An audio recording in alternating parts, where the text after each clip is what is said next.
Linus. Free agency frenzy has gotten underway. But there's not a lot of smiling faces out there. But you know what? Let's just talk about it for a second before we go to the phone and check you out. All right. Now, it seems 49ers intend to sign former Bucs linebacker Kwon Alexander to a 4-year, $54 million deal that includes $27 million guaranteed. And this is per Adam Schefter of ESPN. The average annual value of Alexander's contract is $13.5 million. It's the highest of any inside linebacker in the league, according to Spotrac, and that gets past Luke Kuechly's by over $1 million. The $27 million guarantee for Alexander is similar to what Kuechly was guaranteed on his deal as well. Alexander, here's the thing. If you're wondering what the heck's going on, this kid doesn't turn 25 until later in the offseason. He's extremely young. He's already put in a Pro Bowl. The 49ers may be thinking we could get 5 solid years out of this kid. Let's go for it. During his first 2 years in the league, he played very well for the Bucs, even making a Pro Bowl in 2017, despite playing in only 12 games. He averaged 111 tackles, 8 for loss, 2 sacks, 7 passes defense per year during those 3 seasons, displaying a pretty high level of talent. Now, he did suffer a torn ACL early last year and sat out for the rest of the year. The only thing I can conclude from that is the 49ers must have went and took a look at him, tested him out, and figured he's going to be fine. Otherwise, whoa. So I'm going to assume that. Because if he comes limping into camp, there's going to be a lot of nasty conversations. So I figure the kid must be okay. But was this a good signing, or should the 49ers have pursued some of the other names available? And, C.J. Mosley was my favorite guy, too, so I'm not sure what's going on here. Could Kwon, though, could he have a special talent or quality the 49ers particularly like? I figure, I watched some film on him. The dude is ridiculously quick. He's got that LSU SEC dog in him. I mean, there ain't no doubt about that. But, on the Earl Thomas situation, it's still going in the early negotiating period leading up to free agency. Here's the thing, though. NFL Network reports the 49ers have not said a word to Earl Thomas's representatives yet. Interesting, huh? Thomas is said to want a $14 million deal, average salary. He wants to get paid more than Eric Berry is in Kansas City. This seems to be an obsession with Earl. And I guess this is what he pretty much wanted last year when the Hawks wouldn't budge. So Berry earns an average of $13 million per season under his current contract. Earl wants $2 more million than Berry gets. I guess in case Berry gets a raise. The Cowboys won't even talk to Earl any further until he comes down and is a man to about $8 to $10 million is all the Cowboys are said to be willing to pay. Are the 49ers really interested is a question, because you know what? I would have assumed the 49ers would have went after Earl immediately had they wanted him and just blew the Cowboys out of the water. They didn't hesitate to pay Kwon Alexander, and it's not about the money with the 49ers apparently. They'll give you more than anybody else if they like you. Saw that last year with Jerick McKinnon.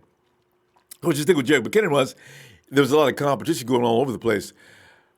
Tyrann Mathieu already signed. Is there a lot of competition for Earl? Bradley Roby, according to James Palmer of NFL Network, the report states that the Texans, Browns, Steelers, Raiders, and even the Broncos remain candidates to sign the Bradley man. Can the 49ers' recent hiring of secondary coach Joe Woods influence Bradley to come on over to San Francisco? In addition to Roby, Coach Tony, guess what? Guys are interested in quarterback Pierre Desir, and he's 6'1", so he fits the size parameters. He could be in. Let's see what the 49ers do next. Day one of the free agent frenzy is underway and rolling. OBJ is not out of the mix. That's not part of the free agent frenzy. Le'Veon Bell's name is rumored to be involved with the 49ers. Why? I don't know. Le'Veon wants what? I mean, this is some crazy stuff going on here all of a sudden. But 49ers involved. They're going nuts. Let's see what happens. How many guys are going to pull? They got one. Tomorrow's another day. And, of course, Wednesday, it's going to heat up. I got a feeling.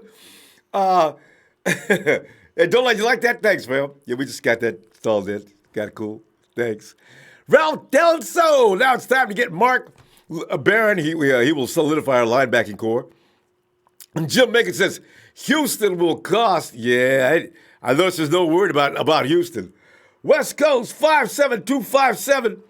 He says we overpaid for Kwon. He's a good player. Bob Money, we missed our chance on Flowers. You know, I think Flowers is out of it anyway. Flowers, man, I knew he was going to Miami though. Did he go to Miami? I haven't checked on that yet. Jim Maxon, his stats are still great. Yet I got to feel. You know what they said about him missing them tackles, by the way?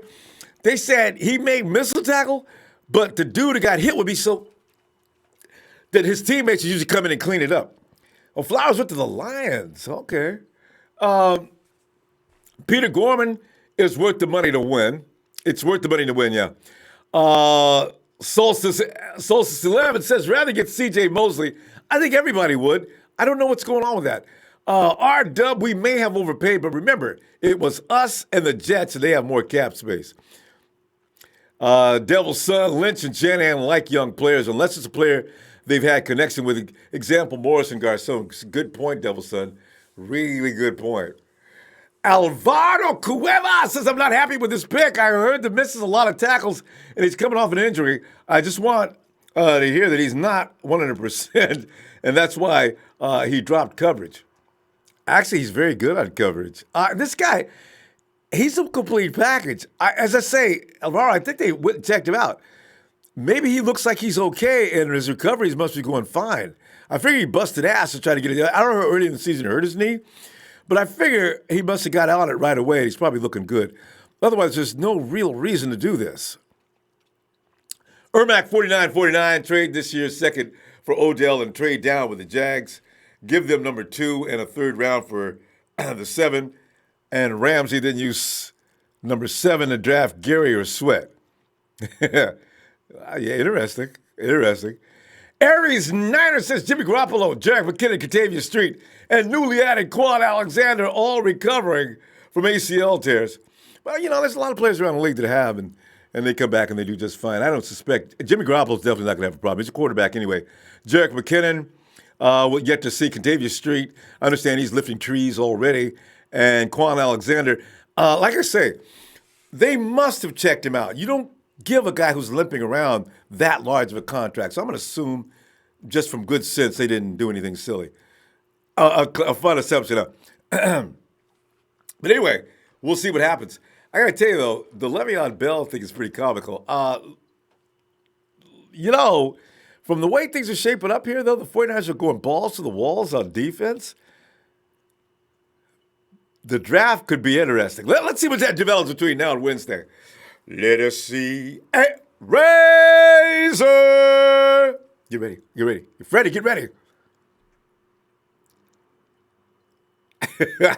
Razor, where you at, man?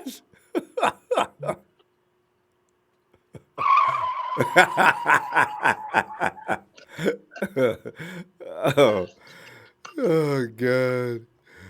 Man. Razor! What's up, man? Yo. Razor, man, I'm telling you, man, there's 49ers out there. They're like turning over all stones, man. Look at everybody, man. Everybody on defense, which I'm glad to hear, actually. OBJ is in the mix, but he's only in the mix if the Giants calm down, you know? Let's just say, calmate, I say. You know, because the Giants are saying, like, from what I understand, the Giants are asking for some huge stuff. But why not? Giants say, hey, man, we ain't got to get rid of him, man. You want him. We gotta get something back really seriously.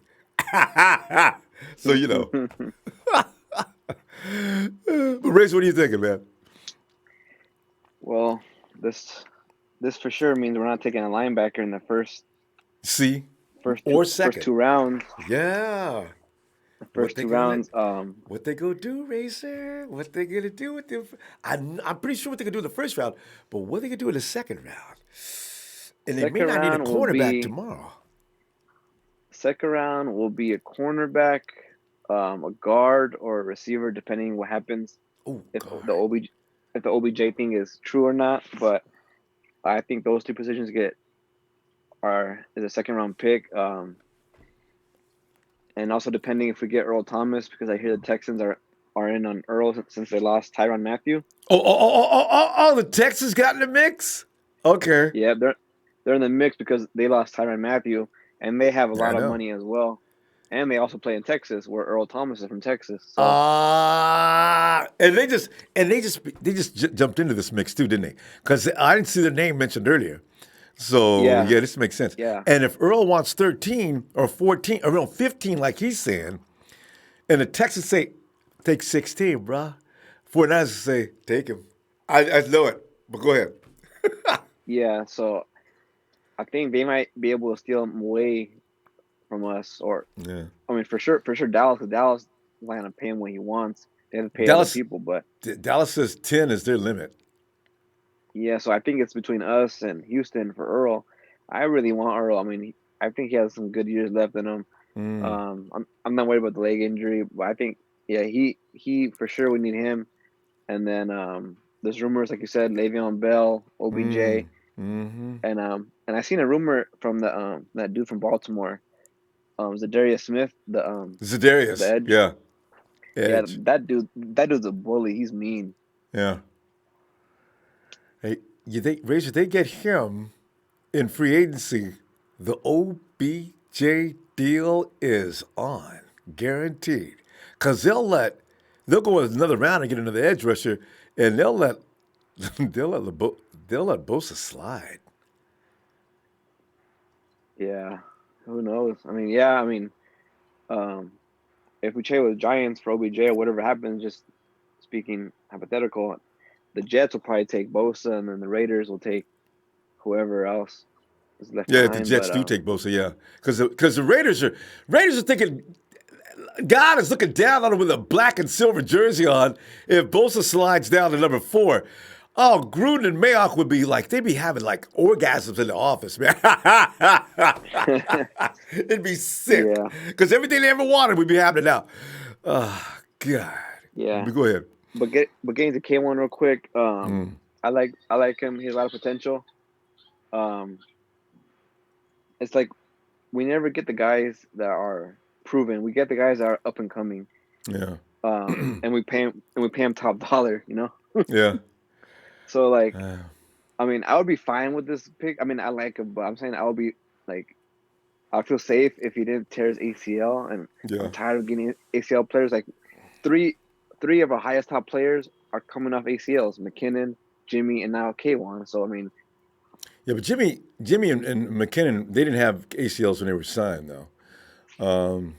no, I'm saying as of right now, like that Oh, are yeah. healing, that are Yeah. being paid top dollar from our team. But I mean, I think they'll all be fine with it. It's just you never know the ACLs because you never really move the same depending how you treat it or not.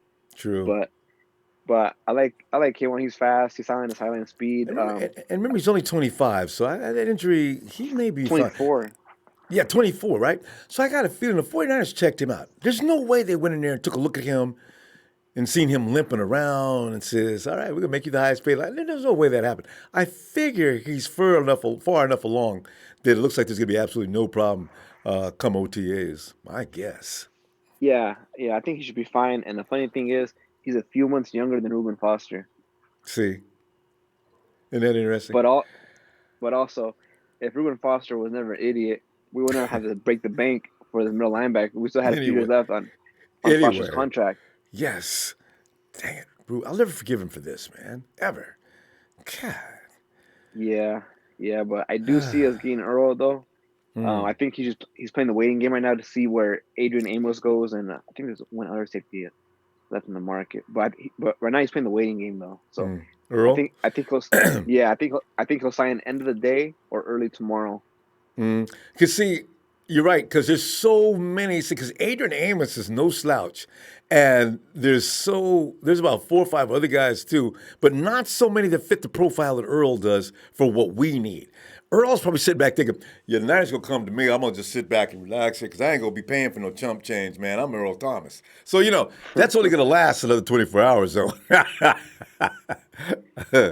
We'll see. Yeah, yeah. And then real quick, former 49er Ian Williams on his Twitter, he broke his contract down, K1's contract down. Yeah. He said the contract is basically a 2-year, $27 million. After that, Always. it's not really gonna. If we want to cut after that, it won't really affect us because all the money is front loaded for the first 2 years. Yeah, that's the way Prague does all his contracts. Hey, Razor, it looks like everybody wants to say something tonight. I'm gonna give you. I gotta talk to you later too. Let me get back to you in a minute, fam. All right. See you tomorrow, Razor. I'll be back. Okay, and real quick, I think Earl Thomas is a for sure lock. He'll sign with us. I think so. Tomorrow. Ooh, now that's some confidence. I'll be satisfied. We got a linebacker. We just need an edge. Go ahead and sign Zadarius, and let's just call it a day. Go all offense in the draft. Oh. Uh-oh. Okay. All right, Razor. All right. I'll talk to you tomorrow, fam. All right. Woo, man. Coach says K1 all-pro linebacker. He's no slouch. Boy, Razor driving down through there like that. I know the police going to get him sooner or later. K1 all-pro linebacker. He's no slouch. Just wait, guys. I was in both JD's and the NFL Network's chats today, and Tampa fans were saying how lucky we were to get Kwon. I never seen Kwon paying much attention. I like this tape. That boy's crazy, man. He may miss tackles, but he bumps people so hard when he does miss, his teammates come in there immediately to take it there. But it's funny. Momo Martin. Well, defense wins championship. Maybe I will forgive Salah if this defense can make a statement. And you should, because that'll mean exactly what I've been saying the whole time. It ain't the defense. It's don't blame the player in this. Jay Sean Barnes, what's up? Kwon Alexander is cheaper for right. I'll take him on my defense. Yeah. And Warner Jalil says, hey, shout out to your fam. Love the show. Keep up the great job. We're looking into several big moves. Fingers crossed, like Kwon. Niners. Love you back, fam. Get on in here, Dre. Shoot. Man, what's going on, man? Oh, Dre, man, things are starting in motion already. There's one thing about it. Our linebacking crew has already been changed. You put a crazy man like Kwon back there with Fred Warner. I'm liking the thought of this, man. Oh yeah, he's a beast, man. But I don't know about giving somebody coming off the ACL 27 guaranteed. I think we could have gave him 20 guaranteed and cut it from 5 years to 4 years, maybe. And front loaded to 20 2 years. Yeah, but I'm not sure why that was kind of a steep price. But he must be healthy as hell, bro. There's no way that John Lynch, and then John Lynch played. That he's the Hall of Famer from Tampa Bay, so I get it. You know what I mean? Yeah, but I watched the film. Yeah, I watched the film on this guy, man. This guy is a terror from sideline to sideline. I can't wait to see him on the blitz too. Do you see how he dropped that quarterback? God. The quarterback's bringing his arm back. K1 was all over that ass. I said, and his pass rusher efficiency as a linebacker is top 5 in the league, man. It was a good pickup for us. I think it was a good pickup, but $27 million is kind of a steep price.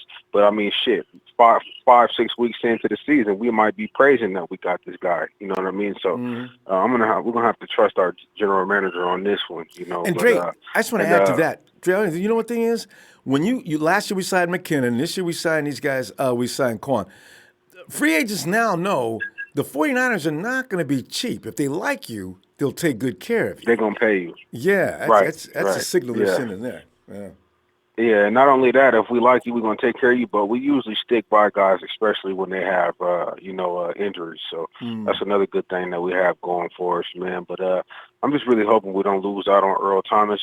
I do love. I like Colbert, you know what I mean, and Kuechly T when he could stay injury free, but that hasn't been able to happen. So I think we'd be able to, to go ahead and put Earl in there, and start busting heads. The only thing is, man, the Houston Texans, them boys got like $76 million in cap space. Boy, they got a lot of money over there. Shoot, they probably they had just this lost plan. Tyron. That boy went and got 3 years, $43 million from the Chiefs. So, it's going to be a bidding war, man. And I don't think that John Lynch is going to be willing to spend the rest of that money. You know what I mean? Because we still got outside linebackers out there like Justin Houston and D Ford. You know what I mean? So they went after Earl. They went after Suggs too, which is funny. They was too late.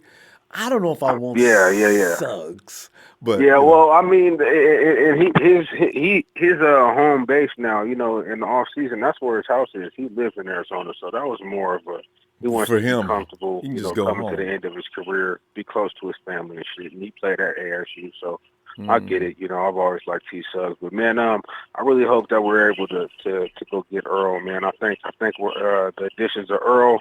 And, we got Kwon Alexander. Hopefully we can get somebody like D Ford and then go top it off with Bosa. We'll be A-OK, man. I'm really liking that, And then having Cassius Marshall on the other side of D Ford, that would be nice to have, man. Or even a veteran like Justin Houston, man. But we're going to see what it brings. We're gonna stay calm, stay cordial, stay respectful, and trust that our general manager, John Lynch, is making the correct decision, man. Let's not start throwing him under the bus yet. You know what I mean? I was pissed off when I seen the name, but then I saw the highlights. I saw the type of scheme that the Bucs run, and I saw how fast this guy was from sideline to sideline. He ran a 4.5, 4.40 in the combine. He got 4 years of experience. Yeah. He's been to the Pro Bowl. And vicious. Yeah. SEC. Yeah, man. He my God. Fills all the boxes, actually. Is he healthy enough to continue, though? It's like everybody's concerned. I guess we'll find out pretty quick. Well, he tore his ACL in week 7, man. That was it's been already about five months. You know what I mean? So by the time the season comes around, that'll be 11 months. He'll be more than ready, I think, by July, if not already right now. Because I mean, the way that the surgery goes now, they're not cutting you open. They're just doing a quick incision on both sides of the knee, and then they go ahead and put that new tendon in there. So I mean, it's not career ending like that injury used to like it used to be. Man, let's just man. So let's just stay solid and hope that our GM is making the correct decisions, man. Let's not bogey his ass yet. You know what I mean? Let's not bogey him yet. Because Adam Peters and Mayhew looked at it too, I'm sure, and they probably all agreed. Yeah, he'll be okay. Otherwise, they'd have walked out. Man. You got to go take a physical before you sign this contract, pimp. See, there it is. Go ahead in there and that physical. Yeah, I forgot about the medical team. The medical team said Ruben was okay too, but Ruben they didn't take Ruben out on mental. They didn't check his head because that Negro is retarded. Ruben, have a doctor ticket. Ruben, man, what do you see in that ink block? And Ruben say, man, here come the police. What? And watch him go to the Redskins with Landon Collins and them boys and be a terror. You know it's coming. Yeah, man. You know it's coming, bro. Oh, man. But Dre, let's not forget, though. Quentin Dix is still out. Yeah, he's still there. So if we can't get Earl, we still got a chance to get Ha. So let's remember that, man. Yeah. All right, Dre. See you tomorrow, fam. I'll be back every day this week. All right. Yes, sir. All right. All right, Dre. Yeah. If we don't get, what's so funny, though? If we don't get Earl, even if we act like I'm going to be very disappointed. I really am.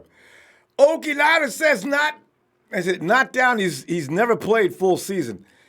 Yeah. He's had seasons where he played 12. That is worrisome, huh? But neither did Ruben, though, for one reason or another. Ruben didn't give us 1 year, 2 years, and Ruben gave us 5 minutes. God, Ruben. Mike DeCourt, you do remember what Tampa Bay's defense did to us last year. Did Kwon play in that game?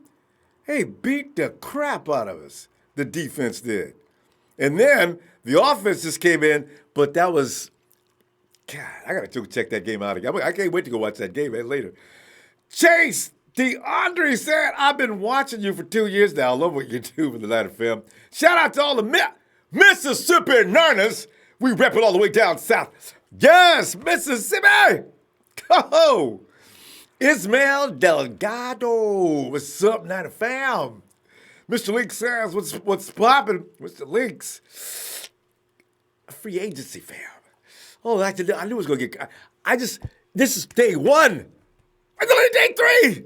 Ah! Steven Cortez. He says, what's up, Niner fam? And what's up, Ronbo? Can I get a Niners?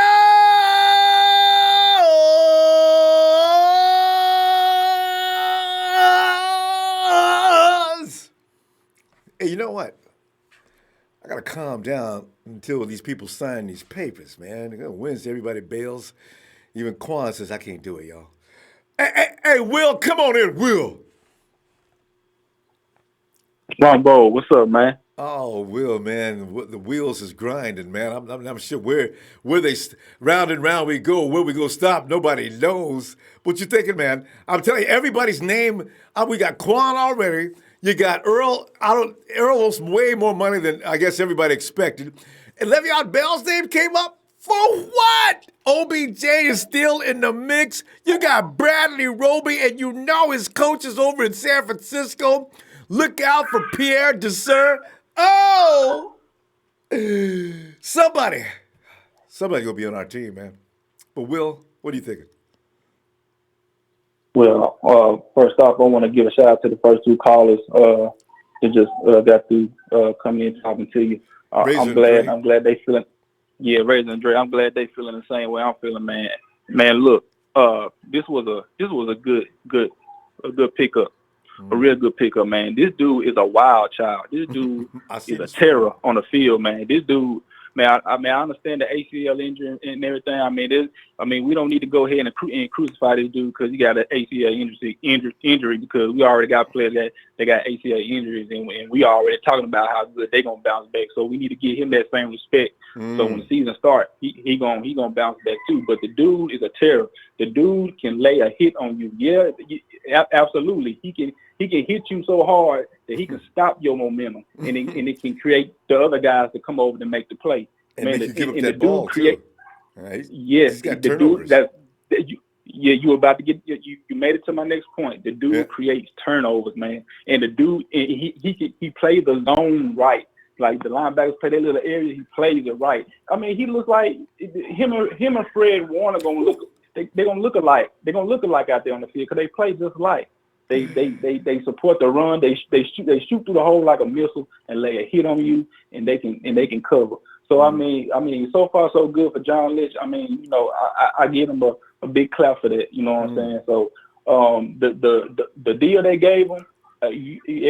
We all shouldn't panic about it because y'all know how Parag do his numbers. It's a friendly contract. If the 2 years don't work out, we can, we say goodbye. Terminate it. Right. Yeah. So there's no need to complain about the money that we gave him because Parag put it to where, he'll give us leverage. So don't even worry about that. But Will, are you getting ready to say next? And now we can let Malcolm Smith walk and that's some more money saved. Go ahead, I'll let you say it. Yeah, I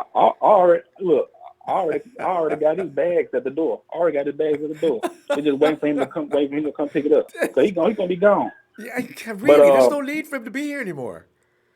Right. So, Earl Thomas situation, I believe we're gonna get him. There's a lot of reports out there saying the Cowboys is down. They want to give him 8.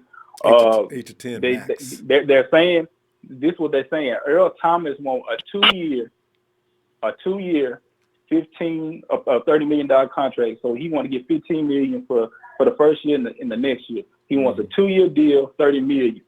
So he wants the 15. So fully we can give him that. That's not a problem. Fully guaranteed. So that's what he wants. He wants the $15 million because Eric Berry got the $14 million. So you give Earl the $15 million. No, Eric Berry got 14. He got 14 really? million. Did he sign a new deal? Because I just read a little while ago, 13. But anyway, he's still ahead of him by $1 million. So $2 million or $1 million. So that's cool. Yeah, I mean, long we give them 15, that's fine. We can do that. I just don't know why they taking so long. I mean, I don't know if they waiting on somebody to make a certain team to make an offer or whatnot, but I mean, I don't know. I guess everybody expecting them to get him today. But you know what, Will? You know how to. But you notice nobody's doing it. See, I think the 49ers know something about what's getting ready to happen next. Earl's going to come. Yeah. I don't know if they try to lowball him or not, but Earl walks in an office. But the 49ers do take care of people, as we're seeing, if they like you. They bring Earl's agent in. Listen, we have been watching. You guys, your top offer's been $10 million from the Cowboys. Listen, we're willing to give you 13. And we're gonna line it up with bonuses, incentives. If he makes the whole season, we'll add another $1 million or $2 million. We'll do this. We'll do that. You know, Earl, don't be crazy. Just take it. You know. Yeah, but I mean, I expect us to give. I mean, whether even if they do come out and just say, "Huh, we're gonna give that 15," they may give them 16. I mean, we got the money. The way the 49ers do, I know. They'd be just throwing money at people. Because the Kwon Alexander contract ain't hurting us because of the way Farrar, set it up. So it ain't gonna hurt us. So I expect the 49ers to get Earl Thomas, and we get Nick Bosa. Terrell Suggs going to Arizona, so you got Chandler Jones and Terrell Suggs. So we getting Nick Bosa, so we might already get pumped up for that because we getting Nick Bosa. So but other than that, man, that Odell trade, man, the 49ers right now, I know they just signed one guy today, but they moving in silence. That's what they known for. They known for not letting anything leak out. They moving in silence. So expect them to be active tomorrow. And you know what? What you hear about is probably what's not happening, though. That's the funny thing about did you know anything about Kwon being Kwon? I didn't even know. You got all those other names out there. 49ers, like you say, moving in quietly, covert, ninja-like moves. All of a sudden, Kwon. What? Yeah, they probably in the office right now trying to figure out what they're gonna do tomorrow. I mean, they moving in silence, so that's the 49ers been known for that for years. Every time free agents come, they always quiet. They move in silence. That's how you become deadly. When you move in silence, you can be real deadly when you move in silence. There you go. We're gonna go ahead and stop here because we're gonna be back tomorrow. So tell you what, looking forward to that. Go ahead, give me that famous sign out. All right, man. Now the Empire, man, you know what it is. Fuck Rudy. The Rams lost Super Bowl and they broke. I gotta tell you what, them little midget Raiders. I see y'all got a Trent Brown. Oh. And I see y'all got Trent Brown, and now y'all got Antonio AB. So I see y'all trying to do something, but y'all still ain't gonna be shit. Y'all still ain't gonna be shit. So because once y'all get to Vegas, them bras on the stroke gonna try to get y'all in trouble. So I will. Yeah. Well, I'm gonna see tomorrow. Will I got a lot of folks waiting there? I'm gonna see tomorrow, fam. All right, man. And all you future callers that's calling in, don't be whining about this Kwon deal. The dude is good, man. Don't come in here with your panties all in the bunch. Show that man respect, man. That dude is a baller, bro. All right, Ronbo. I will. Have a good night, fam. Okay, Niner. I saw that stat too, but here's the thing about that. Now go look at film, Adam Niner. I'm telling you. When they say he missed the tackle, they mean he didn't complete the tackle. Because I looked at the film.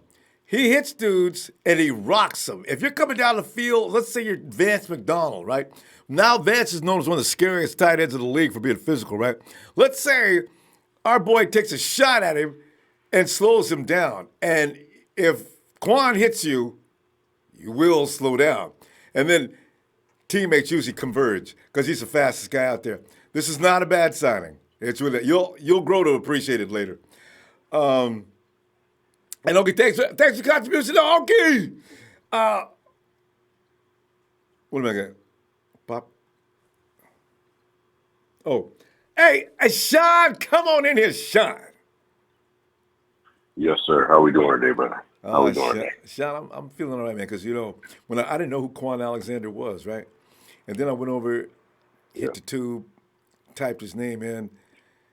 Seen this maniac running all over the field. That's him, huh? God almighty. He's a beast. He's a beast. He's a little more than what I expected. Good grief. But I do see why he gets hurt, though. He fully commits on every play. But what are you thinking? Well, I'm happy about the signing. I know there's a guy that said that he's never played a full season. That's not true. He has played a full season, and the season that he played all 16 games, he was the league leading tackler. Okay, so Kwon is just a full-out animal. He's a young guy. He plays at a super high energy that's hard to be. Yeah, it's hard to be matched. I was listening to when we do draft signings and things like that. I always like to free agency signings. I always like to go to other teams' pages and see what they feel about the guy. And a lot of fans from the Bucs aren't really happy about that he left. The only reason why they couldn't keep him is pretty much he was a cap casualty. Is what that was. I think when it comes to their cap space, I think they got like the third least cap space in the league.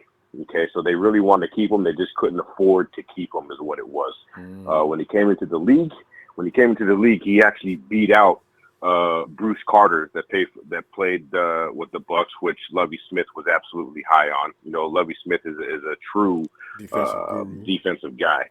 Yeah. So. And another thing is about Kwon, his level of competitiveness is just through the roof. And they say that he is a true leader. They say he was the leader in the locker room when it came to the defense. He was that guy that held people accountable when they made major mistakes. He was the guy that held them accountable. There's a couple times where he got into some disputes with some guys in the locker room because he was holding them accountable, and they didn't like it, but he did it in a respectful manner. He's the high character guy that this regime is actually looking for. He absolutely he's a LSU guy. Those LSU guys can bang. Yeah. Here's part of the reason that he's missed some tackles. I know people say that he can slow people down or he'll bounce off them or whatever it may be. Man, he's so young and he's playing at such a high energy. He didn't know how to tame it. He didn't know how to tame that energy. Crazy. Absolutely. This ACL thing may smarten him up a bit, if that makes sense. It may smarten him up a bit.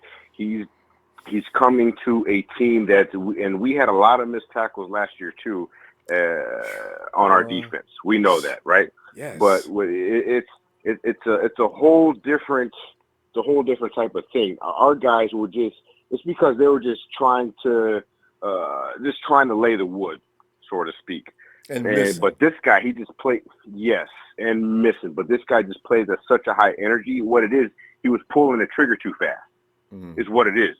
He was jumping these gaps and just barely missing these guys. You know what I mean? Because he's pulling the trigger too fast. He's so anxious. He's so excited, and he plays at such a high fucking level. You know what I mean? When it comes to energy, and that's what we need. There's no complacency in this guy. There's no character issues with this guy. This is a guy that his brother was murdered, right? His brother was murdered. And this guy showed up the very next game and balled out and had the game of his life. Whoa. The game of his life. Dedicated after his brother was bro. murdered due to gun violence. Yeah, and so, I mean, this guy, he's not, and I said this before, this regime is not the type of guy type of regime that's going to go after big splashes. I told you guys this. But they're going to go after high character guys. They're going to go after guys who can ball out. Okay, and that's exactly what they did. That's what they did. And he's already running. He's already squatting. You know what I mean? So if you go to check out his Twitter page, I mean, this guy's already he's moving in a great direction where he's going to be able to play for us next year. It's not like he's going to come in, week limping. 6. Yeah, that's what I'm saying. People misunderstand. He's not. They wouldn't have signed him if he was in that bad a shape. So, Sean, 145 tackles. Wait, roll that up. Somebody says 145 tackles in one season. Yeah, he's an animal. He's an animal, and that's when he played his full 16 seasons. I read 22. Somebody. He's a kid. He's a kid. He's 24 years old. That's almost. That's almost in. Wow, 145 tackles. That means you're in on every damn play. You have to. Physically, if you do the math. You average that 16 into 140. Oh my God, he's crazy. I love it.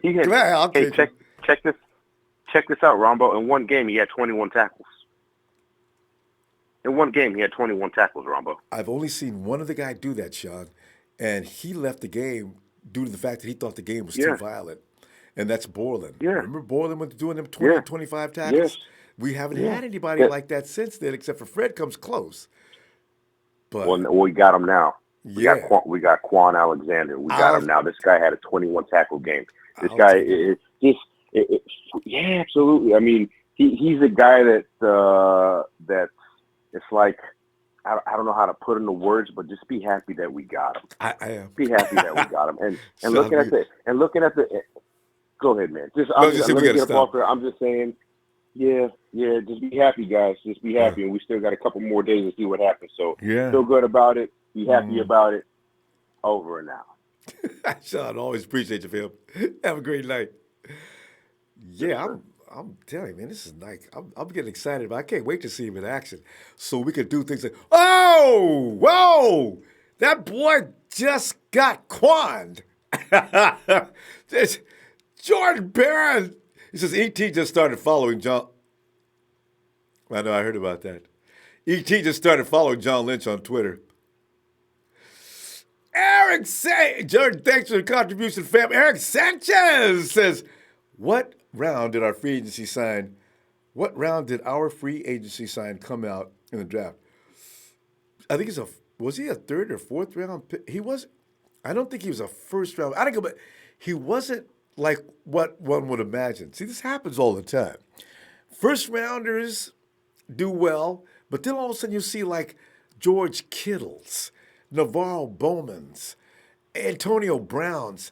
These guys that somehow scout reports weren't right, and they come in and own the league, you know. So I gotta check them out. And Okie says, if we get to Dessert and Thomas, I'll be happy. Yeah, could be. Keep the fingers crossed, Okie Niner. Yeah. There we are. Yeah, round 4. He's a round 4 pick. Joe Montana came out of the 4th. Didn't Joe come out of the 4th round? 3rd round, I'm sorry. Yeah, Joe's a 3rd rounder. I was getting him in the Bowman. Anyway, you don't need to be a first rounder to be all world. Look at Tom Brady. There's the most vicious example of all. Tom Brady. God. William Earls, breaking news, Barr is going to sign with the Jets, so he's off the table. 49ers and Rockets rider, what's up, Nadia Empire? Salvador Rabisca. This Kwon Alexander could be a good influence on Solly also. Please, thank you. He can help him mature and be someone to help him cope with close losses. Yeah, that's so true, Sal. Good observation, right? And Momo Morton, Rev 49ers hits. We will make a statement this year. Oh, Rev. May have already. Sir Don Tripp, is this linebacker any good? Sir Don Tripp, I don't think he'd be disappointed in his play. Put it that way. Go look at him on YouTube. It's hilarious. Dude's a crazy man. I love it. Hey, Derek, come on in, D. Ronbo. Derek. Ronbo, how you doing, brother? Oh, man, I'm just sitting back here. I'm enjoying this Kwon signing, man. You know, because I like me a crazy man, especially them SEC boys, boy. Because they don't know but one way to play on defense. I mean, they be, boy. Yeah. Woo! Hey! Absolutely reckless with him. Absolutely reckless. Absolutely reckless.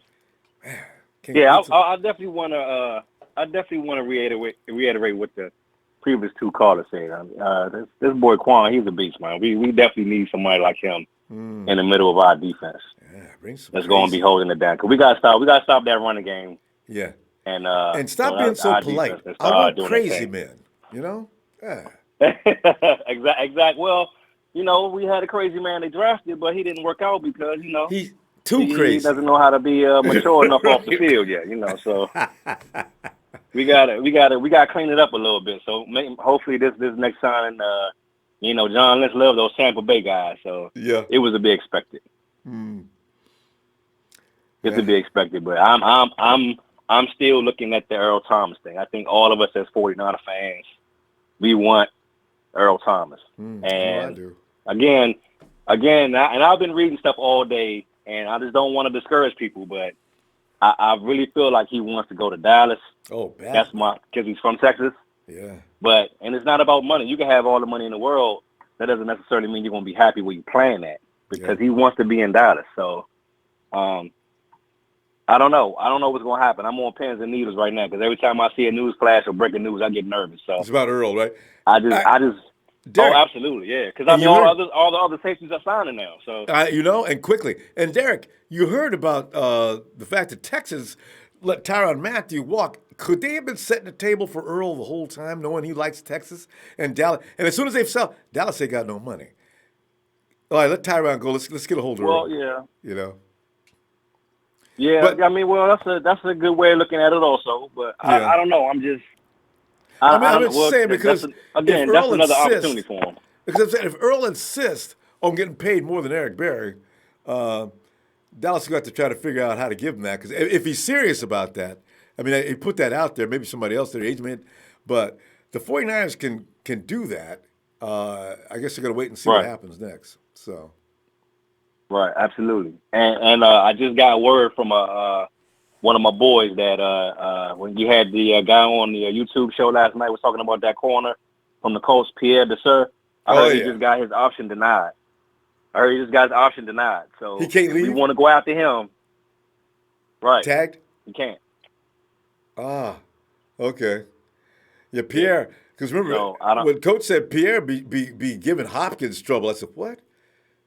I ain't never heard of anybody giving Hopkins trouble.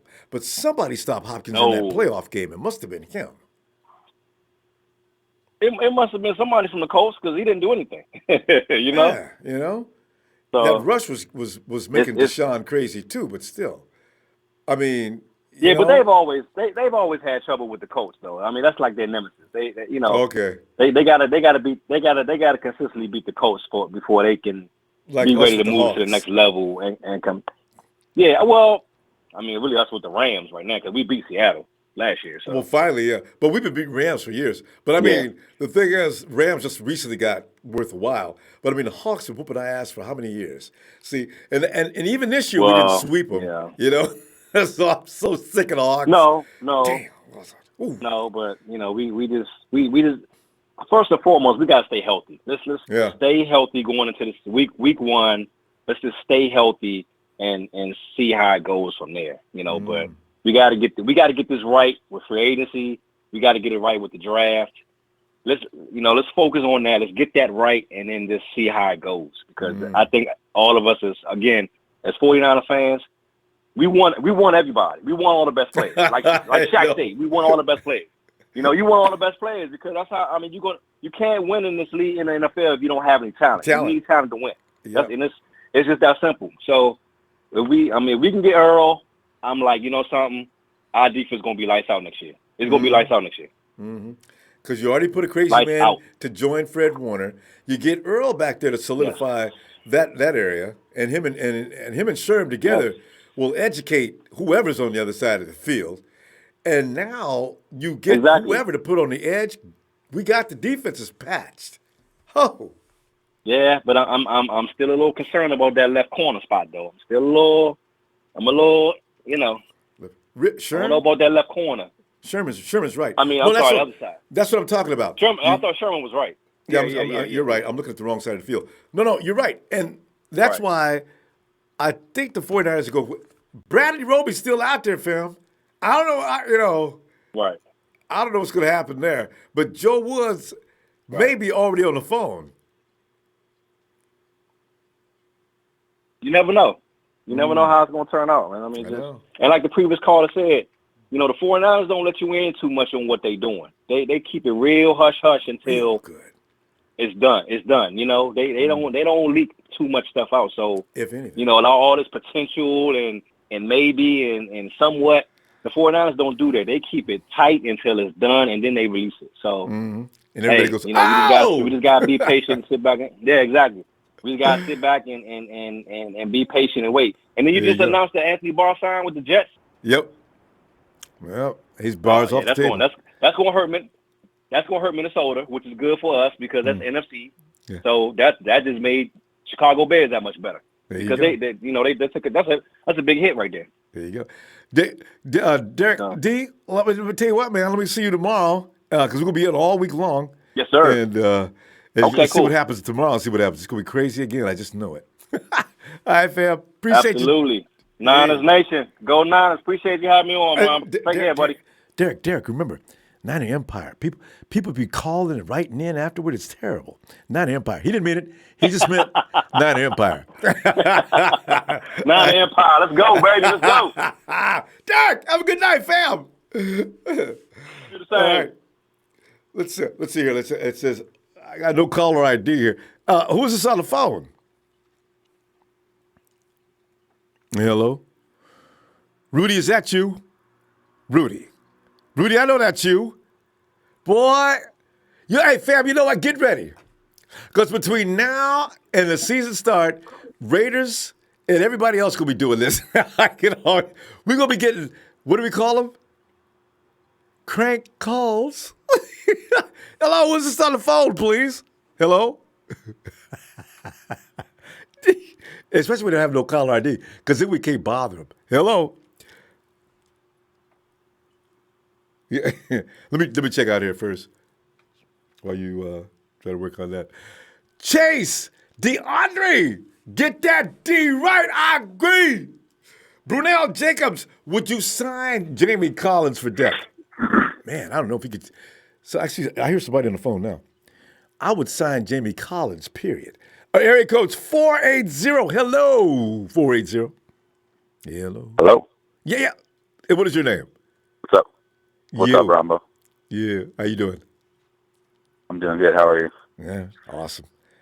Who is this? This is Russo. Oh, you're Russo. Russo, we fight. We didn't make you wait tonight.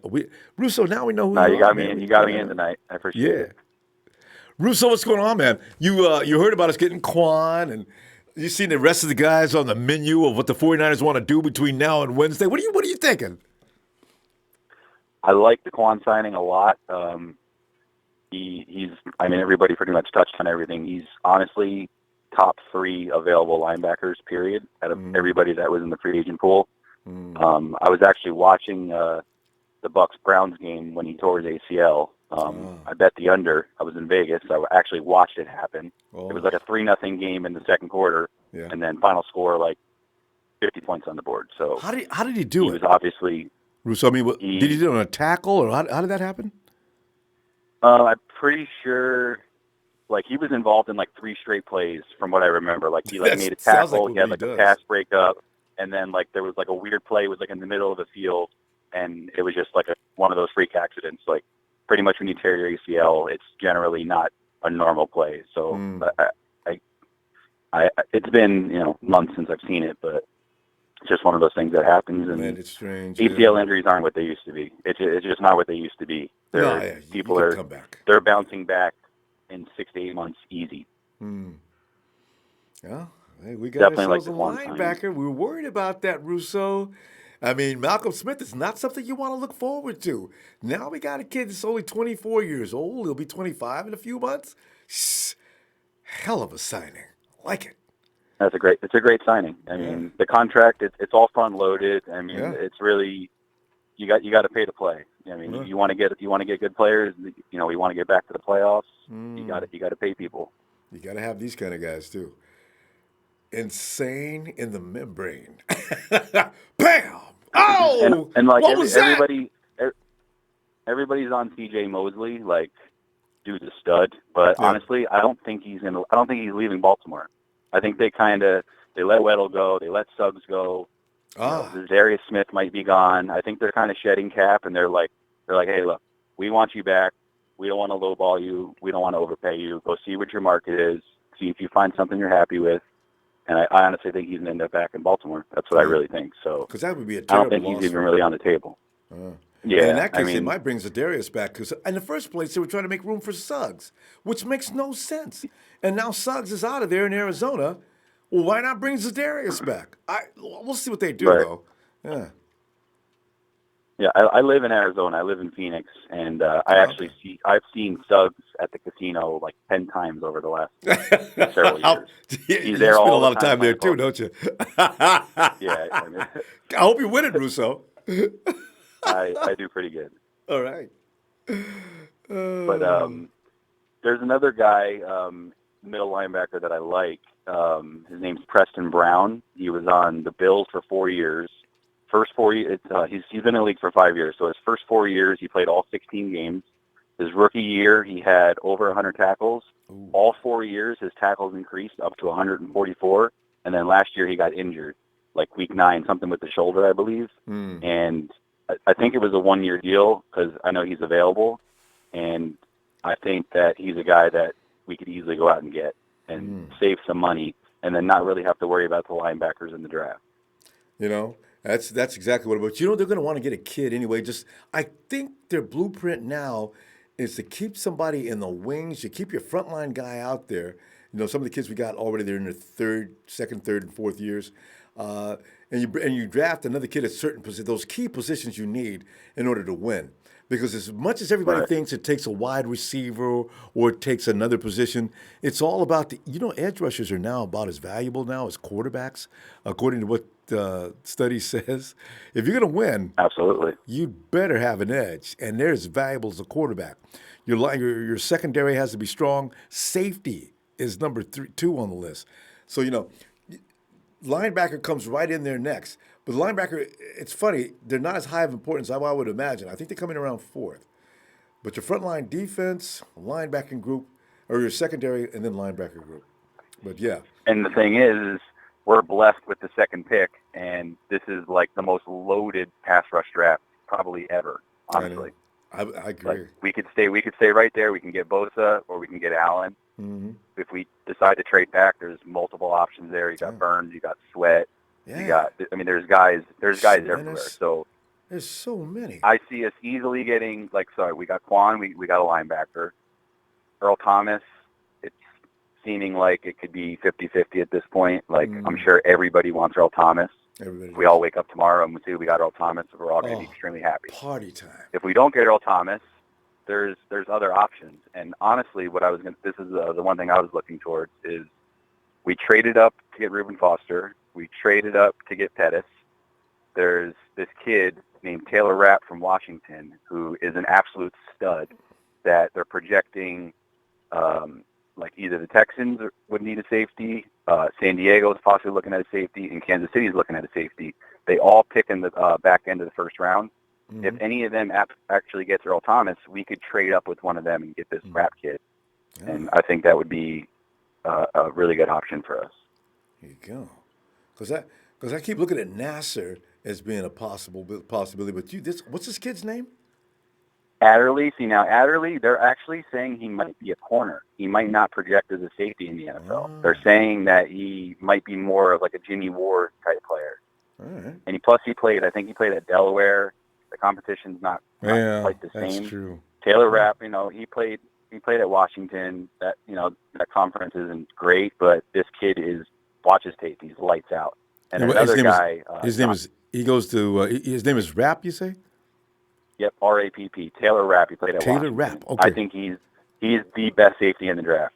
And right. Obviously John Lynch knows. Probably already knows about him. And the other kid is Jonathan Abram, who Lynch has already came out and said that he was. Everybody knows about him. Russo, we got to go though. Go ahead. Finish that though. I was just going to say, like everyone's kind of been saying, every time someone gets mentioned towards us or we say we like somebody, we don't get them. That's I know. The thing. So I kind of feel like Lynch is going to be like, talking up Abram, and then bam, he's going to make a move for Rapp. That's what I think. All right, Russo. Hey, great to meet you, Russo. Let's. I'll be looking for you. We'll be back all week long. All right. All right, fam. Have a good night. Thank you. I appreciate it. Thank you. Appreciate you. Man. Hey, Russo's right, too. Anytime we hear a name being loaded on us real hard, notice how, boy, but I don't know what would be an alternative to Earl Thomas other than the people that Russo just mentioned. And, shoot, man, I don't know if anybody's left in the draft. Hey, 470. Hello, area code 470. Hello. Finally, the rod has come back to Ronbo life. Wait, Ron, let me get you in here. Adam!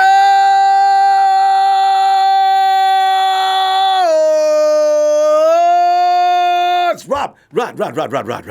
Got us a boy out the South, man. You know, I'm delighted with this boy, Mrs. Alexander's baby boy. Getting ready to put on a 49er uniform and knock the bejesus out of them LA Rams, them Seattle Seahawks, and them Dallas Cowboys. Yeah, man. I think it was a real good acquisition. I like it. People got they quarrels with it, but I feel like you said, he's from the SEC. Yeah, he even gave my Bama boys some trouble for a few years. No, it's all good now. He's on the right a team. stud, man. I mean, yeah, not only that, I mean, but for the critics, let me just say this, man. This man is 24 years old. He'll turn 25 in the start of the season. But the thing is, the thing is this. You look at his numbers, man. This dude had his second season, 117 tackles, I think it was. 22 years old, 145. Somebody put it up. 145. 145. Tackles. That means he was on every damn play. I mean, you got to look at what team he was playing on originally. Tampa Bay didn't really strike me as a team that had a good defensive staff. I mean, if you remember, they let Levy go after 1 year because they just really wanted him there to try to steer Jameis Winston in the right direction. But, I mean, I just feel like, he's a guy that had potential. But one thing about the NFL is no matter how good your skill set is in college, you still have to be developed. Mm-hmm. And I just don't think that he was properly developed. He's not a big guy. He's I think he weighed 227. Mm-hmm. He's 6'1" and 227. So that's more like the size of a safety. Yep, exactly. If you look at it, you through time, and I'm sure especially through his rehabilitation process, they got to do some developing with this guy, help him get that body that they need him to have. Mm-hmm. I mean, I don't think he has the blow up to 250, but no, he can go 235. One thing, keep him. Because he's at you say he's about 220, 225, somewhere in there. He could put on 10 more 227. pounds. I know. 227. Yeah, I think 227 was his weight when that was his draft, his profile sheet, his draft profile sheet. He can. He won't lose any speed by going 10 pounds up as long as it's muscle. So yeah, that would be behoove him. All right, they're gonna work him. Just like Dante Pettis. Even as we speak, they got Dante eating and working out. Yeah. Eat, Dante. Yeah, and eat. don't Stop with all forget the they got vegetables. Get you some meat. They got a new training staff as well. So, I mean, I think the guys got some ideas and some plans for the organization. But I mean, like everything has a beginning. I mean, this is just day one, guys. I mean, I told you guys a couple years ago back, and I mean, I know it was far-fetched when I said it then, but look at it now. I said that I could see us going after Le'Veon Bell. I could see us going after Odell Beckham Jr. Yeah, you're right. You had the guys that talk. Yeah, you remember I said that. Yeah. And I mean, a lot of people was talking about Odell being a counselor. Some was talking about Le'Veon wanting too much money. Man, look here, we got money now. Yeah. I mean, I'm not saying let's break the bank, but I know one thing about athletes, and when you put them in winning situations, they tend to open up, be a little bit open-minded as far as, just taking their initial thought of where they originally would just want to go to. So, I mean, I like these guys the way they're keeping quiet. We already said they're not going to show their hand. They're not going to show their hand. They're not supposed to. That's true. Why let somebody undercut you real quick? Because you said too much. So, I like what they're doing. The OBJ deal's been going on for a couple of years. So that's really not a huge surprise. They really are probably trying to do that. The Earl Thomas situation, though, is a mystery to me. I'm not sure what's going on with that. We'll see tomorrow. But Ray's already promised Earl Thomas to be in the fold tomorrow. Razor, I hope you're right. Well, I tell you what I think, man. More than anything we're doing is just really trying not to throw all our eggs in one basket and let's say, okay, boom, if we get rid of this second-round pick, then what's going to be available for us and what did we attack in the free agency? If we don't attack some key positions in free agency, then, I mean, it doesn't matter what we pick then because we're still going to have holes that's going to be needed to be filled. Yeah. So. Well, we can. I got confidence in us, man. Yeah, and we can let. I can't wait to see. Understand that if Malcolm Smith balks at the restructured contract they plan on giving him, well, Malcolm, that's the best we gonna do. You know, you can just go ahead and there's the dough, fam. I mean, you know. I mean, come on, Malcolm. And you know, 2 years. You know what it could be, Ronbo. Part of me think that the only reason he's still there is probably Salah just wants him there. And I mean, yeah, because of he has the connection, that familiarity with him when he was in Seattle. But I mean, you know how sometimes you just have to let it go. Think about Jimmy Johnson when he was in Miami, he just couldn't let Marino go. We knew Marino was great, but the show was over. Yeah. Sometimes, man, you just can't wait forever. You got to go ahead and make that move. Yeah, right. Rod, you're so Rob, we're gonna go. I'm gonna tell you what. I'm gonna be back tomorrow for more excitement. Boy, I tell you what, I can't imagine what we go wake up to tomorrow. It's Rod. Can't wait. Can't wait. Just have a wonderful night, fam. Let me give you the holla out. All right. I know.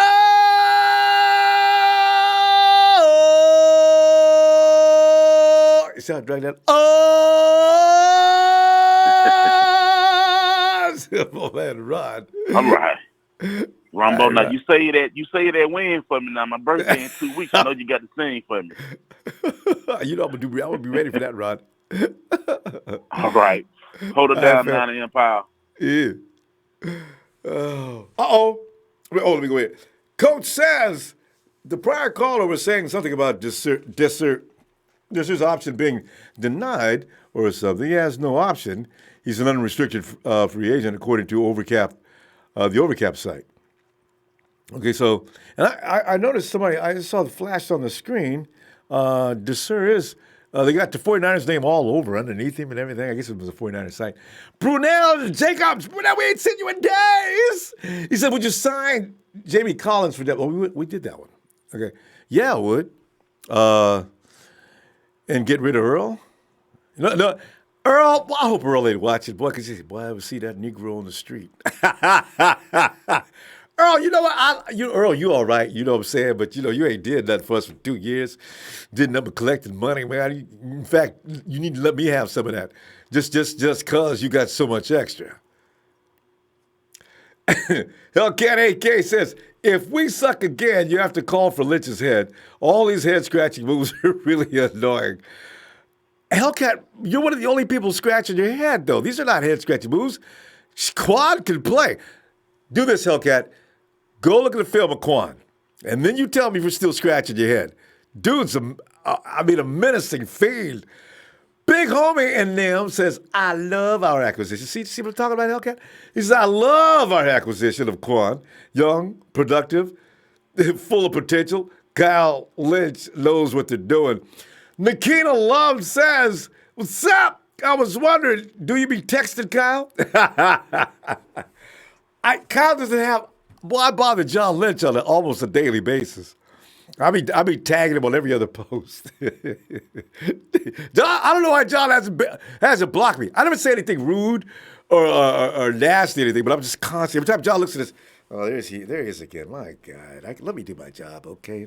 I don't know how these guys. John, but he likes fans, and he comes out. He's out in the parking lot doing the tailgate, so he's cool. John probably loves it.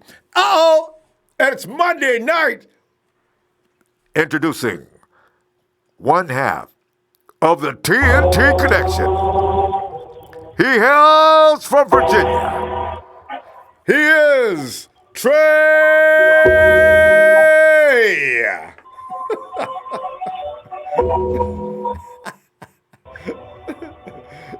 But we haven't been cute and cuddly tonight. I wonder if he start off. You know, he always says that. Finally. And I do mean finally. And I do mean finally. But Trey, It's we've not time. been cute Shout and out. cuddly tonight. Oh, Shout out. Yeah. Shout Kinda out. though. I forgot. The Kinda. TNT show, my partners. Shout out to you, Brother Ronbo, and the staff. Oh, it's been cute and cuddly. Only on Quad. Hey, everybody. You know what, everybody? Let's just pat ourselves on the back, right? We won free agency already, didn't we, guys? You know, Ronbo, don't we have two? Is it too much to ask? Is it too much to ask if we could get a healthy linebacker? Is that too much to ask? I wonder why. It might be. Oh, all right. But I'm he hearing is all healthy, this Trey. stuff. He's okay. Here's what I see on the He's field, doing Ronbo. squats and everything. You can't do squats with a bad knee. You guys say aggressive. We have a kicker. You guys say action. And we you have guys a black. say he's We have a on the black field. kicker too. He's striking people. You know what I see? I see undisciplined play. Ever since LSU, I've seen missed tackles. I've seen him. Matter of fact, I think lead the league in missed tackles, Ronbo. So you're hurt and you can't tackle. You're hurt and you can't tackle. Oh, That's my not a good God. combination. What's up? But you know what? No, but you know what? I like him in pass coverage, but we can't tackle already. You know what? He misses. He makes more. I mean, he makes more tackles than most people make in 2 years, though, Trey. Even if he is out there missing, quick. he's in on every fast. play. The problem is he's lightning quick and he's lightning fast. He misdiagnoses plays. He overruns them. He misses tackles sometimes. That's technique. But that's because you have, So you if have Robert Fred Sala's right gonna coach behind him him to up- clean that up. All I know is that sometimes you got to call it what it is, Ronbo. So speaking of calling it what it is, because all TNT show do is facts, Ronbo. We won 10 games, Ronbo, under John Lynch's regime. 10 games. 10. Yeah, true. We're 10-22. We're 10-22. Let it sink in, Ronbo. Could you say that for me? No! We're 10-22. I realize No, let's not. You don't the want to talk about it? circumstances, Y'all don't so wanna- therefore it's okay. So when we get on John Lynch, and by the way, you're asleep at the wheel, John Lynch. But you know what? For that, Brother Ronbo, if you don't mind. Oh, Stallman. And now, Monday Night Raw. You know how we do. It's time for Let Me Holla at You. Brother, you's a window shopper. Mad at me. I think I know why. I mean, really, John Lynch. Where is Earl Thomas? Where is my pass rusher? I think an inside linebacker is a luxury. It's at least the third need we had, and it's not even corner, Ronbo. What do you think? No, I know. List of importance, you're right. Linebacker is definitely number one behind the quarterback. And The list secondary. of importance. Yeah. The list of importance. You know, and a lot of people were like, well, who do you want instead? You know, I like Kwon Alexander, but you a luxury, bro. Like, who's manning my secondary right now, Ronbo? Who's playing in my secondary? Who's rushing my passes? Nobody that anybody Where's my really play? get excited about. But at least, Trey, we don't have to get. I know. Malcolm But here's Smith the good news. Here's is the good no news. longer our Here's the only good news. option in linebacker. I like that though. I'm the pallbearer of bad news, and sometimes I get a little bit down. So let me give you the good news about Kwon Alexander that I do like, okay? Right. The one thing that I do like about Kwon Alexander is that he's a very good blitzer. I mean, very good blitzer. And I think that can be exploited. I think that we can use that. I think that we can take advantage of him coming off the line of scrimmage and doing a lot of different things. But if we don't get Earl Thomas, They're Ronbo. thinking wide nine, Trey. Robo, you told me that we was going to be eating crow today. Where's it at? The dinner's late. No. Where's the crow? You guys have until Wednesday. We already made one. Y'all said he wouldn't go sign anybody. See? Earl Thomas ain't going to last till Wednesday, Ronbo. No, but today's Monday. I'm going to cry. Today's Monday. gonna cry. Listen. Here we go. Oh. They're bringing in my guitar. I just want to say one thing. We on Tuesday, And then coming on Wednesday, this don't end till 48 hours from now. I'm going to have what I need and have it more. I'm going to get Trey and Trez on my phone. I'm going to say, guess who's bad to the bone? Bad to the bone. John Lynch is bad to the bone. We ain't got nowhere to go up in it. None. Not a bit. You Not even a little bit? You know what? I must say this, Ronbo, and I say this, you know, we all deeply, you know, care about our team. Yeah. But some of you guys on here just used to losing, man. Y'all just don't care about losing. Thank you. Y'all are used to this. Yeah. Y'all don't care at all about winning anymore. Y'all got this losing mentality. Yeah. You go out here window shopping and getting these sorry-ass players. And let me tell you about your boy, Kwon Alexander, okay? This guy missed more tackles than he make fucking tackles. I don't know what highlights y'all go and see. No, that's not true. No. Go look at it. Go do the numbers. I Go do did. the numbers. Oh, please go do your numbers. I did. 2016 was this kid's best career. It was the best. It was the best. He's been on the decline ever since. Listen. Okay? Ian Williams. No love lost for Ian, let Ian Williams tell the truth. I don't want to hear what Ian got to say. I don't want to hear yeah, what I know, Trav, because I tell you the numbers. You can't go by just what you think. You got to go by the facts. No, we're doing the numbers. We're doing the facts. We're doing the facts. We're doing the numbers. I told What you, fact? the numbers don't people do. You said he misses more Ronbo. tackles than he makes. Trey, that's not true. Rombo, all right, That is not true. It was a little bit of hyperbole. We were Yeah, working on put head up in our mouth. A little. I ain't Travis. seen It's a little bit. Travis. Rombo, we kind of losing. There's I a know, losing. but There's let's a 4-12 let's not mentality around skewer here, the Rombo. truth. There's a 4-12 Listen. mentality around Okay, here. but listen, here's Partner, the thing. will you explain to them what that is? You know, but here's the thing. He's a lot better than Malcolm Smith. You know what? Yeah. I have to appreciate this. And if he's going to be Wow. that guy, he's Touche. 24 years That's old. right there. 24 years old. Ronbo, And 145 tackles in one season. You know why the signing isn't official? Because he has to pass a physical. That's why it isn't official. You think he's going to fail You the see what I'm physical? saying? Yeah. You don't know. We're still in the Trent Baalke era, man. You guys Rombo. are sitting here hyping up a guy that's coming off an ACL tear that we greatly overpaid for. Come on, man. Get where y'all used to losing, man. Who would you Get rather me have some had? players in here. Get me some. CJ Mosley. You just the same yeah. money you told me that AB wasn't worth. We just gave it to a fucking kid that we don't know shit about.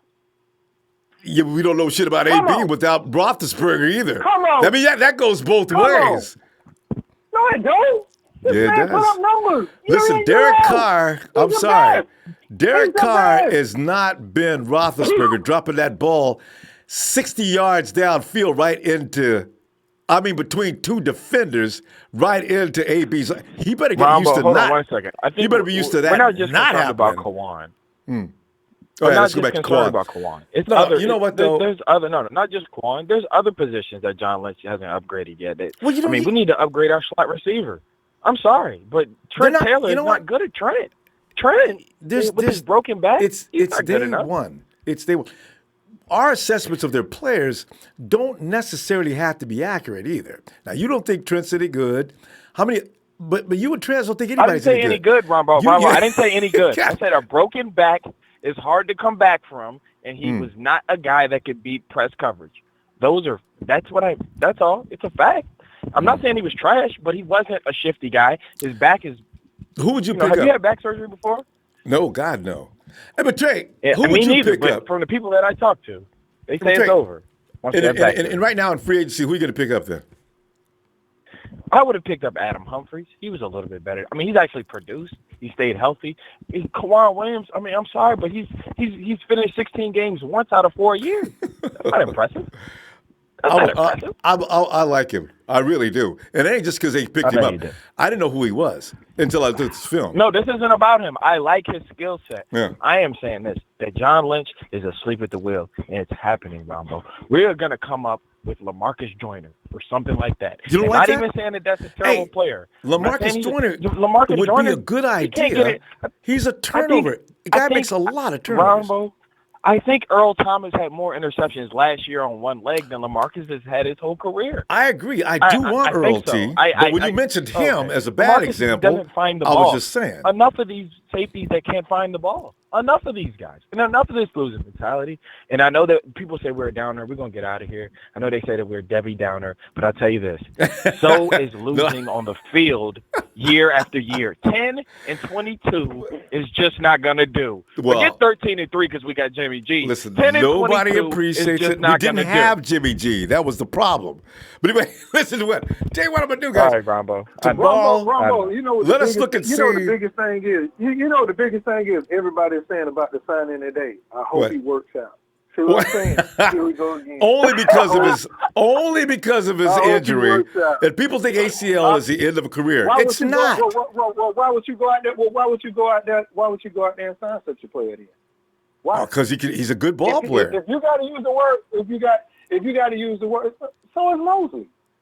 I mean, come on, Rombo. Mosley may not even be leaving. Trez, have you heard about Mosley? He may not even be leaving Baltimore. So why would you waste time letting everybody else go by and Mosley goes back? That's not Trez. Do some reading.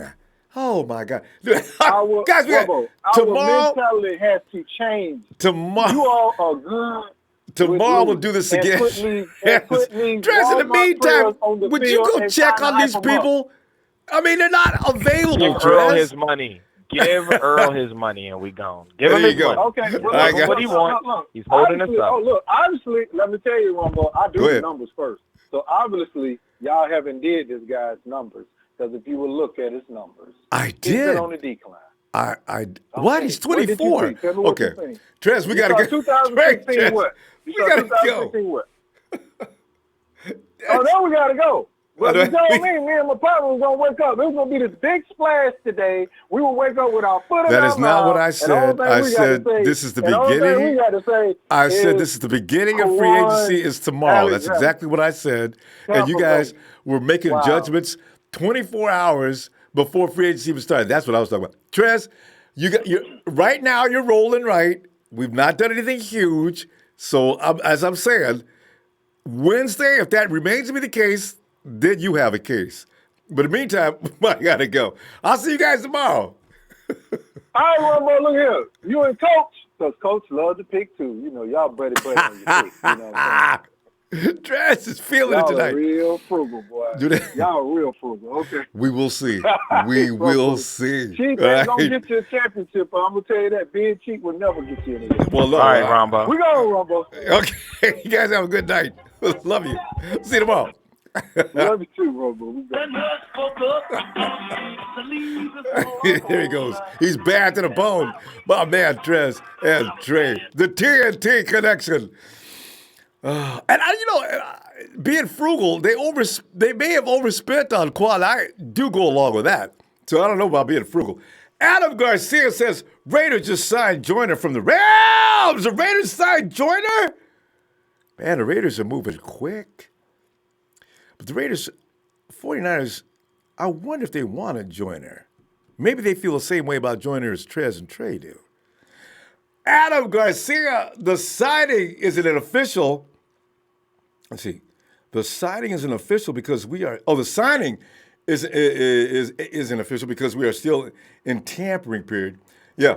So Adam Garcia says, Trez, the signings are not official. We're still in tampering period. So, yeah. There's no need to close the books on everything. It's Monday. Chris! Rob, what's up, man? Chris, I'm getting beat up here by the TNT connection. that was a pretty it was an interesting segment there, man. But you know what? It just made me realize, man, boy, we missing football, don't we? I know badly, right? I mean, we're already talking about 4 and 12 and 6 and 10. I mean, you know, boy, it's rough. Look, I mean, that is the reality of it. I know it can be explained, you know, the injuries and I mean, year one they really didn't have QB. We had Brian Hoyer the whole year. And CJ and like year Jimmy one came in the last couple of weeks, few weeks. Yeah. But then, you know, you got to go look at Indianapolis, the Colts, and you go look at Who else was a 1 year turnaround? Seemed like they able to turn it around pretty quick. You know what though? The Colts just needed Andrew Luck to come back. Apparently, that's a whole other team. Yeah. They added the right pieces too, though. Yeah. That's true. I mean, you got two Pro Bowlers basically. You got Quentin Nelson and that linebacker both. Damn. Both of them made the Pro Bowl. Nelson made the Pro Bowl. Scary. But go ahead. Yeah, that's true. Nah, I'm just saying, man. But I was gonna say, we got Jimmy, but we didn't have Jimmy the whole year, man. But I'm like this, man.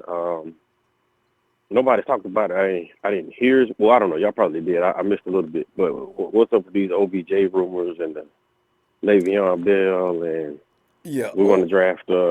I think Le'Veon's. We're going to draft Roger Goodell next. Yeah, right.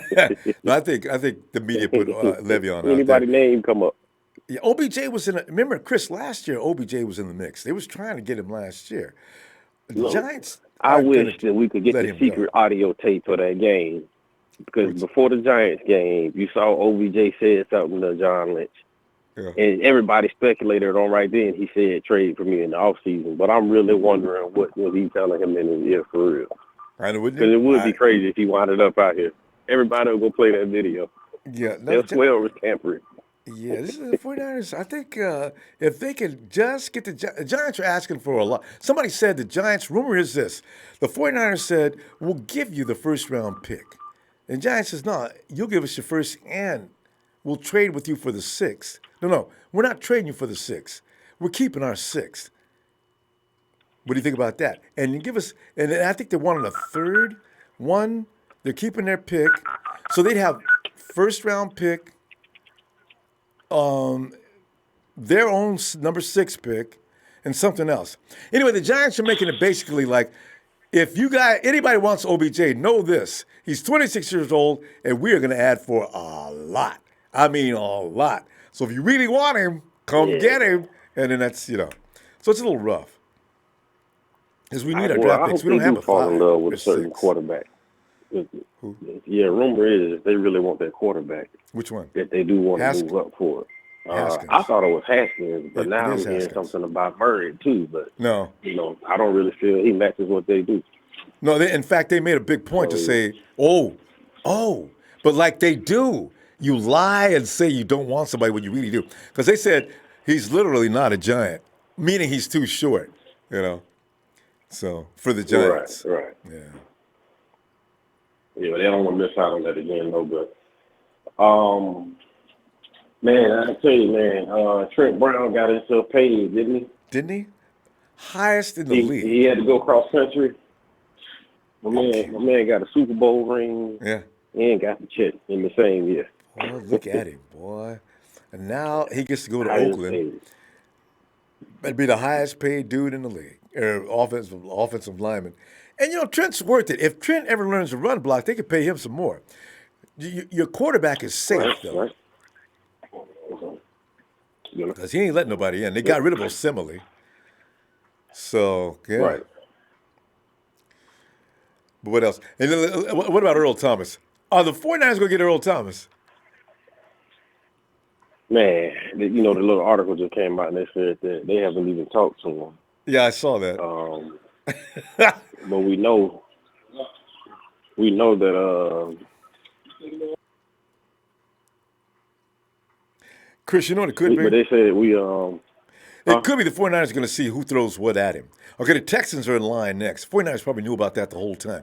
They're going to see what the Texans offer. They already know what Dallas is going to offer. If Texans come in around exactly 14, I got a feeling the 49ers, like I always say, or like it's already been demonstrated, the 49ers will overpay for somebody they want. If the Texans come in at 15, 49ers give them 16. And last thing I'm gonna say because Michael done, but we could have broke that curse of getting these players with the injuries.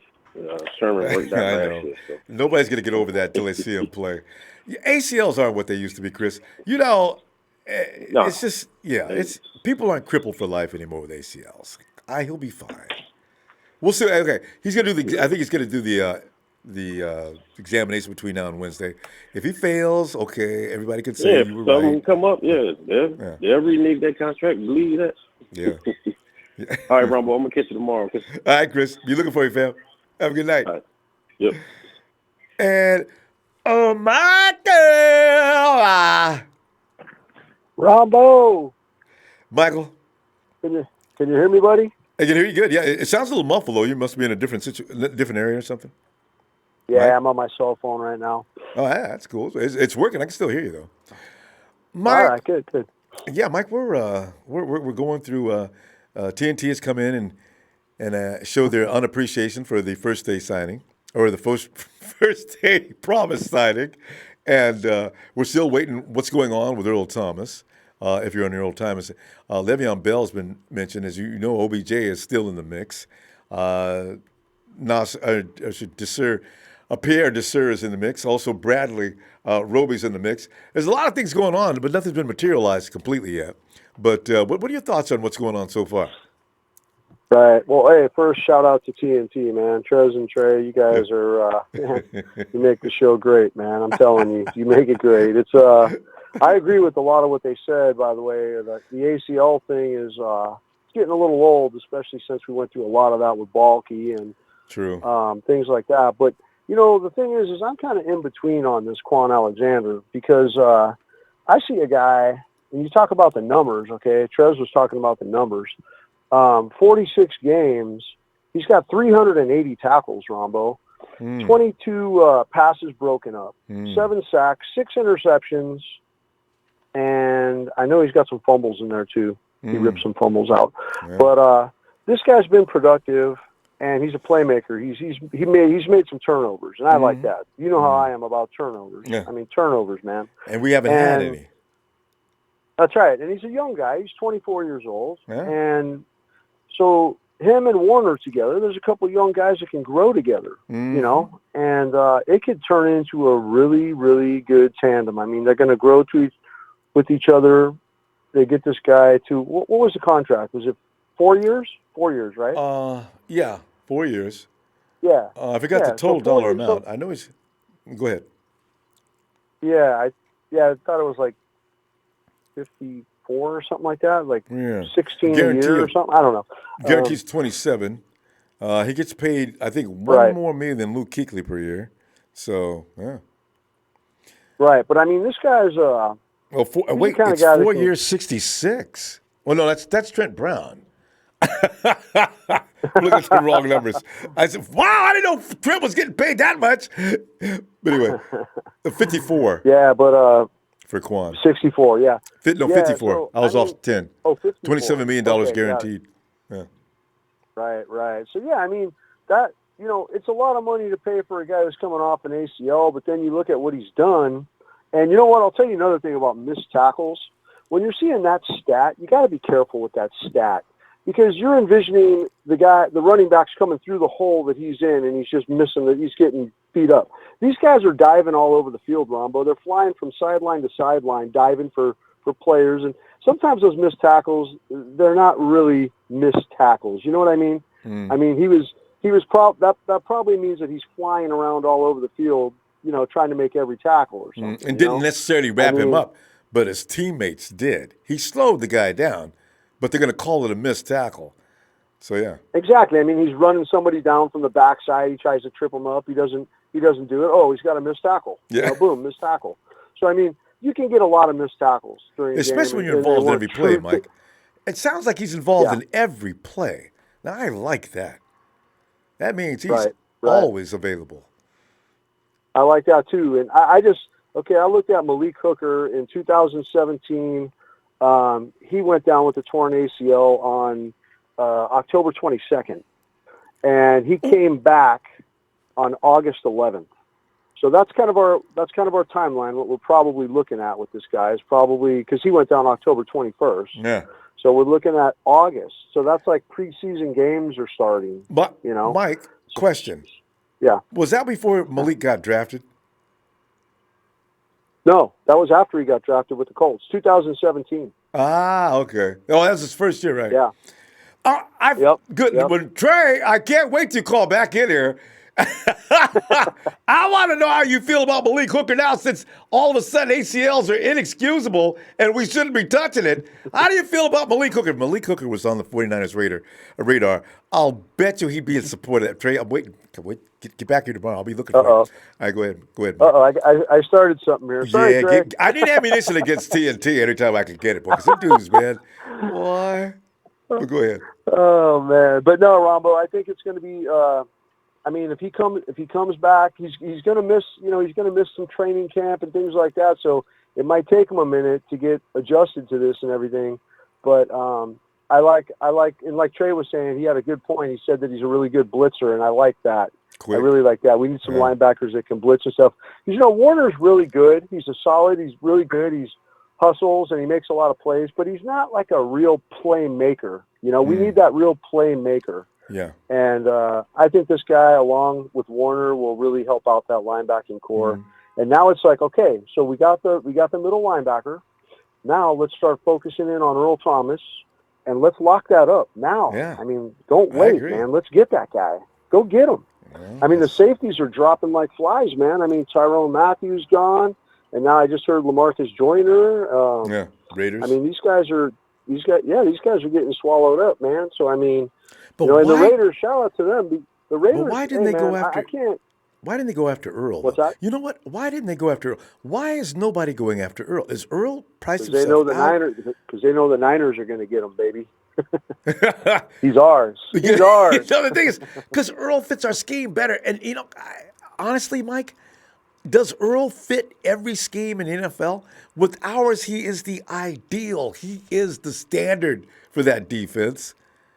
And the Cowboys, they don't play the same defense. I can't wait to see what happens. But, Mike, we got to go, though, Mike. He's really okay, Ronbo. Finish that, though. Just one last thing. He really is the best fit for our scheme, because he's that single high guy that can just fly around. He's a ball hawk. And the thing about him is, you can get any one of these other safeties. It's not the same, Ronbo. This guy's a turnover machine. Right. He's a turnover machine. He makes those turnovers, and that's what we need. Yes. How many INTs? Was that 3 games, 4 INTs, or 4 games and 3 INTs? Jesus. Earl, he came back ready to play. Woo-hoo. All right. So hopefully tomorrow we'll be able to talk about that. Yeah, that'd be nice. All right, Mike. I'll look for you tomorrow, fam. Ronbo, have a good night.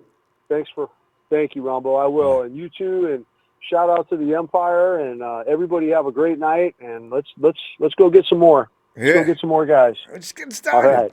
Good night, Mike. Have a good night. All right, Ronbo. Good night.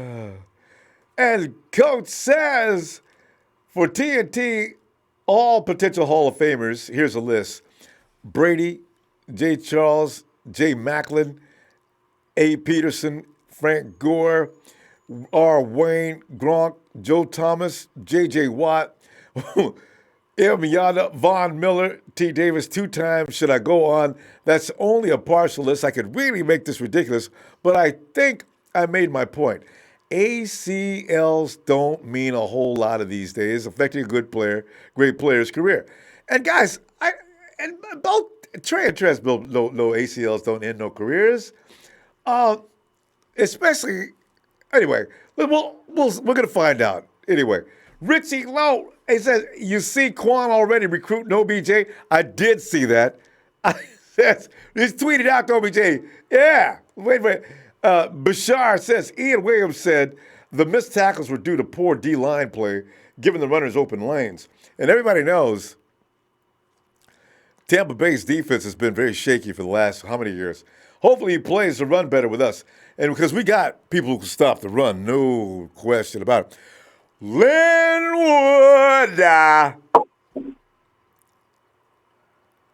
What's up, the true big two, Ronbo Sports? Linwood, we're sitting back here in mixed emotions about Kwon, especially in the chat. A lot of people cannot let that ACL go. They think Trent Baalke has snuck in on us. And, of course, TNT is not over, or definitely underwhelmed with Kwon. But, Oh, I heard. Da, na, na, na, na. They didn't understand it. They said the boy was not bad to the bone. They said he needs to go elsewhere. Then would still from VA. And I don't want to hear nothing you have to say. Oh my God. It's gonna be okay. I think. Really, seriously, this kid, I didn't know nothing about Kwon because I hadn't paid much attention to him. But after I watched the film, I said, okay, this is what I'm talking about. Bring him. Get him into San Francisco right now. Because I want a fiend, a beast, a guy this is the kind of guy that fires up an entire defense. Kwon is insane. I just hope he doesn't get hurt. But I don't mind a player that gets hurt playing like that. This dude is crazy, man. I love him already. We'll see. Yeah, and he's a solid player, Ron. But I remembered. I'm gonna be honest. I did forget about him to an extent. I did remember his story, and I remember how vicious he was coming out of college and getting drafted super young because he was super young when he got drafted, and that's what got my attention. I was like, wow, he was so young, and then he was Lovie Smith made him the starter, and I was like, well. That said volumes to me right there, and Lovie Smith made a volume. Yeah. And then he should have been the year that he was drafted and gone in 2014-15, the rookie defensive player of the year. Yeah, was he? He had like 90 some odd tackles and this and that. It was phenomenal. How old was he that year? He was I think he was 21. Yeah, because he was 22. He had 145 tackles. This is why when Trey says he has more misses than tackles, I'm trying to understand. He did not have 150 misses. Yeah, well, the big bitch is, oh, he has 50 plus tackles. All right, well, here's my thing. If he made 145 and he had 50 missed, well, that's 3-to-1 ratio in my book. You know, so he's tackling 3-to-1. And I don't that know means what Trey's. You know, they're up there in Northern Virginia where the air is really thin up in the mountains and get oxygenated enough. But here's the thing, though. That means he was in on how many plays? If he had 145 successful tackles, that's the thing. This dude, man, damn. It goes down to this. It's one of those weird stats. Is like, all right, Jimmy Garoppolo had 7 interceptions, but it was 6 drop passes. You know what I'm saying? Or bump balls, something. You know, it would be something. It's not like he miscued and threw the ball away. I know. It's just one of those weird, crazy stats. The guy's electric. I He's like solid. him. And when he charges in, I mean, people go and just look the film up.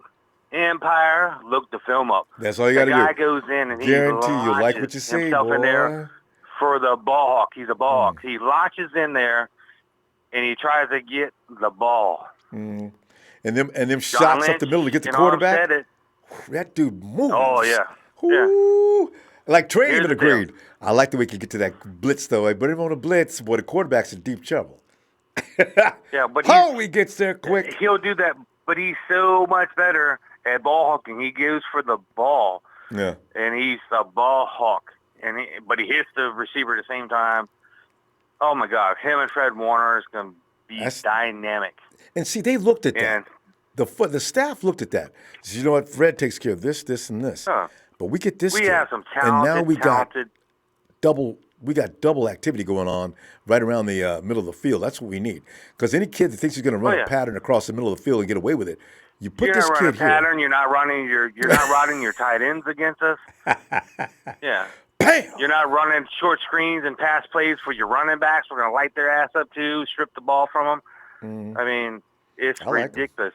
And breaking news, you know, we're in the hunt.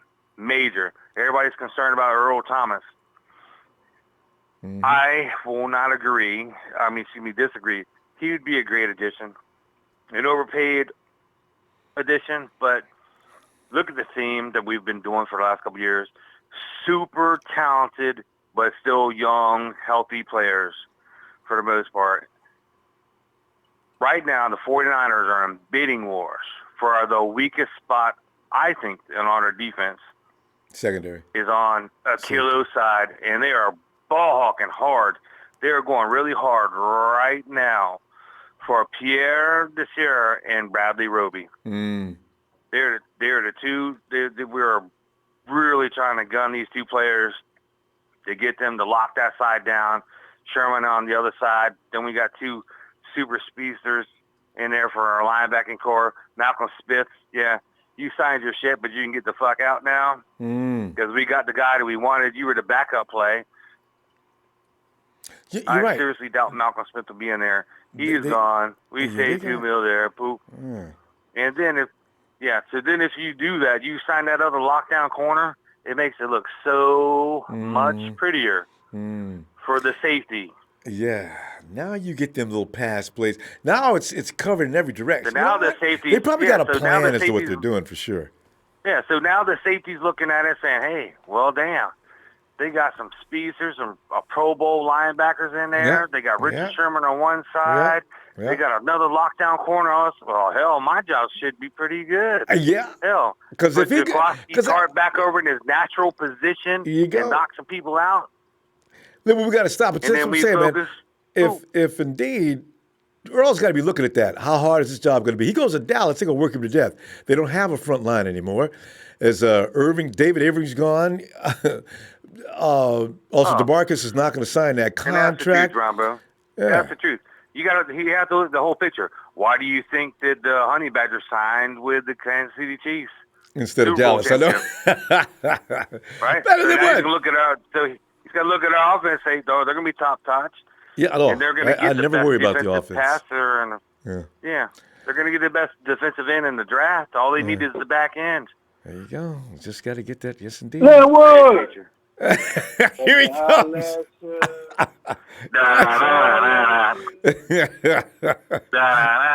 want to know, Ronbo, can I ask you a question? You and Linwood, what do y'all get this 145? Guys, okay, listen, guys. I'm getting pressure. We got. All right, Trez, can you ask it real quick? Go ahead. Where you get the 145 from? That's why I told you, Trez. Will you go read it? It says right there when he was 22, he had 145 tackles. It's there. No, it says combined solo assist tackles. His solo tackles was okay, Trez, I am sorry. I forgot to say combined tackles. So I'm trying to figure out where you get the 145. He's still on the ball, Trez. In 2017, he ain't played a full season but one time in 4 All right, years. okay, Trez. He went to the Pro Bowl. How many guys we got went to the Pro Bowl? Not since NaVar Bowman. Not since NaVar Bowman. Y'all just go out here and watch highlights. No, Trez, you can't go to the Pro Bowl unless you can play ball. All right, anyway. He did it in 12 games. You're talking 2016. We're in 18 going in 19. No, it was he's 24 years old. Okay. Guys, we got to go, guys. I'm getting a lot of pressure. Okay, we got to break. We're going to go. Look, right. I'm going to say this one thing. I'm gone because he ain't looking at it. 2017, I'm looking at it right here. He got hurt. He had the Pro Bowl 2017. No, 2017 he had 97. He had 97 combined, 70 solos. And Trez, you're not impressed with that. 27 assists. No, I'm not impressed because he only played Pro Bowl numbers right there, Trey. All right. I'm gone, man. Get it together. Pro Bowl numbers, baby. Pro Bowl numbers. Trez, you guys, I'm going to see you tomorrow. Hey, Ronbo. Good night, Trez. Good night, Trez. I love you because you're a 49er fan. Come on, guys. I'll see you tomorrow.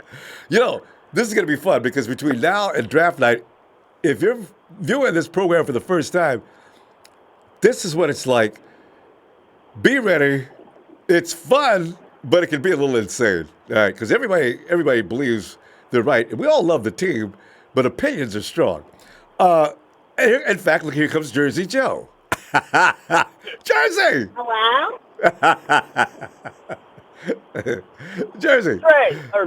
Was it Trez or Trey? Man, that was Trez. That was Trez. I'm literally looking at the stats right now. 2016, he had 145 combined tackles. Trez. Okay, this is when he was 21. He's 24 years old right now. You know who else is 24? Is Reuben Foster. Yeah. This guy came in. He's been in the league since 2015. That already says something. Trez wants us to separate the solo tackles and the assisted tackles. He says that's we're giving him too much. But that's okay. I'm more concerned with the fact that he's in on every play. That means a lot to me, but Trez is not impressed with that. It's okay. Next year, he will see the importance of that. That goes, it's exactly what I don't remember who said it, or maybe it was Linwood, but one of the previous callers said it. It's the same thing with comparing Jimmy G with all his dropped interceptions. You know what I mean? Like, that's not his fault if a player drops the ball. No. The same thing with Eric Armstead. People are not giving him credit for, not making sacks, but he's disrupting the quarterback to a point where you're making the quarterback mess up. Gets a lot of pressure. He's not sacking him. He's not. Yeah. So, I mean, it's the same thing with this kid right here. So I'm actually, at first, I was upset when I saw it. I thought, oh shit. You didn't know who he was, right? ACL. I didn't even know who he was. Of course, but now, I don't want to jump to conclusions, but 15-1 because we got K1. No, I'm about to say that now. But, hey, there's going to be rivals you can make on K1 later, though. I got a feeling if he doesn't get hurt, if you watch his film, guys, I like that kind of energy and maniacal play. This is the kind of guy I've been wanting for a long time. Get him in here. I like that. Wow. Yeah. Well, this again, I like this pick simply because it makes Malcolm Smith look at it like, oh shit, now I got to either step it up or get the hell out of redo this town. contract. Understand, if Malcolm doesn't accept the restructured contract, he's out of here. Well, I hope he doesn't accept it. And we could just draft another kid. He's got to be at least as good as Malcolm. God.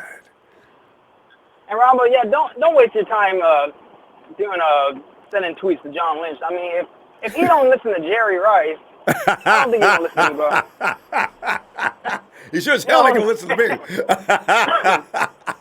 I wonder if he has John's phone number. Jerry could just call him. Stop tweeting him. Hey man, I'm a goat. Why ain't you listening? But hey, somebody said it too. They're saying maybe Jerry Rice still did get what he wanted because he wanted AB. Maybe he wanted for the Raiders. He played for the Raiders. Yeah, because he may have spoke to somebody over there. Gruden knows both Jerry Rice and AB. He likes both of them. He says AB outworked Jerry as far as, how hard they prepare and work. That's saying something, because Jerry Rice was a maniac as far as working out, too. So, interesting. I'd have to see that video because I've seen Jerry's video, and that's just straight insane. I know. And Gruden, I mean, even Gruden's trying to tell everybody. T.O. was. Yeah. Oh, T.O. Well, look, you got to, anytime you go out, have you ever tried to do sit-ups on your driveway, JJ? With no shirt on? Every time you roll back, it takes meat off your back, T.O.'s a bad dude. That's why he's always one of my favorite guys, even though he pissed people off. But T.O. kills me.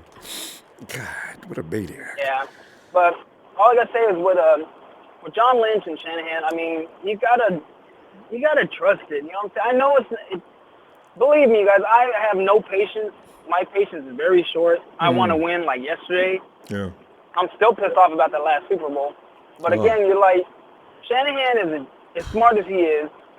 And you got Lynch doing what he's. I mean, you really look at it. The picks that he has picked, only like 2 of them have been really bust. And that was against Solomon and that crazy nut Foster. And Solomon's not done yet, JJ. This is last year to make sure he is a bust. If he still can't come through, yeah, we have to call him a fail. But again, I mean, I can't even give him that much credit for Hoyer and who's the other dude we just let go, Garcon. Because I think Shanahan just tried to get what he could get in there. That's all that was left. Yeah, I mean, because they both have worked with Shanahan. Yeah. But there's just, I don't know. I look at the psychology of the game a lot, and I don't know. The same thing with Solo. That's why I'm still giving him another chance. It's the same thing with Solomon. On this one, if he doesn't do anything this year, I know. And also, but the guy is. And also, Solomon Thomas. I really think he's a better player than what we've seen, though. I've seen him play better than that. He looked better in his first year. We had a lot of guys look better in their first year. I don't know what happened second year. Trent Taylor, I understand he hurt his back, but the other guys, I don't know what's going on with that. So. football. Hey, Ronbo, did you see that? What was that college scouting game? What was the game that Shanahan and all them played for the college game? They coached it. Yeah, that's the Reese's Peanut Butter. That's a Senior Bowl. Hey, Jersey, go ahead because we got to stop though. Go make that point. Okay. Go ahead. I don't know if you watched it, but I did. There was a spot, and somebody said it too before a couple days ago. Shanahan, or no, not Shanahan, but Saleh called a play well before it happened, and he knew it. And Shanahan's right there next to him asked him, "How did you know that?" Because he ran it, and he ran the exact play he saw. Yeah. And Shanahan told him, he said, "How did you know that?" Well, he said, "This and that." Well, you got to be in the film room a little bit more. So again, they're both brilliant minds. You guys just got to give it. Yeah, right. That's why when Saleh talks, I'm listening. That guy's not an idiot. Yeah. He doesn't have the right weaponry, but he is nobody's idiot. We'll see what happens this year. All right, Jersey. I'm gonna look for you tomorrow, fam. All right, Ronbo. Yeah. Have a good night. Niner Nation. No, I'm just kidding. Niner. Listen, you always make with Jersey Joe to pull some number. Have a good night, JJ. And San Francisco says, good day to the Empire. What's up, Ramon? Checking in from Memphis 10. What's up? It says, good move. Team-friendly contract for a turnover machine who can play inside or outside, who just happens to be a 24-year-old Pro Bowler. Leaning towards good pickup. You know, it's pretty funny how people are split on this, though. Because Trask and Trey aren't the only guys that don't think this is a big deal. I like, just from watching this tape, Pro Bowl or not, I said, okay, yeah. Now that boy is playing football. That's why I like him. And then I read about him, whatever else he does. Oh, my God. Coach Tim says, no mixed emotions for me. I just want to see Kwon play and see him thump some heads and steal some rocks and go the other way. Man, we haven't had anybody like that in how long? Red Zone, Go 49ers. Love the new intro and the new logo. Thanks, Red Zone, Go 49ers. Thanks, fam. Anthony McLean says we will get a big name for all. We'll get a big name for all the we not getting any big names. But you have to remember, this is rebuilding process we're going to go through right now. So we can't go too crazy with dishing out all the chat. And that's a good point. I don't know if we're in a position to get the huge paydays yet. James, come on in, James. James, you've already been in. I can just hear you in there washing dishes now. Hey, what's up, Ronbo? James, man, we're collecting thoughts on Kwon. The jury is still out in some cases on Kwon. There's me, the enthusiastic crowd, who's saying, "Look at that boy play." So James, I don't know where you at on this, James. I'm gonna tell you the truth. I really like the signing myself because he's 24 years old. Okay, he didn't make a Pro Bowl from being a slouch of a linebacker first. Amen. And when you think about it too, for the price we got him is a real team-friendly contract because they're saying that CJ Mosley is trying to get 16 points something per year. Oh, is he? Okay. Yeah, and it's that's almost pass rusher money. But CJ Mosley, with the sacks and the way he plays, and he's a great player, hands down. But we were able to sign Alexander for basically about 12 point something a year. Okay, which that's a big, if it don't work out, and it could have been Mosley and it didn't work out, paying $16 million a year, 16 point something million a year versus 12 point something million a year, you still are saving money. So you're doing your job as a general manager and as a head coach. And I will say this much. He's young and got a great character about him, because when I heard that he pulled some other defensive players' coattails in the locker room and really Like he really put a lot of wind under their sail. Like, listen, more or less saying, I'm not going out on that field to be embarrassed by nobody, man. If you don't want to play, then maybe you need to find another team to bear their logo or something. Yeah. I mean, because basically that's what was said. And I'm not saying that it was exactly like that, but, he told some guys like, hey, I'm not going out on that field to get embarrassed. Yeah. If you don't want to do it, maybe you shouldn't be here. And that's really a stern young leader at 24 years old, a tackling machine, sideline to sideline. Listen, man, he's all gas, no brakes. There's going to be times on plays he's hitting the hole so hard to blow the running back up or the receiver up or even the quarterback that, sometimes in the course of a game, a player's over pursuing a little too much. And, he might grab the guy but didn't lock him up. But then somebody else on the defense has got a free shot at him because Alexander at least slowed him down enough for the other player to make the tackle. So I'm feeling really good about it. Nowadays with these ACLs, that's like, that's not something that's like career ending, thank God. So, we got 3 players now with ACLs, and I seen Navarro Bowman come back off of he had more than just the ACL, but he came back and played well until he got the second injury. And Bo's knee, that was, I think, MCL, ACL, both at the same time, were just shredded. Right. So, yeah. Right, was shredded. And so, I think really right now, I mean, so many people are still, believing Nick Bosa is going to be the guy they may pick. But to me, they're really addressing that linebacker issue. And I think the next move may actually be is to go ahead and take Josh Allen in the draft. Now you've got some real stud linebackers that if those linebackers can help out and play the way real linebackers are supposed to play, then the front 4, that whole front 7 up there could get after an offense. It will make the secondary's job a whole lot easier. And I'm kind of curious about today being the first day really of free agency when they were starting to agree to contracts with players. It's kind of funny that nobody went after Earl Thomas yet. See, that's what I'm saying. Now, I'm not saying, listen, I'm not a fan of his, but I won't be mad if they do sign him. But if you ask me, I think it's a bad move because of the injury situation.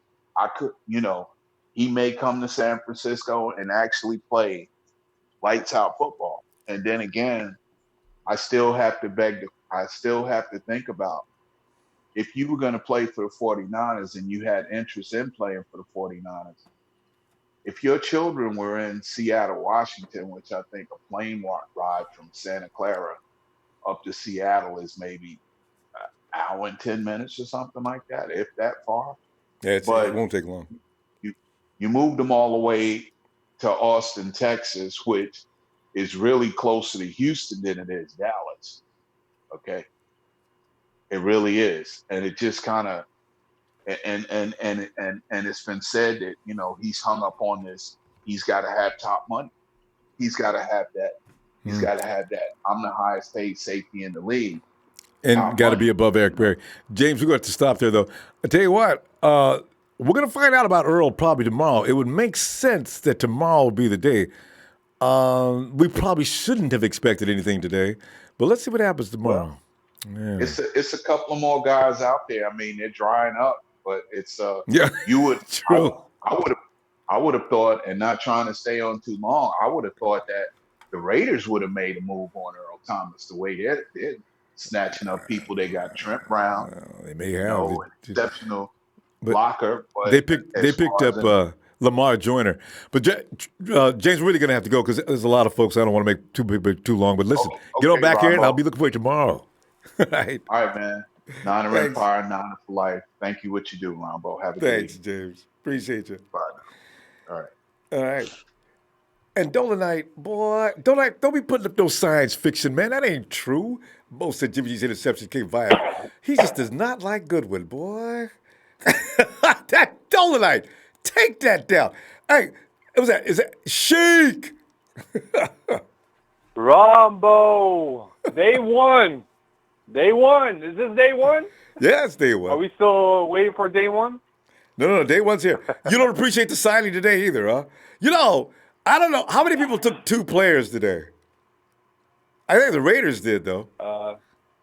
Raiders got 3, not actually. take, They got but Jordan. get promises. 49ers are a little more methodical. They're looking at what they're doing. They got a plan, all right? We don't need to be so impatient. I just don't understand what's all the stressing for. We picked up a good linebacker. I don't care what anybody says. That kid, man. At his age, he's already made it to the Pro Bowl, 145 tackles. I know they weren't all his. But the fact of the matter is he's in on that many plays. I like that. And watching his film, I'm delighted. So no matter what happens tomorrow, I don't consider today a fail. But go ahead. Well, let me tell you this, though, Ronbo. You're right on that. He does get a lot of tackles, and he went to the Pro Bowl. Mm. But the thing is, it's another ACL situation. Oh, here comes that. Is this a bulky situation? It's 2018. ACLs are not a sign. It's not a sentence to death of your career. Guys come back from ACLs now. It's not, and especially he's only had an ACL. Jimmy G's going to be back next year. I mean, we got guys coming back next year that are probably going to show everybody. Medicine has come a long way. Procedures have come a long way. It's not career-ending, right? Yeah, I agree. No, I just wanted to make my point. Like, ACL does you get healed from it. The people, all the doubters that on Earl Thomas with a broken leg and Nick Bosa, these other guys that come out, and even Coach Tim said it as well. There's so many guys that came from injuries and came back. So Brady. it could happen. But the thing is, Ronbo, he was like the 3rd string out of all the linebackers available. I don't know. Am I? Oh, I thought you meant on his team. Okay. Actually, he was best in the league at one point. As far as what? When you call him 3rd string? I think if you compare it to like C.J. Mosley, like what he did with Baltimore defense, the linebacker core, he made it really good. Tampa Bay. He was good like a year ago when he got all those tackles, but he was gone most of the time last year. But Tampa didn't really have a good defense last year. Which amplifies the point even higher, that he stood out on a poor defense. Wait till he plays with this defense. Yeah. No, I'm saying that he's a good pickup. I think we need a linebacker, and if you are really high on him, you think that Mosley is not going to be available because he's going to go back to Baltimore or he's going to be higher price. That's fine. That's the rumor. That's if it's the rumor, if it's true. Yeah. But the thing is, we have so many needs. I'm not saying go overspend. I've been saying it. We talked about it yesterday. Earl Thomas is still on the table. All these safeties are going, and there's no interest at all. I don't understand what John Lynch is doing. I understand, these guys are the people that reach, trying to make a statement for their team. Mayock, the Raiders, they overspend with a lot of guys, and I think Trent Brown was a waste because that guy's 380 pounds. He's not going to last long in that contract. But the thing is, Ronbo, we got to be smart at decisions. We haven't even picked up certain guys. All we did in the free agency is get a backup kicker and a linebacker. And there's nothing coming out. There's no interest. They've been saying Bell. Like, if they're really I think that's the media. Bell, I think that's the media talking. I can't imagine them really wanting to go after Bell. Yeah, I don't know, man. Honestly, I do kind of miss the leaks coming out a little bit because it's nice to know my 49ers what they're going to do, get a little excited, the opportunity for us. I missed that back in the day. But, if this is how the system is going to be, that's fine. But the thing is, Lynch, you better step up, man. You got to make your pieces. But there's but Sheik, there's only how many people would you be satisfied? Who would you be satisfied if they brought in? I mean, I'm sure Le'Veon would make you happy. Who else? No, Le'Veon Bell. No, I'll probably because he's going to be overspent. And obviously, really? All right. Yeah. Well, okay. Yeah. See, Well, if that is, I'd rather have Bell than McKinnon. I'll be honest, but I'll give it a shot with McKinnon and see how he does. The guy I'll probably get is that I can't pronounce his first name. He's in Baltimore. Smith, the defensive end. I'll probably consider him. Oh yeah. Yeah. Well, you know what? He's not necessarily Zadarius. I think it's Zadarius. Zadarius. Yeah, something like that. Yeah. But why is Zadarius not already signed? You know what? I got a feeling this was day one. Maybe the media hasn't gotten a hold of all the conversations that are taking place. This is what I'm saying. We can't go specifically by what we hear in the media because we don't know. The 49ers are very good at. Who knew that the 49ers were talking to Kwon Alexander? Nobody. So, you never know who the 49ers are talking to. So condemning them before anything happens is probably a little premature.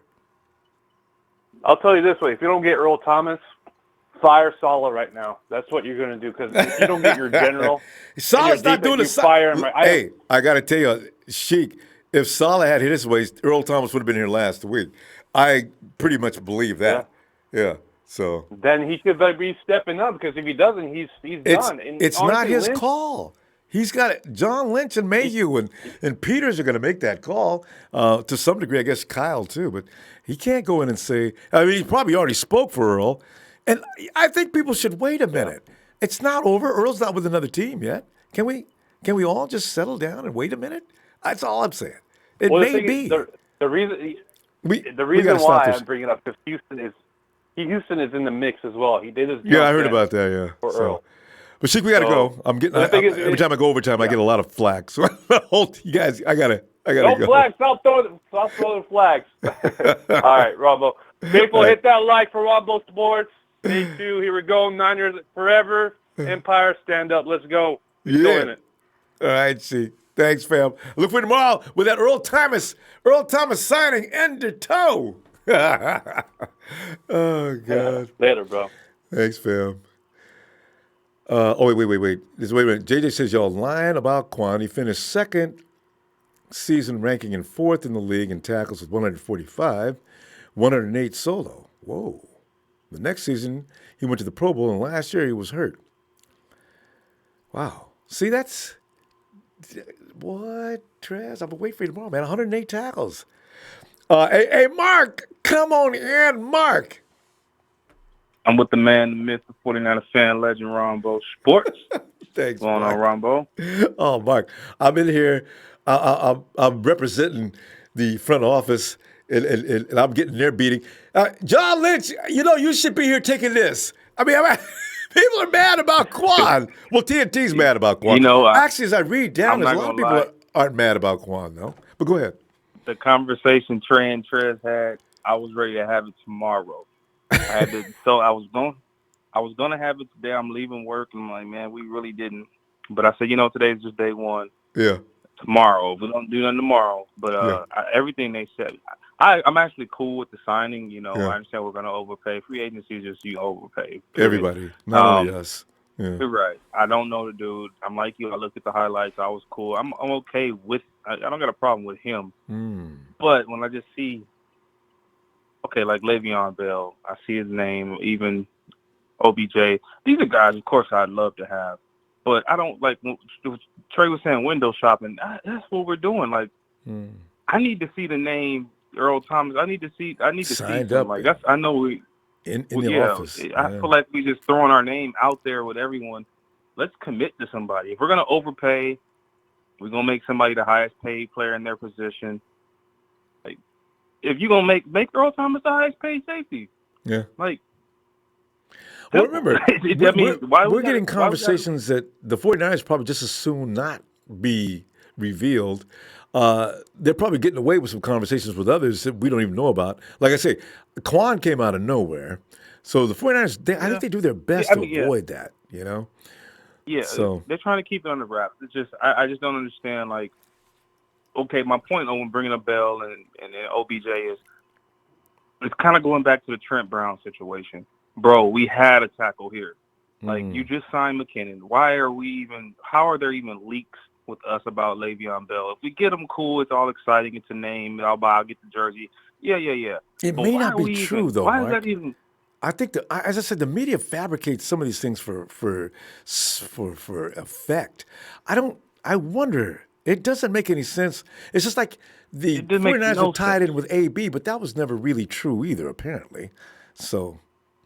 Yeah, I mean, and even with the OBJ, like, so we're giving up the number 2 pick for. Like, if we do, I'm not gonna be mad necessarily, No, but I just you can't get mad at that. some of the things.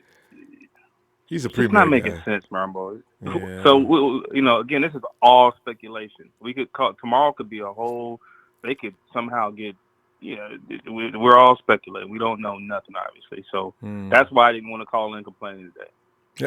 You'll save it for tomorrow, right? It could be a whole. I understand because we're a team that's been losing a lot lately, and it is what it is. But you know what? Overreaction either way is probably unhealthy until maybe even Wednesday. Yeah. See, there may not be anything they come off fantastic board. tomorrow. Yeah. They need to happen. Something needs to really happen tomorrow. And I do suspect the 49ers can be doing the best they can. I don't see them tail dragging. I think some people get under the misconception that the 49ers are just laying around shooting craps in the office and going out to have dinner and coming back and making a phone call here and there. I don't see that. I think they're trying to make these moves, but they're not that easy all the time. The one thing I was happy to see, and I'm recorded on this show saying I want Terrell Suggs. I think he'd be a good locker room guy, and he's not what he used to be. But I was happy to see we were in the running. As you know, I'm in Arizona. Once they put their name out there, he was mad when the Cardinals didn't draft him. They passed on him at I think they were number 5 the year when he came out. He was mad back then, right? Because they passed on him. So he was delighted when they called him over now. Exactly. Yeah. But how that impacts us is he's coming off the edge for the most part. Cardinals were looking for an edge rusher. That means Nick Bosa is if we're still having number 2 pick, or we're gonna auction off Nick Bosa pick. So that just solidifies it. It also confirms that Rosen is gone. They are definitely going to use that number 1 pick to get that crazy Kyler Murray, which I don't want to be bothered with. Yeah. So you know what? I'm glad we picked up somebody like, you know what? Kwon's going to be just the antidote. And give me another quick guy too, man, because as soon as Kyler busts out of that hole, man, somebody go get his ass. That's where we yes. I feel like Allen, man. I mean, Bosa's, I know he's technically the more sound guy, but speed, man. I think he can get those moves that Bosa has. I think he can pick those up after some practicing and videos and whatever else they do nowadays. I don't know. But remember Bosa's not short area quickness. Bosa's just as fast as anybody. Check out the cone drill times. Bosa ain't slow for short area distance. The 40 is not, because otherwise Sweat would be the number 1 pick. The 40 is not the tell-all, especially when you consider technique, footwork, and quickness. Bosa's actually going to get there faster than most of those guys. So that's why you got to be careful where you emphasize the speed. What happened with D4? Did anything happen? I know we were. Yeah, I know, right? That's a trade deal, so that could go on indefinitely. So we'll have to wait and see on that one. That has nothing to do with free agency. So if that happens, then I look for us to. That's like a second rounder, I think. So I look for us to trade back. Yeah. I'm not. I don't like to trade back. Don't get this as what I want because I pick the best player. No one on the 49ers is going to do. I know. Yeah. I don't like to trade because a lot of people call in here and say, "Oh, trade back and get who?" Right? You got to home and think with it. Mark, we got to see you tomorrow, though. Okay. And all right, Ronbo. Always great to hear from you, man. And we'll all be posted, man. All right. Pray tonight for whomever you want in this free agency period. See what happens. All right, Mark. All right, Ronbo. Appreciate you, fam. See you tomorrow. Oh God. Yeah, we got boy. Tell you. Hey, it's JT. Hey, JT. Hey, what's up, Ronbo? JT, man, we're sitting up here and where some of us are appreciating the Kwon Alexander pick. Others are looking at other things like ACL and no, he did not get 145 tackles and what else. And Earl Thomas is making people crazy because how come Earl is still available? Everybody's getting signed but Earl. That tells me something about maybe Earl is waiting for the 49ers to jump, and they're trying to say the 49ers ain't said a word. I think somebody doesn't know. But, AJT, what are you thinking? You know, Ronbo, to be honest with you, it's kind of hard to tell what the 49ers are doing, man. They threw everybody for a freaking loop when they signed, Kwon? I know. Kwon Alexander. Nobody's seen that coming. Nobody saw that one coming. I didn't see that one coming. To be honest with you, I wasn't too thrilled about the pick. I didn't know too much about him. I mean, I heard the name before. I didn't hear his name. I didn't know anything about who's that. Yeah, and so I go back and I do a little bit of my research on him, and he hasn't really had a full season. Well, maybe one season healthy at the most, and he made the Pro Bowl one time. I just feel like we could have did better than that. Yeah, in fact, it would have been nice to go ahead and sign. I figure the 49ers have a reason for signing him for his skill set, but I would have liked to have signed Earl Thomas first. And I would have liked to see that. I would have liked to see a bigger splash than that. It's gonna be year 3. I had to calm myself down earlier because I was freaking pissed earlier. Like when I heard it, I wasn't happy. I was not happy. And then later on, like after I thought about it, later after I thought about it, I kind of was trying to convince myself that it was a good pick, but I'm just lying to myself. I'm not. Yeah. You know what? I think, JT, the 49ers have something in mind. And one thing you tell by the minds that they have in the front office, they have a strategy. I'm not sure what it is. I can't really figure it out because I'm not on their level of thinking. But whatever they're doing, we're going to be able to connect the dots. I think at the end, during the draft as well, you're going to see clearly what they were doing because these guys don't do anything just to be doing it, as we can see now. They make mistakes, yes, but when they do things, they did it by having thought about it first. But go ahead. I hope you're right about that strategy because I'll tell you one thing. It's going to be year 3. If we have another freaking losing season, I'm almost to the point to where I'm with Big Show, Trey, maybe not so much on dogging out Robert Saleh, but the decision making, like, I don't know what the hell they're doing, man. Like, how come they don't at least solidify the safety? They're letting all these teams pick up the Landon Collinses, the Tyrann Matthews. I am a little. I'm kind of surprised Clinton Dix is still out there, but yeah, as much as we like Tyrann, I don't know that he'd be good in this scheme. Also, you also need to remember what was that other point you just made about the? You know what? People forget we lost a lot of important people last year. This is why I really think too much fault is thrown on the 2018 season. If you lose your franchise quarterback, and that goes for any team in the league, you lose your franchise quarterback and your coaches made the mistake of designing a whole playbook around a running back, your team is going to struggle. You're right about that, Ronbo. You got to have your people. You can't come in and just start winning games with nobody. You can't throw C.J. Beathard out there and expect him to do what Jimmy G was going to do. You're absolutely right. Yes. But if no one would have got hurt, I doubt they would have had 4. You know what? I would stake a lot on that. If nobody gets hurt, that's an 8-8 team minimum. There's no way they go 4 and 12. There's no way. 8-8 at the very least. Minimum. Yeah. So. But I hear all these names that they're connecting the 49ers to, like the Le'Veon Bells.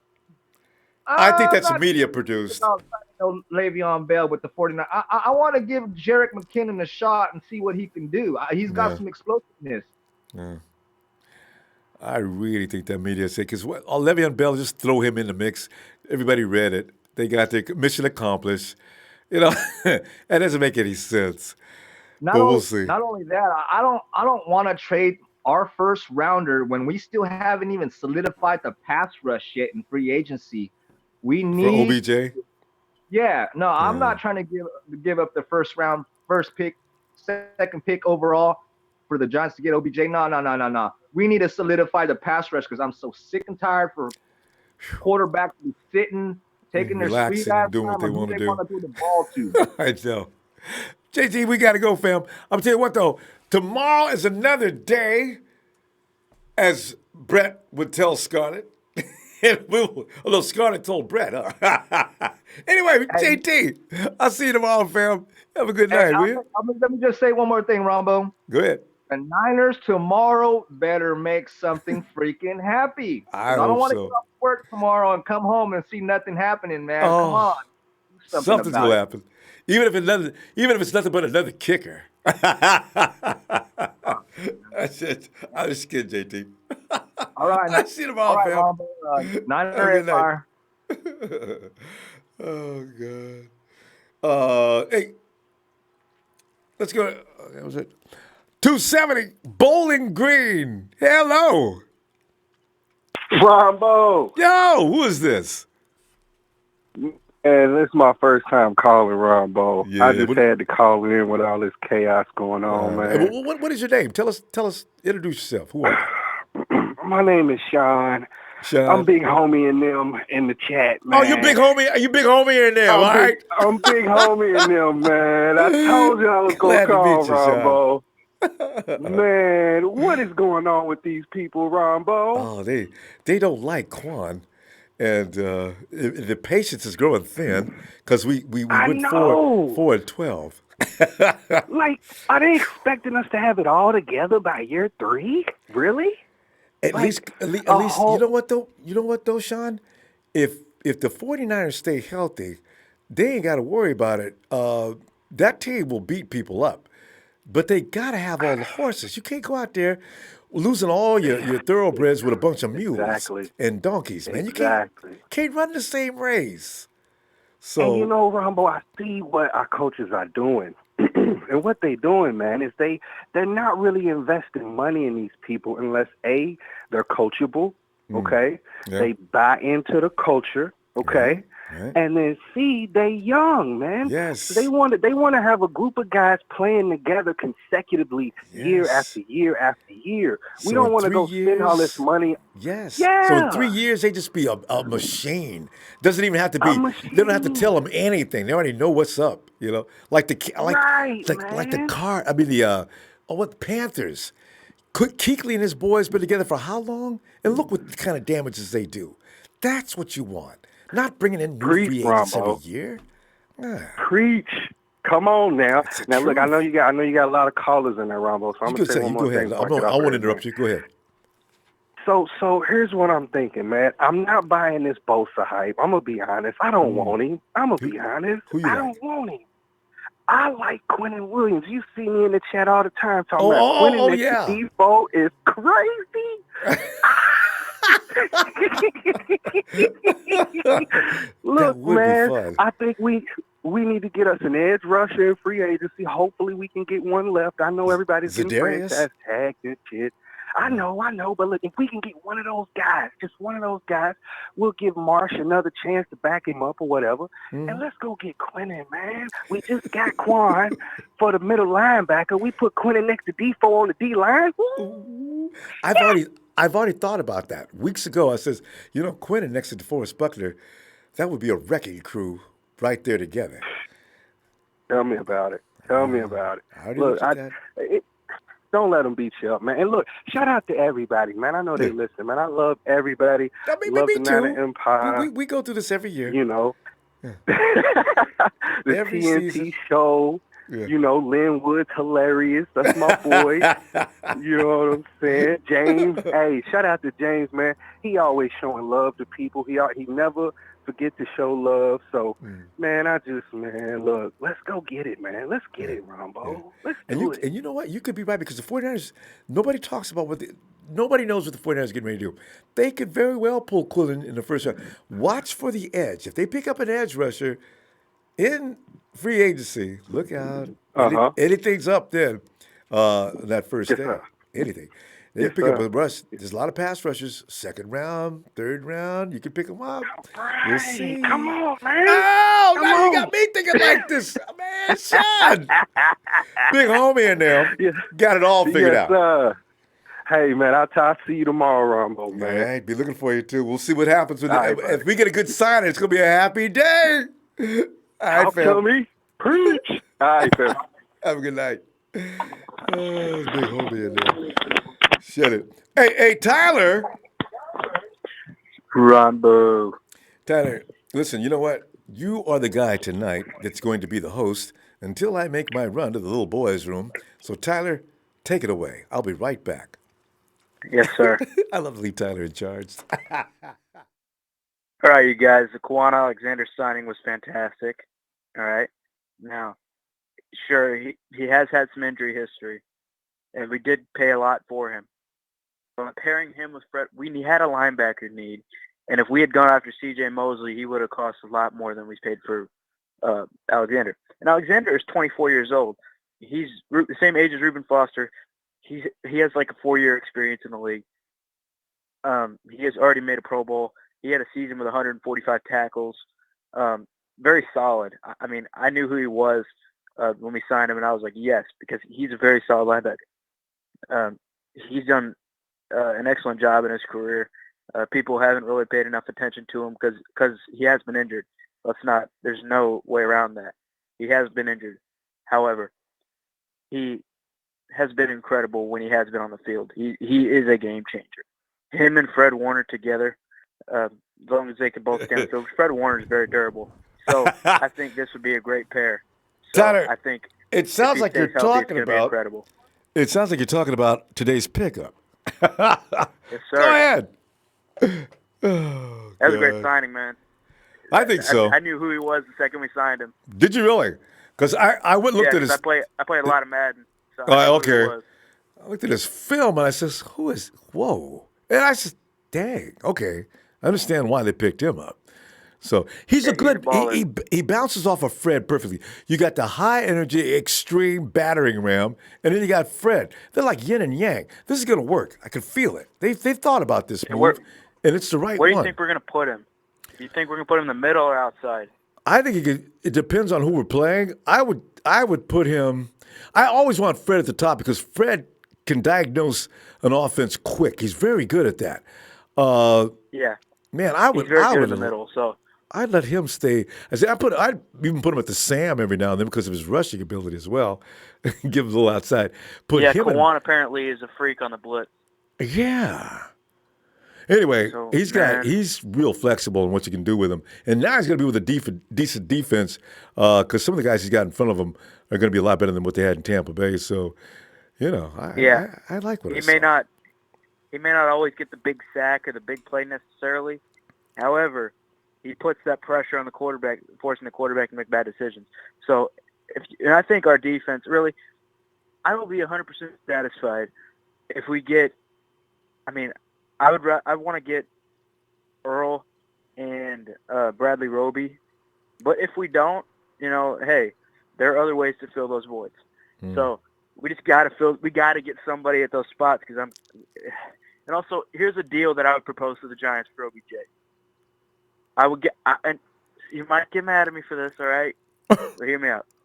Because I read something that said the 49ers are going to try to pick up a veteran edge rusher in the free agency and draft one. So that's what I read today. But anyway, the trade proposal I would give to the Giants for OBJ, I would give him our second pick, Jaquaski Tart, and a second rounder for next year. OBJ. They need a strong safety now that Landon Collins left. Yeah, that's not a horrible deal. That's actually kind of light. Actually, that doesn't really hurt because you got Marcel Harris now. Kwaski's going to have to deal with him for that spot. It's going to be interesting to see what happens at camp with certain positions that we assume are going to go to certain people. So yeah. So, what's his name? Was DJ Reed a strong safety? No, DJ Reed is he plays a slot and free safety. Okay, so Antoine Exum is a strong safety, right? Yeah. Well, Exum could probably play both. God, he hits hard. I don't know how heavy he is. I like Antoine. I right now, I like can't him. think of. I think he might make a jump in year 2. I like him. He's the one that got that pick 6 on Phillip Rivers. Yeah. I like him. And also, remember that one game where we needed to get the ball back into the offensive hands so George Kittle could get his yards? Nobody told Exum to run that blitz.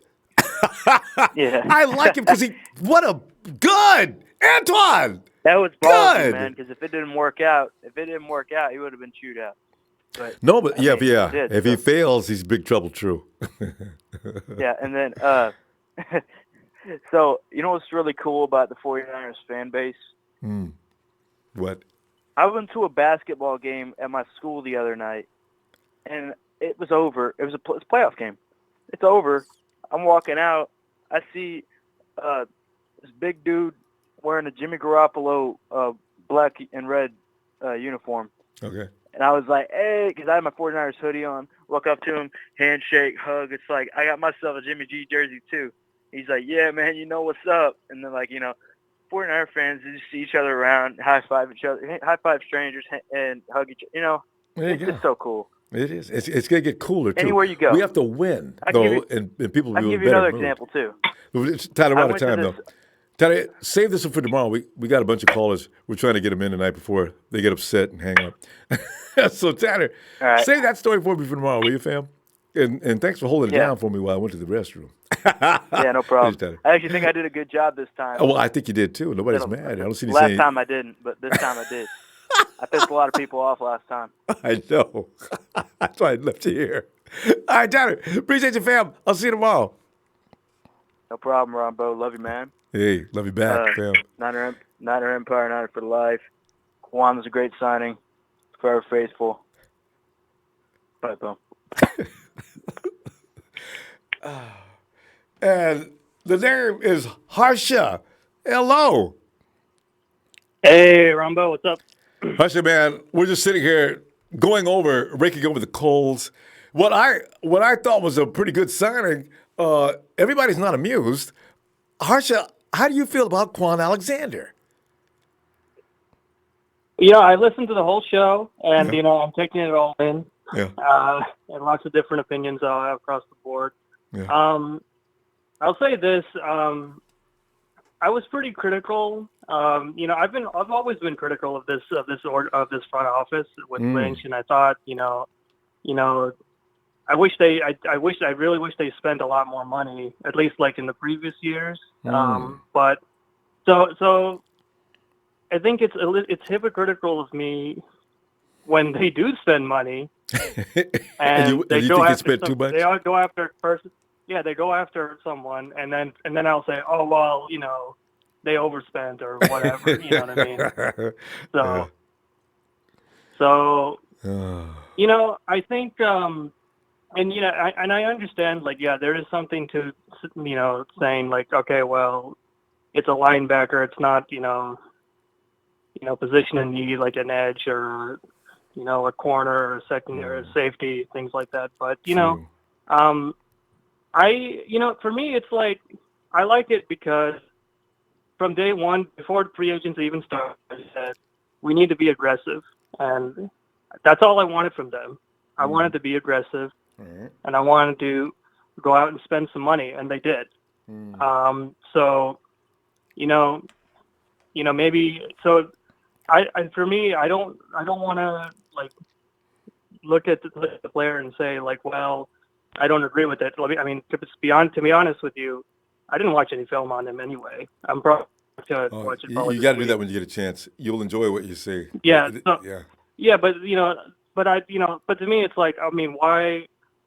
I'm not going to complain about it until I see him on the field, and I see him running around. We'll see him in some game, and then we'll see. We'll see how it works out, and I hope it works out. And I understand that there's a lot of I understand there's a lot of trepidation with the fans because it's an ACL, and we got a lot of ACL picks, and we got Jimmy G and McKinnon and all of these guys, and Kentavious Street and all these guys with ACLs coming back, and we're banking on a lot of things. This is a very important season, and I get that, but we just gotta wait. I think we just gotta wait and see. And I do like the fact that they're trying to swing for the fences here, like, because I think if Kwon Alexander is who he was, at least before the injury, but in the 2015, 2017, I think we're getting a Pro Bowl linebacker at the will spot, the weak side linebacker spot. And we needed to fill a need there. We had who do we even have starting there? Malcolm Smith, Well, see, Elijah Lee. That's what I was getting ready to say. These guys are not starters. Yeah, and they were terrified. Those guys aren't starters.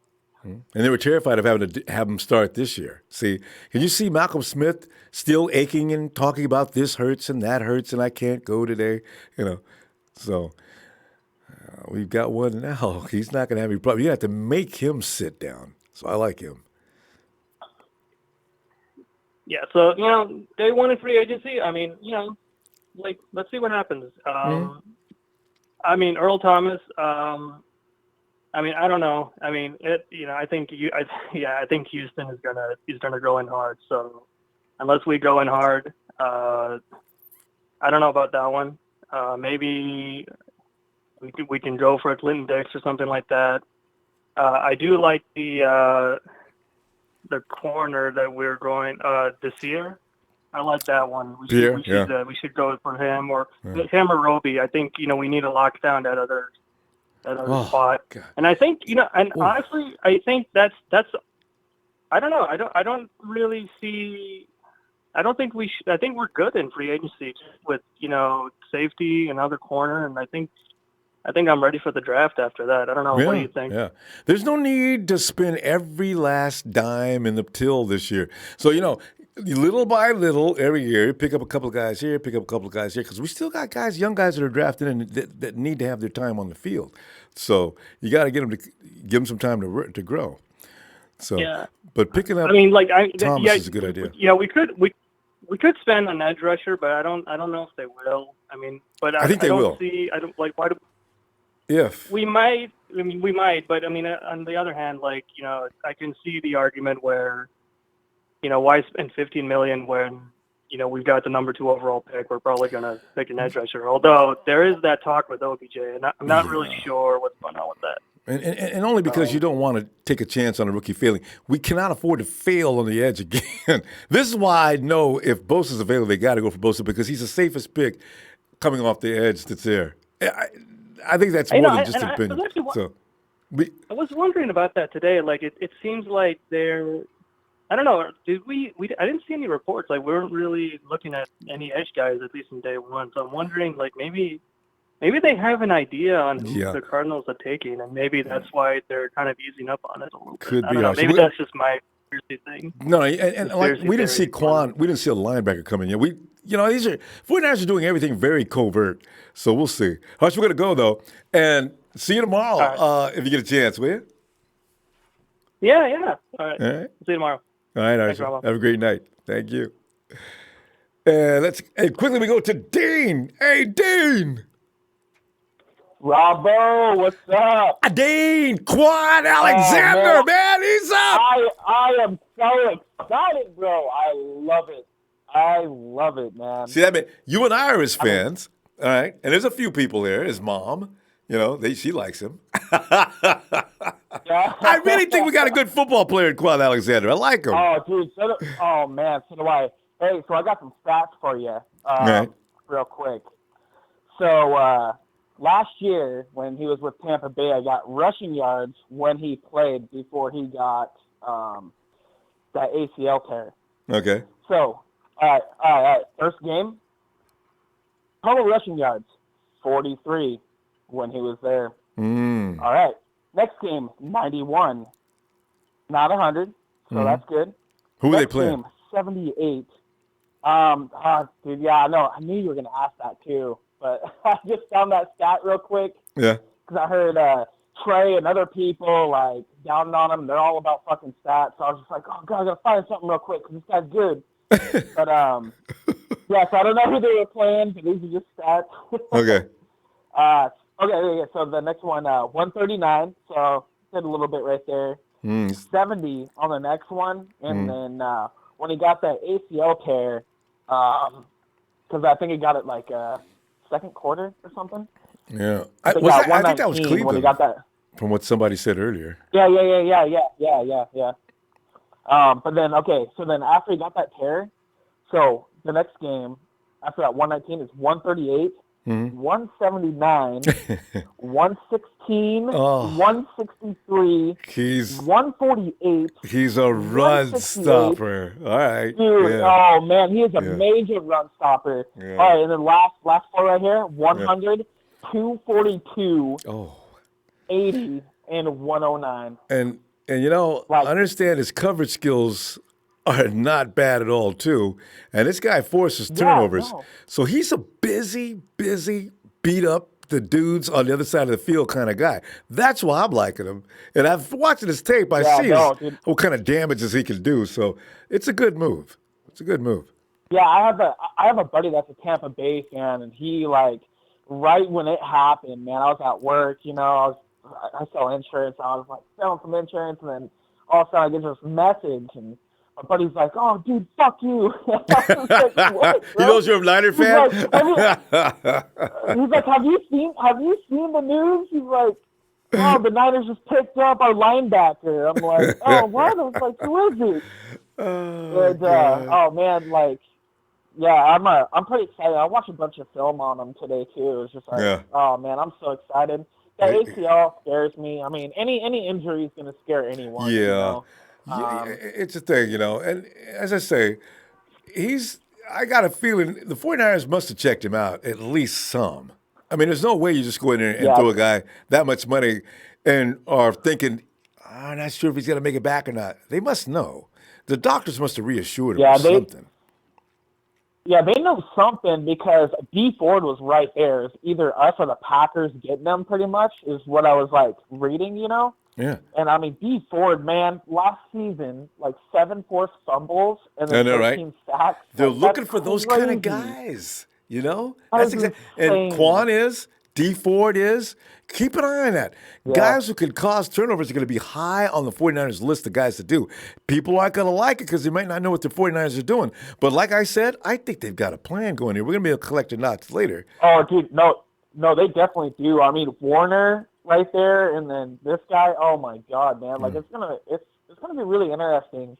And then if we get Josh Allen or Nick Bosa on the edge, and then we got Depot right there, we're looking pretty good, man. Just need to get that safety. There's only there's only 2 more left, that we need to grab. There's only 2 more. There's HaHa and Earl. And HaHa's a good ball hawk, but he's a wimp tackler. That's the only thing. Yeah. We'll see, because I don't know. They got to get Earl. I really wish they would, because Earl, there's no problem with him tackling. Earl goes after anybody. He doesn't care how big they are either. Hey. Yeah, the tail go right after him. And that Broncos cornerback, too. Oh, yeah, Bradley Roby could be. He's in the mix. Yeah. Hey, we're gonna go. I'm gonna tell you what. Look for you tomorrow, okay? Oh yeah, no, definitely. So my kid likes to watch the show. Yeah. When I'm on and stuff. Can you give him a little shout out? What's his name? His name's Liam. William? Is it William? You said? Can you give him a Niners shout out? I can vote for William. No problem. Niners! All right. Hey, good night, William. William? We got to make sure MC Niners says something to him. Have a good night, Dean. All right. Night, Ronbo. Night. All right, man. Let's go check out Tony. Tony! What's up, Ronbo? Tony, I'm glad you called. I always like to see what your perspective is on players, especially we just got a new one. Tony, what is your observation of Kwon Alexander? All right, so I'm going to start with something else, actually, but I'll get right into it. All right, go ahead. Whatever you want to say, go ahead. Yeah, so the Niners are expressing interest in Pierre Desir, former Colts cornerback. Yeah. And as you know, I picked him on Red and Gold GM. Yep. I think he's perfect. I think he has all the qualities and traits you want out of a guy. Plus, he's pretty quiet. good guy in the locker room.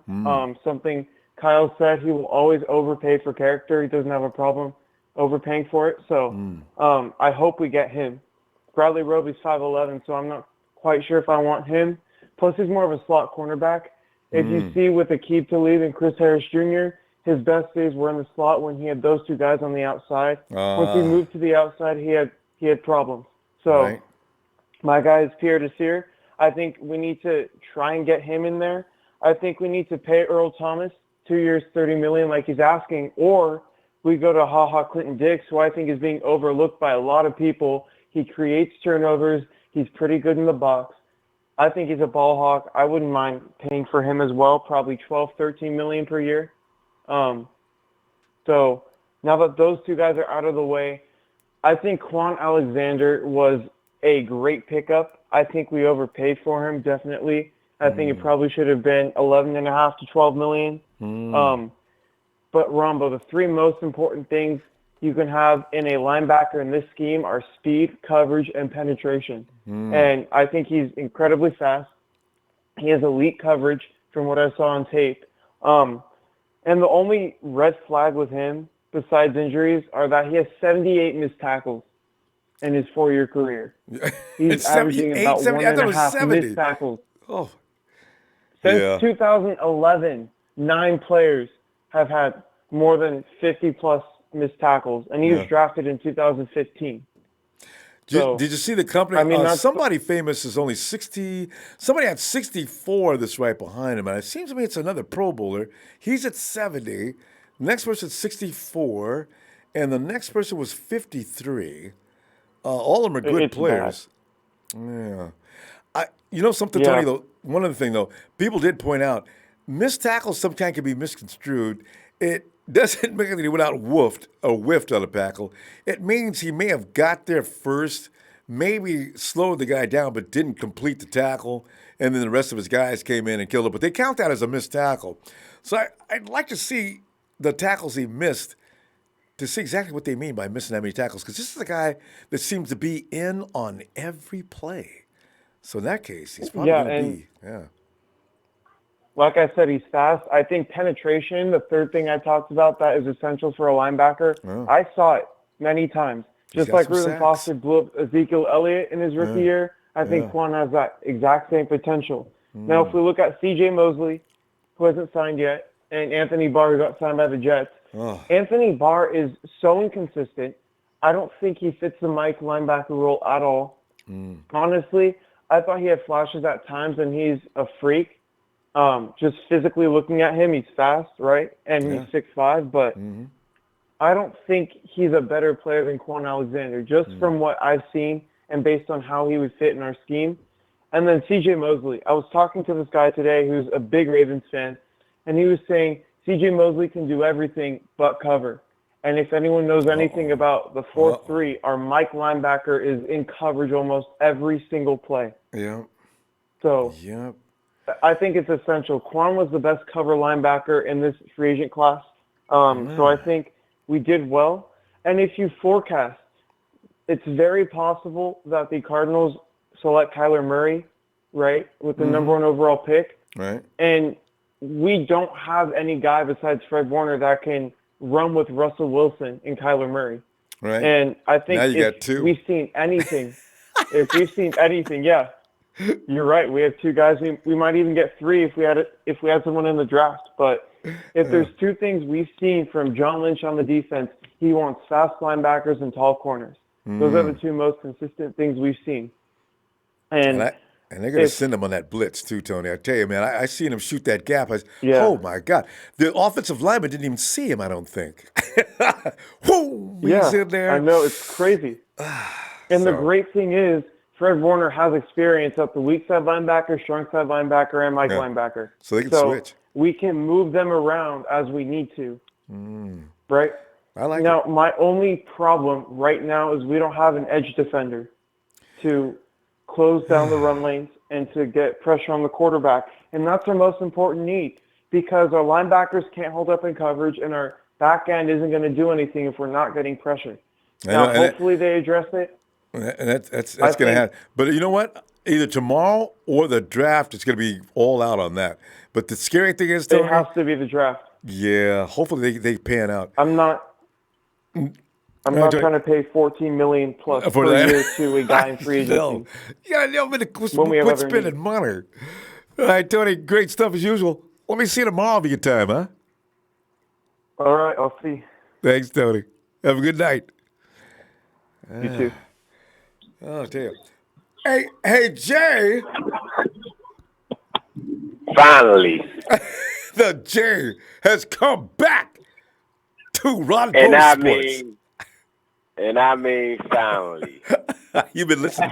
You've been watching Trey. He's got it down good. Did something right. You want an installment too? Because he's been way too cute and cuddly. Can I please get an installment, Rambo? He does too. And now, it's Monday Night Raw. Another session of Let Me Holler at You. Go ahead. Let me holler at these 49ers nation. Y'all ain't the empire, y'all nation. They ain't the empire, they nation. Look, check, I'm going to tell y'all real. I'm a real 49er, real football fan. Yes.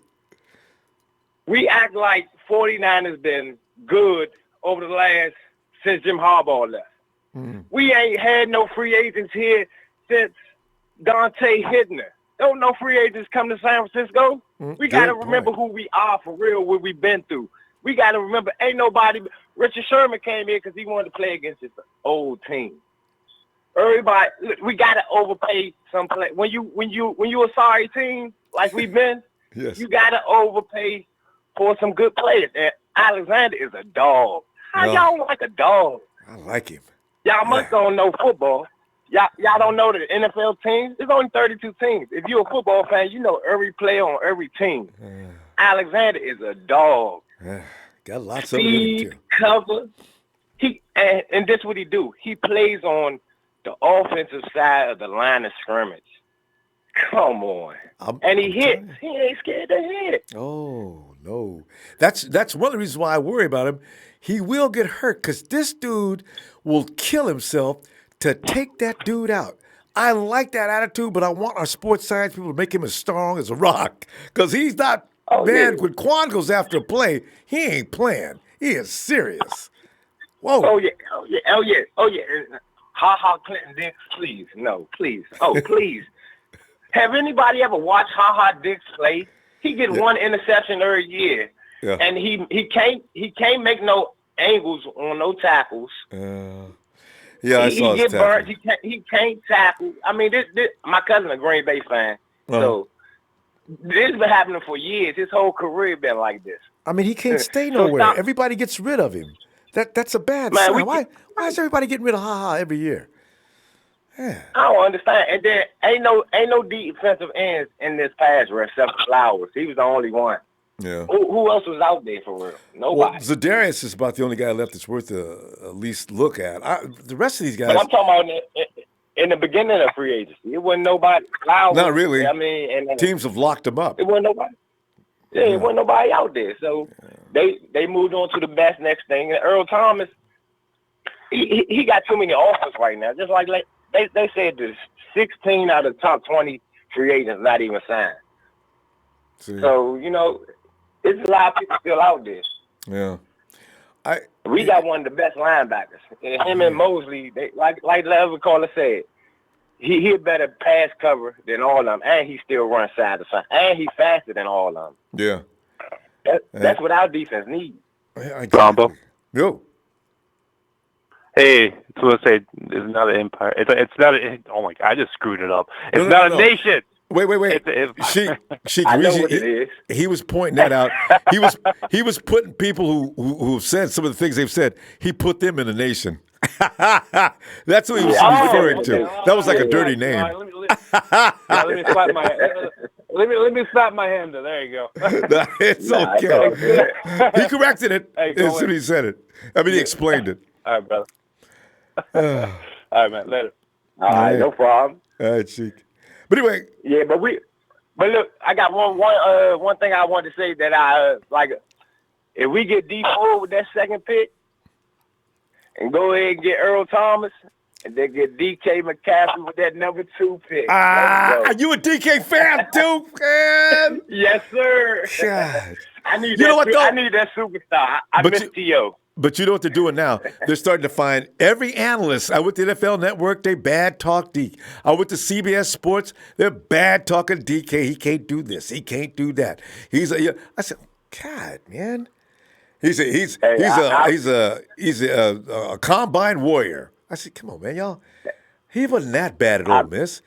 And then somebody came the other day and said Greedy Williams shut him down. I said, for real? I haven't watched that game yet. I got to go find that game. That's what? on YouTube. Yeah. But look, is it true? I remember another freak. That was coming out in the draft that slid all the way down to 21? Yeah. Which one? Next thing you know, Randy Moss. everybody passed on Randy Moss. Because he's too tall, right?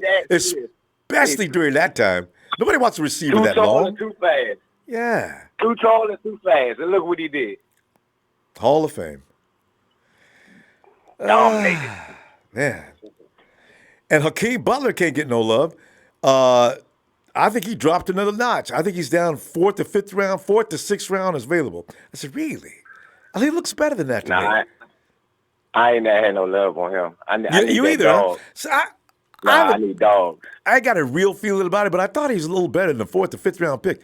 Well, we'll see. I'm all about.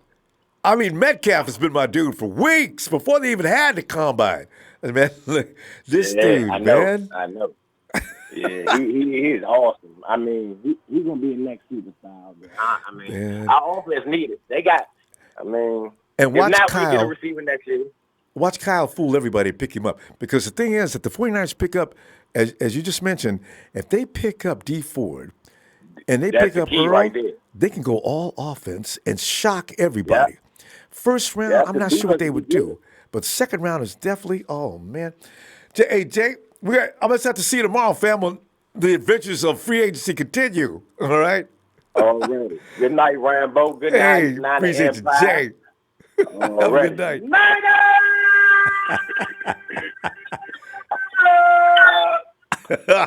I love that fading effect. Night, Jay! Already. And let's go check out Joey. Hey, wait. Is that Joey? Joey Mahoney, yeah, dum-de-doo-ah. Ooh, yeah. Joey Mahoney. Joey! First say hello to my kitty Ronbo. Ronbo!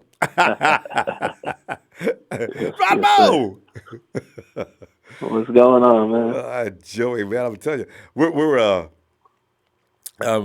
we're trying to decide tonight. We didn't take a voting yet, but did the 49ers make a mistake picking up Kwon or not?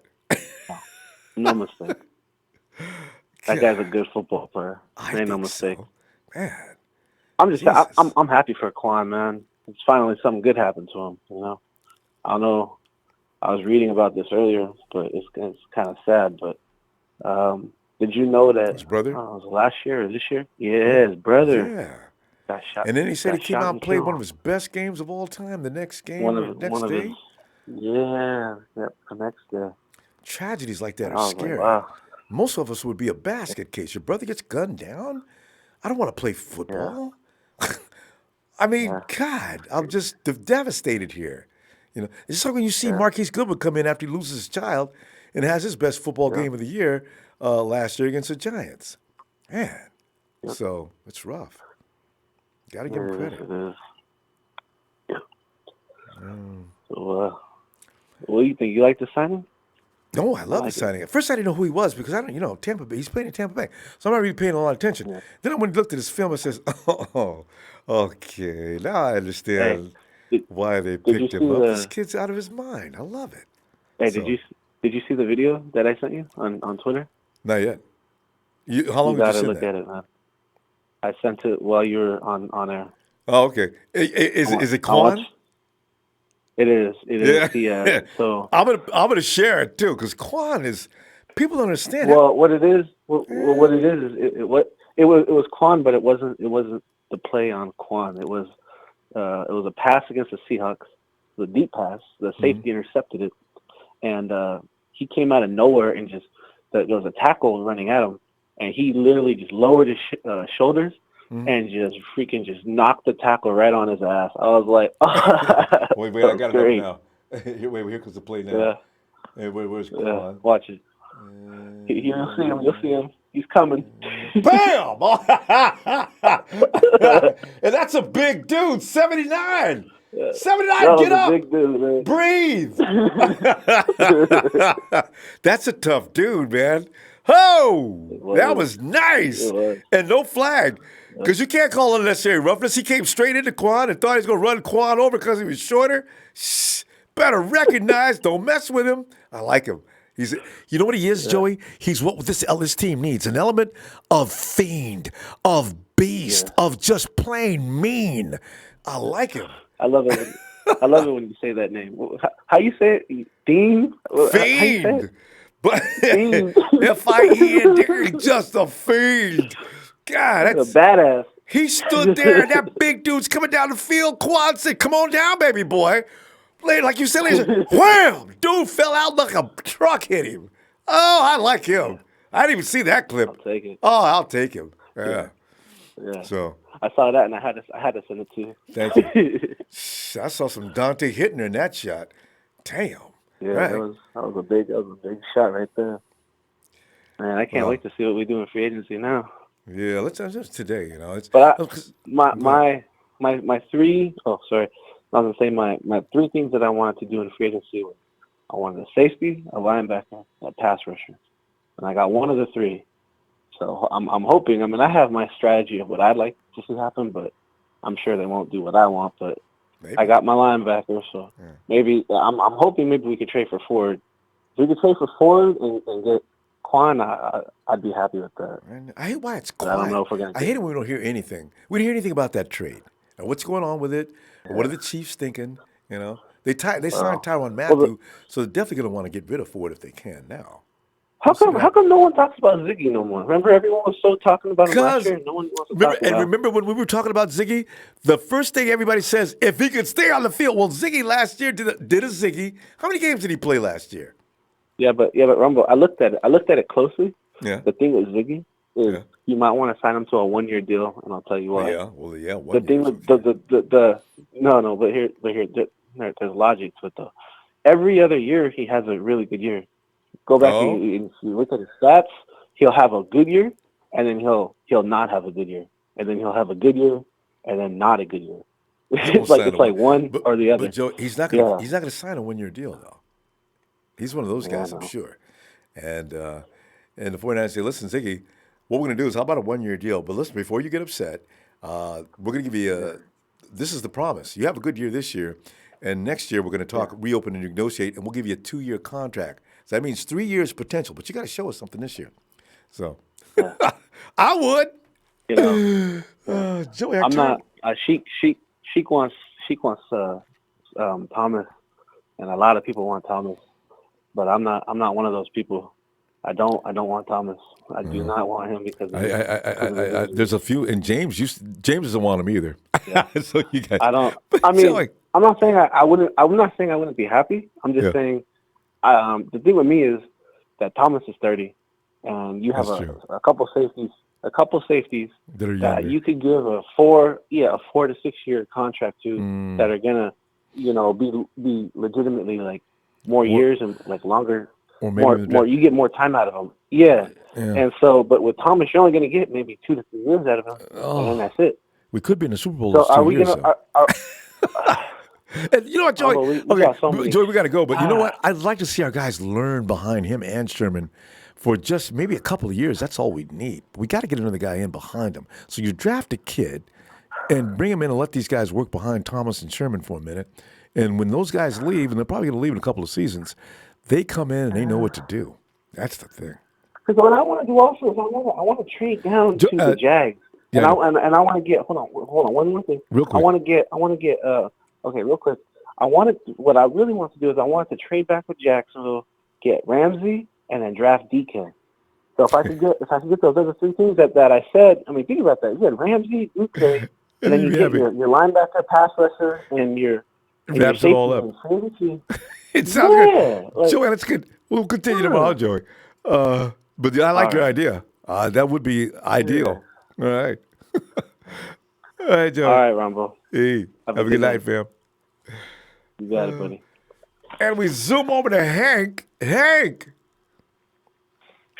Ronbo, I love this move. That's all I'm going to say, man. There you go, see. Hank, I'm glad to hear it, man, because I'm feeling like the Lone Ranger. There's only a few of us. Well, Joey likes him. Joey sent me one of the best clips. I'm going to share that everywhere, man. This is a tough kid. But go ahead. Ronbo, after the 49ers, I'm always keeping an eye on Tampa because I'm not sure if you remember, I go to Florida State. So that's right. I'm a huge Jameis Winston guy. So I'm always keeping an eye on him because I really want to see him in the playoffs. Because when this kid played for us here, he didn't know how to lose.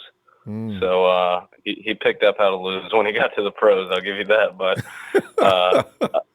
I'm always keeping an eye on Tampa, and I'll tell you this: we just out of their defense, I can name probably about 3 or 4 main keys to their defense. Kwon Alexander was one of them. Oh, man! And when I saw it this morning that we signed him, I thought it was fake. I was like, "Don't play with me." And I'm a huge Madden guy, Rombo. So every now and then, besides playing with the Niners, I'll always go and jump on the Bucs just to get a few games in. And every time on defense, I'm a linebacker guy. I got to control the middle linebacker. Kwon is my guy, and the man's a beast, man. I'm not sure if you saw the game. It was right when his brother died. He played against the Falcons. I was watching that game live. And I was like, this guy is something else. And I was just thinking, I was like, man, if we ever get a chance to get this guy, that'd be something. But the Bucs are not going to let go of him. I don't know how they did. He's coming off an ACL, but Jesus Christ, unless it's like the doctor says he'll never be the same again. If he doesn't say that, you should let that kid heal. That few clips I've seen him, I says, Jesus Christ, this is just what the doctor ordered for the 49ers. Give me a bad man. A guy that goes out there and looks like a throwback to, what's that guy's name that went over to Oakland and played for us that 1 year and spit on J.J. Stokes? Oh, God. Anyway, he reminds me of that. Just mean, tough. Throw your body in on every play. He's not a huge guy, but, I mean, he does his job. And I'm telling you, as a linebacker, I mean, you can't ask the guy for anything else. During that Falcons game, he had a little strip sack on not a strip sack, but he stripped Julio. Julio caught the ball and was, like, running for, like, 6-7 yards. Kwon just ran up on him, and, like, Julio thought he was about to go down, and Kwon just rips the ball out of his hand and takes it the other way. I was like, this guy.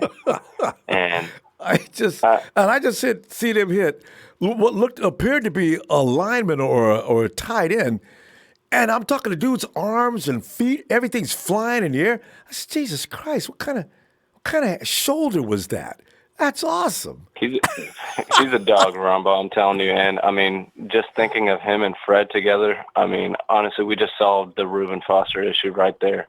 Yeah. But I know everybody wants to get a pass rusher, man, but I'm thinking, you know, if we land Justin Houston, is he the one who got Fred? No, I think Ford was the one who got either one of them, honestly. They're working with Kansas City for Ford. Houston's out there, though. They say he's probably going to ask for way more than he's worth.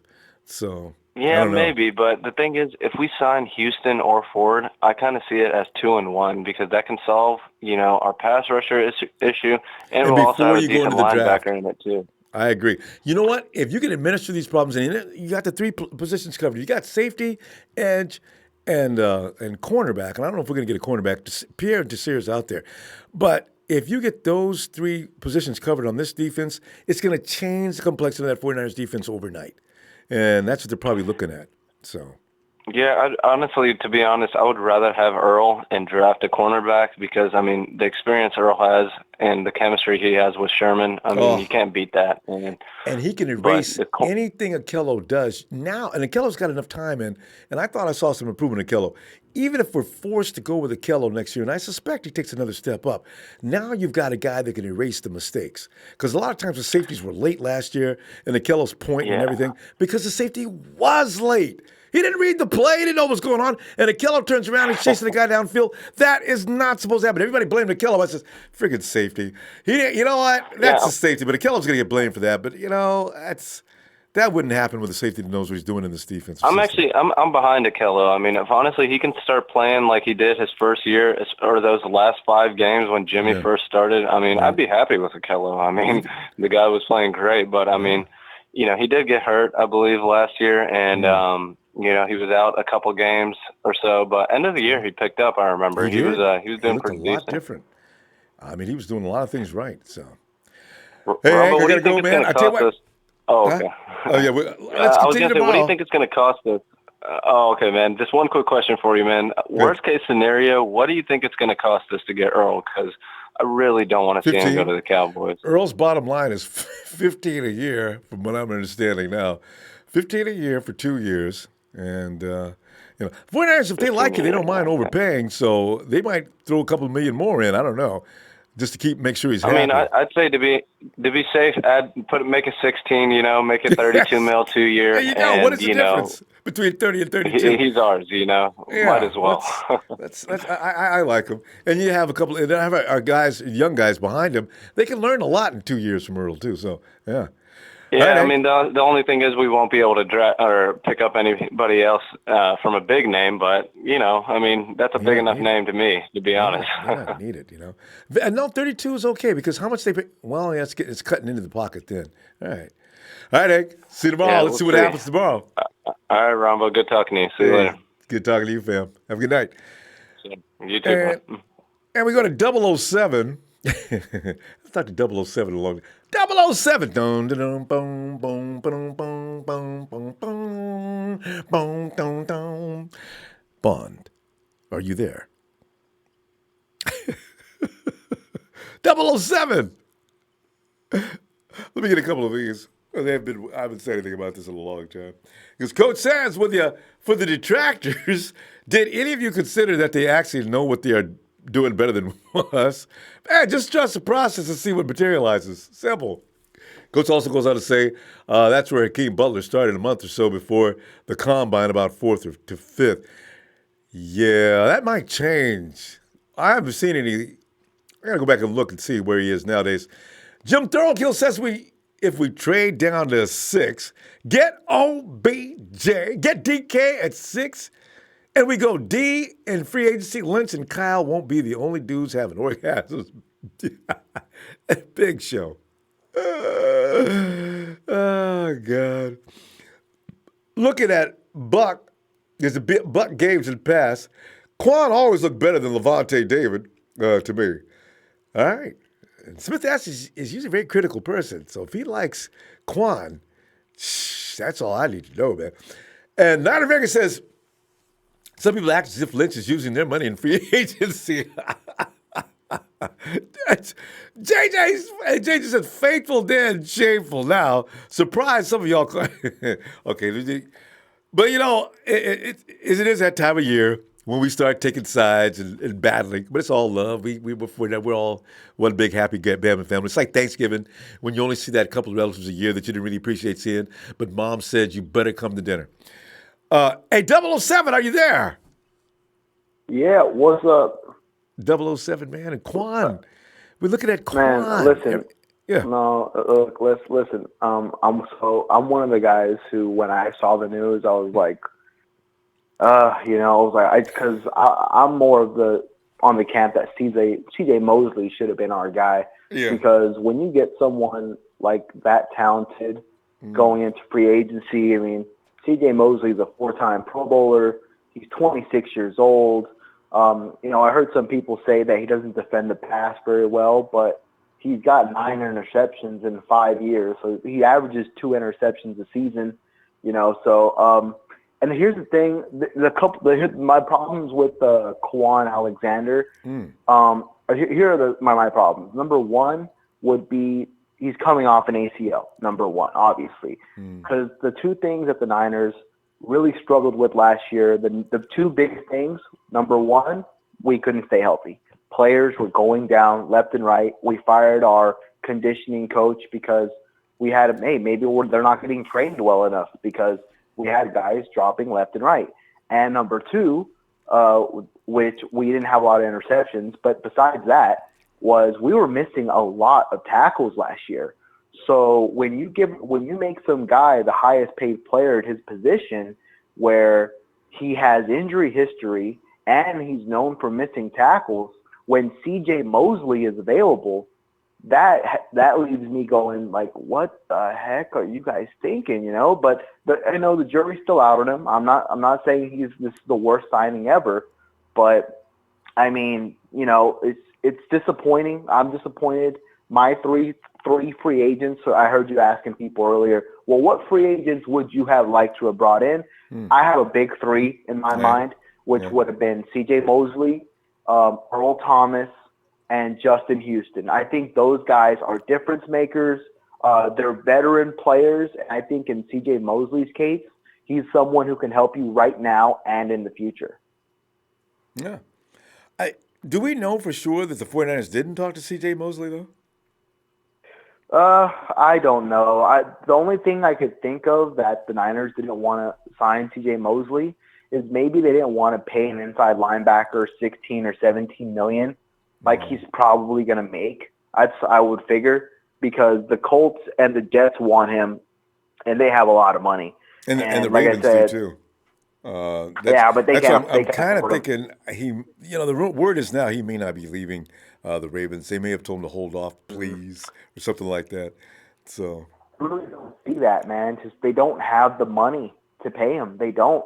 And like I said, players like him, how many times do you get a chance to sign a 26-year-old, 4-time Pro Bowler in free agency? Never really get to do that. Here's the thing: Suggs was allowed to leave. They haven't re-signed Zadarius Davis, and the Ravens could be manipulating cash. I'm not sure how, but it seems word is they're not crazy about letting Mosley walk. So I don't. That doesn't surprise me. Like I said, he's an amazing player. He's amazing. He's great.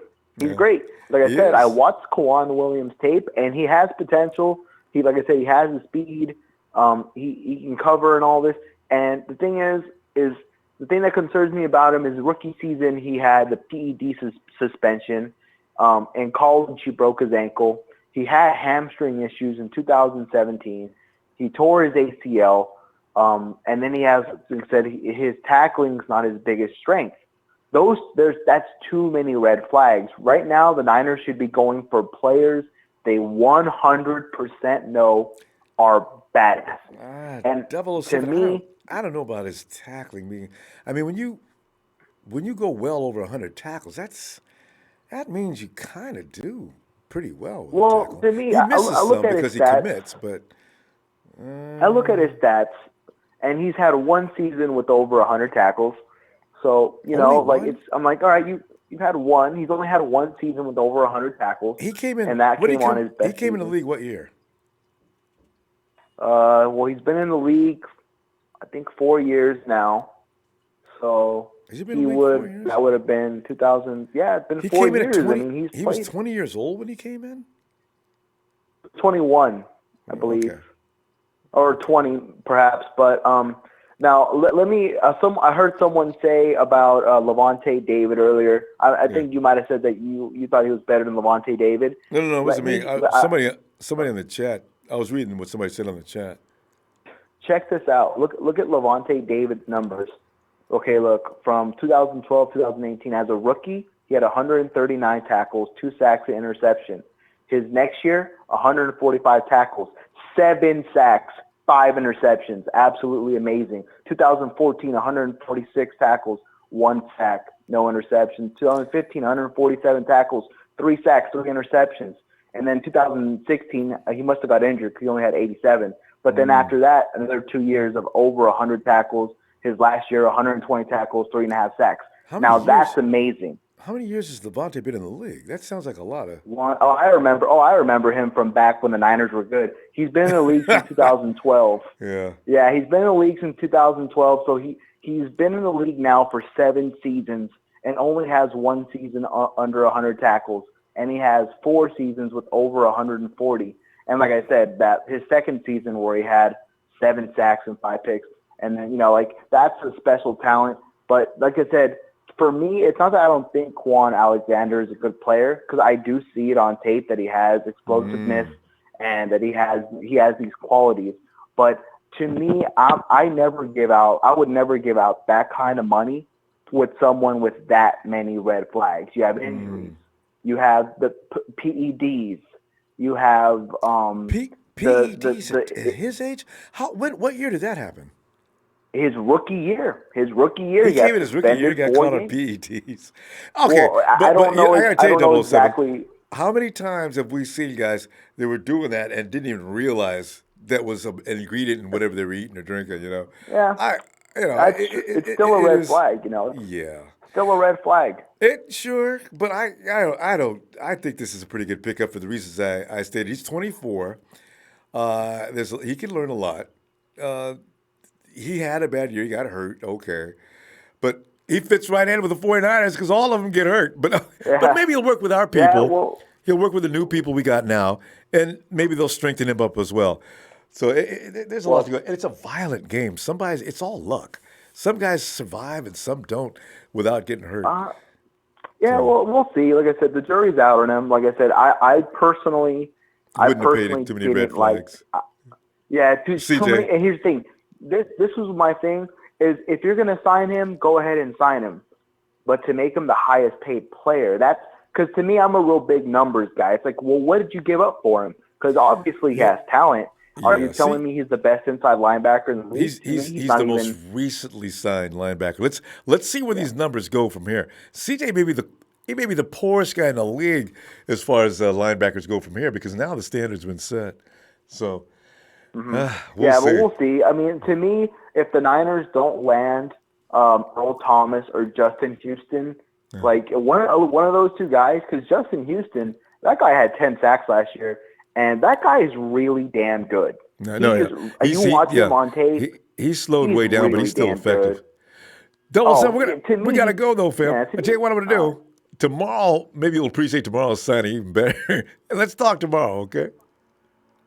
All right. Well, all right. I'll talk to you later. Like I said, we'll see what happens with Kwon Alexander. But, John Lynch, it's year 3. We've only won 10 games. He needs to, Well, now, okay. You know what? I really wish people would let last year go. That was nothing anybody could do. You know what? The 49ers were lucky to win 4 games last year. When you lose your entire first-string offense, especially your franchise quarterback, people should not expect that team to do well. But you know what? Let's wait till this year and see if they can maintain health, make a judgment call from there. I think that'd be fair. But we'll see. Yeah, I understand that. It's just, It's just, John, like I said, with the whole Solomon Thomas and Reuben Foster. You blame him for that. I blame him for that, too. It's like, I'm really starting to doubt. What they're capable of, I know. Before you let me go, is real quick, because this is things I worry about. We can't go through all of them double, so we got a lot of people waiting on the phone. But listen, I understand your point. Bring them back tomorrow. We'll be here. All right? All right. All right, Phil. I'll talk to y'all later. All right. Bye-bye. Night. Hey, DJ. Hey, what's up, Ronbo? Oh, DJ, it's the Judge Kwon night. Did they do badly today, or they do okay? Did they do well? What is your observations on Kwon? Hey, Ronbo, man, I don't know if you remember, but I have mentioned Kwon to you. Oh. And I was saying. How long ago? Well, I think it was back in January. It was a post you put up. You were asking, out of AB and all these pieces in free agency coming up, you were asking who would I want to pick up. I said Flowers, AB, Earl Thomas, and if we can't get Mosley, I want Kwon Alexander. And I think I called you too, and I was telling you something about how I liked Fred Warner on the outside, playing outside linebacker. Mm. And I was saying if we can pick up a C.J. Mosley, right? Mm-hmm. Or if we can go Devin White in the draft, because I really was high on Devin White. If we were able to pick up White, slide Warner to the outside, and possibly get rid of Malcolm Smith, I don't even know why we still got him. Please get rid of Malcolm Smith. Oh man. Yeah, but that's what I was saying. Because I want that. You know, when everybody was on the Edmonds train, I was on the Roquan Smith train. And look at Roquan compared to Edmonds now. You know what I mean? Roquan, he did a good job last year. Edmonds didn't do bad from what I heard. But, because Roquan's on a really hellified defense, too. I mean, he's surrounded by talent. Yeah, that's true. That's true. But my main thing is, I played linebacker all throughout high school. Mm-hmm. And, I done effed up my chances of anything, deciding to, follow the chicks around and all that. But anyway, my ideal type of linebackers that I always liked is like your last caller. I like Mosley. I also like the Zach Brown type because I think that Kwon Alexander is a young Zach Brown type, quick, sideline to sideline. The only thing Zach Brown got on Kwon is he's more of a sure tackler than Kwon is. And that's about the only knock I have on Kwon. But I really like the pick. I love it. I love the pick. I'm down with it. Everybody's down on Kwon because of his ACL and all that. But I'm sure Kwon. I saw Kwon over here doing leg presses on his page. You know what I mean? If he was still having trouble with it, he wouldn't be able to be doing leg presses, right? Yeah, I agree. Yeah, so, too much is made. It's like people don't. It's not like career threatening anymore to tear an ACL. I mean, especially unless it's really shredded, both front and back, and wall damage and everything else. Apparently, you ain't gonna be doing no leg presses if that knee is still bothering. Yeah, definitely wouldn't be, man. But yeah, I just want to call, let you know, man. I'm real juice about this pick, man. Hopefully our organization can turn his career around. Because Levante David over there with the Bucs, my best friend in high school, his little cousin is Vita Vea, and he's over there in Tampa.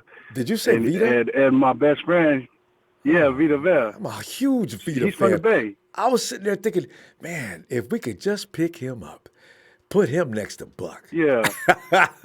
But, he had a little problem last year in man. Tampa Bay for a while, but he's okay now, from what I understand. Yeah, he's good now. But, yeah, man, Vita Vea was over there, and his cousin, my best friend, was telling me, like, hey, man, you guys are going to get Kwon. What you think? I was like, man, hell yeah, I'm down with that. Shit.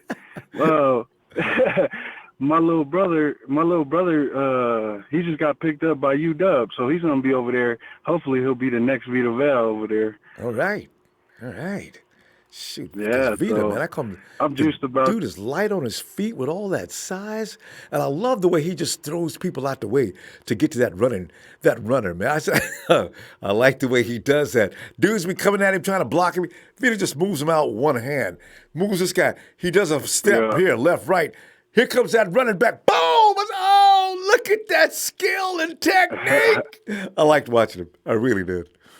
So. Hell yeah, man. But yeah, anyways. Yeah, man, if we were able to get Flowers, I would be down with one of your other callers. I think his name was Jay or something, talking about Flowers the Alabama D tackle. Yeah, he signed somewhere. I forgot where. I saw somebody posted him up. I think he went to Matt Patricia. Yeah, Eagles. Exactly. Right? Yeah. Okay, no. The Lions. Oh, right, Detroit. Right. I forgot Pat Patricia left the Patriots. Yeah, I thought he was going to go to Miami. I thought that was a lock. Fooled me. Oh, what am I saying? Yeah, man. Matt Patricia's from the Patriots, too.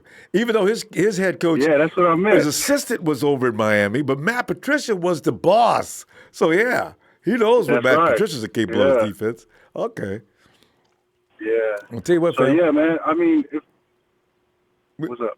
No, I was gonna say we gonna go, but be looking for you tomorrow if you get some time. Yeah. Oh All yeah, right. man. Just wanted to say that, and if you could give my wife a late happy birthday, man, I would really appreciate it, so I can show Is her that because we right? big fans. Yeah, a What's late wifey? happy birthday. Oh, what's wifey's Her name? name's Noma. Noma. All right. Noma. No, is it Yeah. Noma? Did I pronounce that? Noma. Noma. Is that right? Noma. Yeah, there you go. Yeah. There you go. Wait. Let me do it. Let me do it Ronbo sports style. Happy birthday, Noma. Happy birthday, Noma. Happy Niners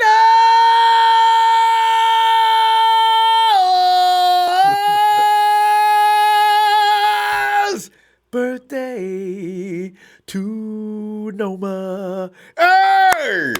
There we go. Hey, I fam. appreciate you, Ronbo. Hey, tell you what, man, I look for you tomorrow. We get some another signing so everybody can get all excited. Because as much as some of us like, today's signing, some of us don't. So we'll see what happens tomorrow. All right. Have a good night, fam. Big bro. Hey, talk to you, bro. You too. Thank you. Hey. And we go to 559 Chowchilla, California. Who is that? Ronbo. Hello. Chowchilla. See, get me singing, man. See, I be like, somebody called me a lounge singer yesterday. Boy, he was right. I got to stop that. Hey, hello? Ronbo. Yo. Ronbo. Yo. Who is this? Julian. Who?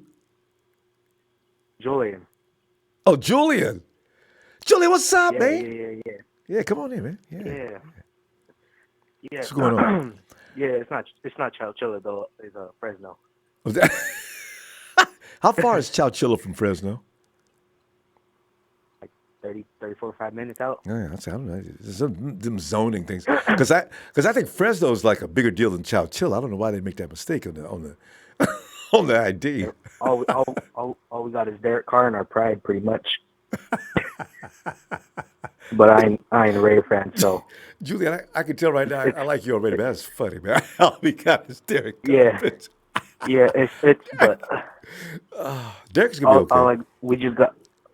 We got 34-3. That's all I care about. I don't see. That was fun, wasn't it? Boy, that was the worst ass whooping the Raiders have had. And you know how the Raiders be running around, King of the Bay, we King of the Bay, we Kings of the Bay. They beat us 4 years ago, and they never got over being King of the Bay. They lost 3 out of 4 times, Julian.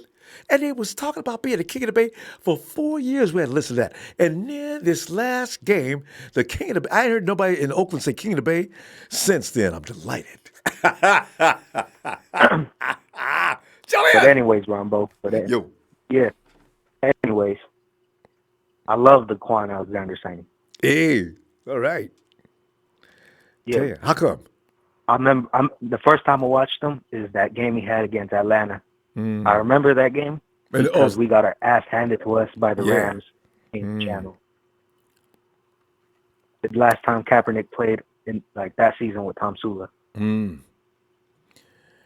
Yeah, that's right. That was last year, Yeah, was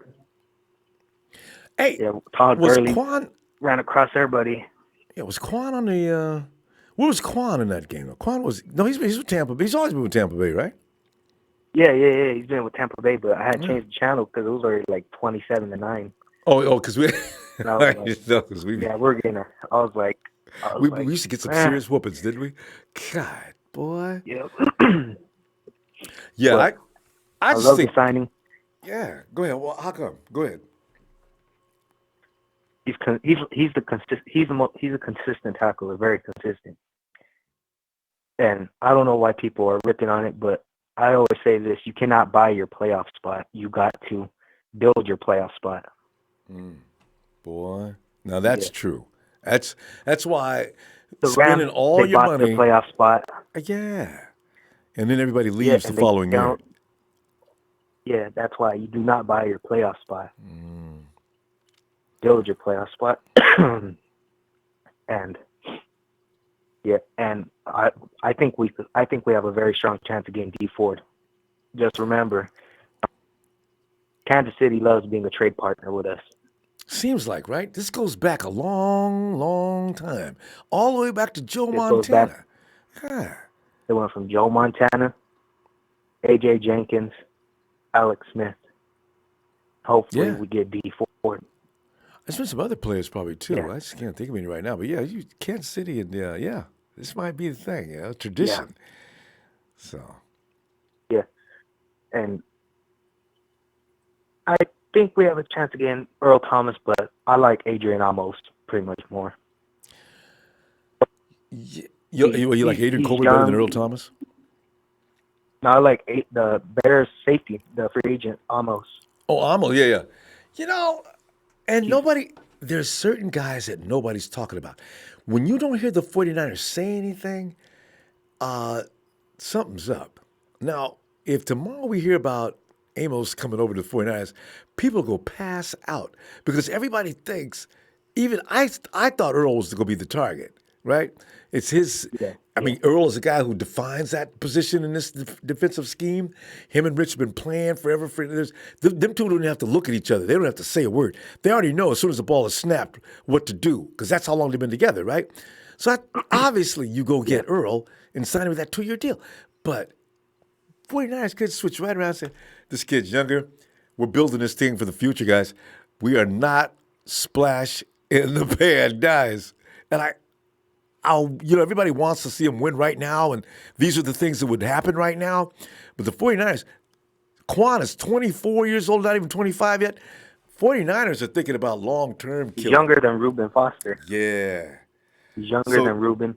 And until we understand that, everybody's going to be mad for a minute. And then Trez is going to continue to say things, y'all don't want to win. Why we don't want to win? We don't want to splash play and spend all the money on one dude. But I see what they're doing, but we're going to have to be patient. There'll be a lot of mad people between now and Super Bowl day. But, maybe. But look, I got us taking DK. We released Pierre Garçon for a reason. His neck was broke too. Yeah. Yeah, but I have us taking DK. If we trade down, we might take him with the 2. Ooh. That would be dramatic. You know what? It may not be the right thing to do, but I'd go nuts for that select out of Ole Miss, DK Metcalf.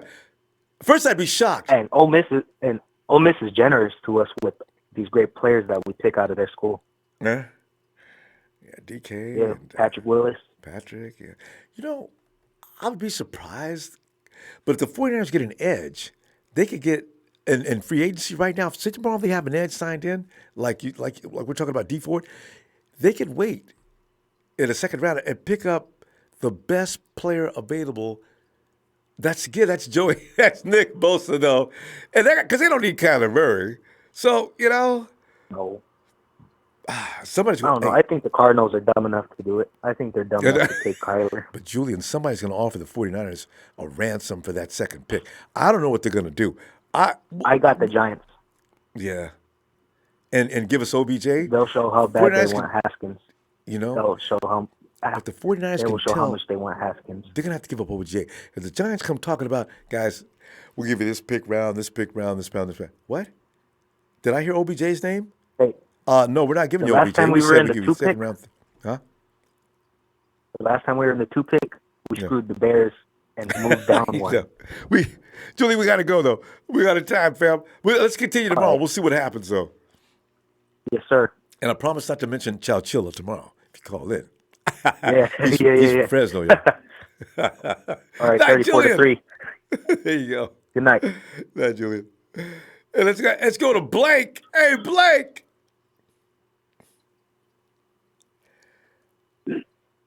What's up, Ronbo? Blake, man, I'm sitting back here. I'm taking a poll, as you know, as to whether Kwon was a good idea or not. And it's kind of even up. There's a lot of people got good reasons for not liking Kwon. There's a lot of people that have reasons to like Kwon. Blake, where are you at in the poll, man? Oh man, I'm excited. Oh, yeah. Okay, there's another vote for Kwon. All right. Yeah, man, I ain't gonna lie. A lot of people, skeptical about this pick, but I was watching, on YouTube, his history with Tampa Bay, and basically overall he was the leader of their defense. That's what I thought until I got He was the today. vocal point of it. He was the vocal point of it, and at the end of the day, like, he been through a lot. He was hurt. What I learned today, he was hurt on LSU. Mm-hmm. I'm not sure what he hurt, but he was hurt then, and then he came in the league. He had a pretty good first year, but then the next year I think he led the league in tackles. That was in 2017. No, 2016. He led the league in tackles because and then the next year he made the Pro Bowl. Blake, and I was just looking. Blake, see if you can get closer to that mic because we're having a little trouble hearing you. Or put your phone up close or something. Or if you're on speakerphone, don't use that. Huh? You can hear me now? No, actually, Blake, you faded out a little more. You're not using speakerphone, are you? Because that you pick up the entire room and it drowns you out. You can hear me now? Oh, that's good there. All right, go ahead. All right. No, I was just saying, overall, I think that was a good pick by John Lynch because it was kind of smart, though. I was also watching. It was like that he was the basically the second best linebacker in free agency, and we got him. First is C.J. Mosley. Yeah. I think they ain't go with C.J. Mosley because he gonna want more of a massive contract, so they're trying to save money. I think they got a plan. I really do like the pick because I think he's gonna be the leader of our defense. They were saying like he's real. They were saying like he's real vocal, and I think he's gonna be the one to hype us up. I know, if he likes to jump on players, if he likes to get on players' butt about messing up, and what's nice about that, whereas he's a kid, right? If he's over talking to Solomon or anybody else on the team that's having a bad day about what they should have done or what they could have did, why don't you watch more film of that? Richard Sherman will be standing right behind him, waiting to get his piece. Yeah. So he's got lots of security on there. If he's that kind of a team leader, I love it. Oh yeah, I really think it's good. I think but like everybody is like on the same tip. Like they want to get DK Metcalf, But I think that's a good idea. But I don't think they're gonna do that because the 49ers, they always doing stuff we can't expect. Right? This is a complete surprise to me. Yeah, this is a complete surprise. But people want them names that are public. You know what I mean? But Blake, they be looking at if your name is not on the billboard in every city, I am not interested, and we are not worth the 49ers' time. But that's not going to always be the case. There's some guys out there that could play that aren't necessarily the billboard names. Now, I like C.J. Mosley, but like you're saying, maybe they saved a couple of bucks. I don't know that this kid's going to be so bad, from what I can see, that you're going to feel bad about it. So, and C.J. may not be leaving the Ravens anyway. But people don't understand our defense is not that bad. We just need leaders. We need a pass rusher. We need a good linebacker. So we got a good front line. We're gonna have a lot of rotation defensive tackles. We loaded with them right now. I think we're gonna have a good draft. I think we're on the right path. I don't think we're gonna sign Earl Thomas because we ain't finna spend that much money right now. They got other plans. I don't think he's going to be too much. He's going to want at least 15, 16. Yeah, 15. That's too much. Maybe Earl's talking 15. That much. Yeah. But 15, and he wants 15 this year and next year too. So it's not like you can front load anything. Earl's going to give me 15 this year and 15 next year, and then I'll think about if I want to stay. So. But I was reading up though. On one last thing. I think this OBJ thing is possible. It's been for the last 2 years. But I think this year, it might be real possible because I think they're going to I think Arizona going to spoil it. They're not even going to get Kyler Murray. I think they might get that D tackle. I'm telling you. They're going to pick up Bosa? They just picked up Suggs. I said no. D, they're going to pick up Quentin Williams. Oh, that's a possibility. I'm telling you, then that's going to leave everything in our hands because now Kyler Murray is up. Yeah. And that's how I think we finally going to get OBJ. If Tyler Murray, doesn't go the first with the card. You know what ends up happening? Somebody calls John Lynch up real fast. John, before the commercial break is over, tell me what you want. You got it. Just give me that pick. You know, and that we could see something like that happen. And John can't fight it. All right, you got it. Nope. But I'm hoping not. Take man. Bosa. And that'd be my dream scenario. That'd be my dream scenario. If that would happen, we trade and we get OBJ and then get DK Metcalf. Right? Oh. I'm telling you, because look, with both of them on the field at the same time, and then we come back in the draft, maybe like 15, 16, 17. DK, you know who we pick? Josh Jacobs. DK's going to have to be brought along. He's got to be brought along a little. He's got to get used to the NFL set. But, yeah. So imagine his next year. Imagine after his rookie year, he's only going to get better. Yeah. You know, he's going to get faster. He's going to get hip more to the used to speed what's of the going game. on. And him and Jimmy G got to develop chemistry. It could be interesting to watch. Actually, I'm a DK fan from the word go. Well, imagine we trade back in the draft, Ronbo, and go get Josh Jacobs. Now we solidify our running back. Because I heard we've been talking about Le'Veon Bell. I don't want to pay him that money. Nah. And I don't think the 49ers really want a running back that bad. They might take one, but it wouldn't be too early in the draft. It goes against the tradition of Kyle Shanahan and Bobby Turner. They don't like to get running backs too early in the draft. They figure they can make just about any player. Look what they did with an undrafted free agent, Matt Breida. What if Matt Breida could stop getting hurt? Oh, my God. Yeah, you're right about that. Yeah. You think we're going to make any more big signings? No, I suspect they're going to make one tomorrow, or try to make one tomorrow between now and Wednesday. So, yeah. All right. Well, I appreciate the call. Hey, Blake, appreciate you, call, man. Just listening to all the callers, man. You know, everybody cool, man. Niners for life, man. There you go. You know, we just gotta just be patient. Yes, indeed.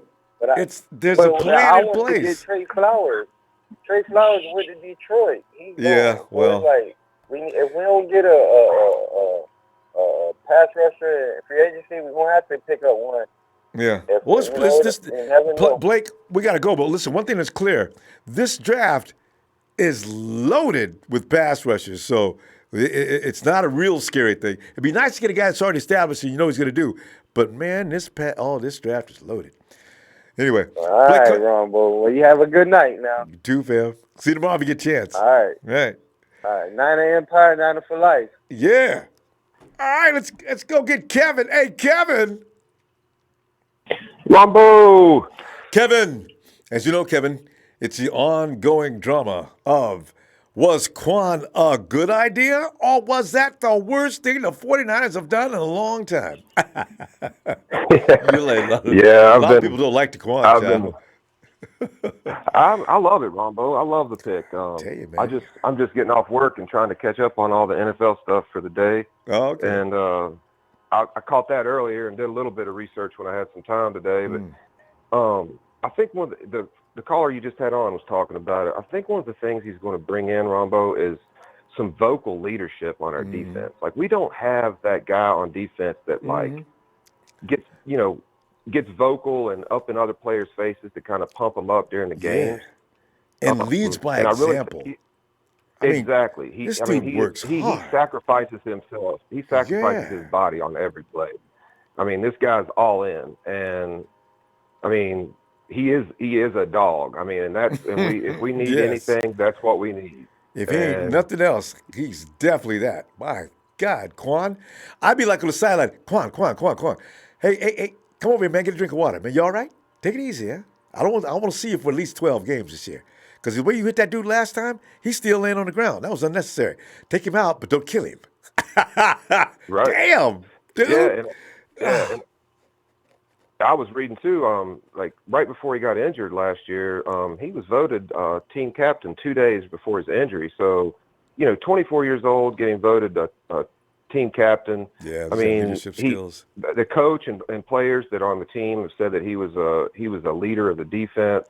I mean, there's so many intangibles that go beyond the stats with this guy that I think are going to make him a huge pickup for us. Just got to keep him healthy. I'm not about his ACL. The 49ers, if they took a look at him, they're not stupid. If his leg looked that bad, they wouldn't have signed him.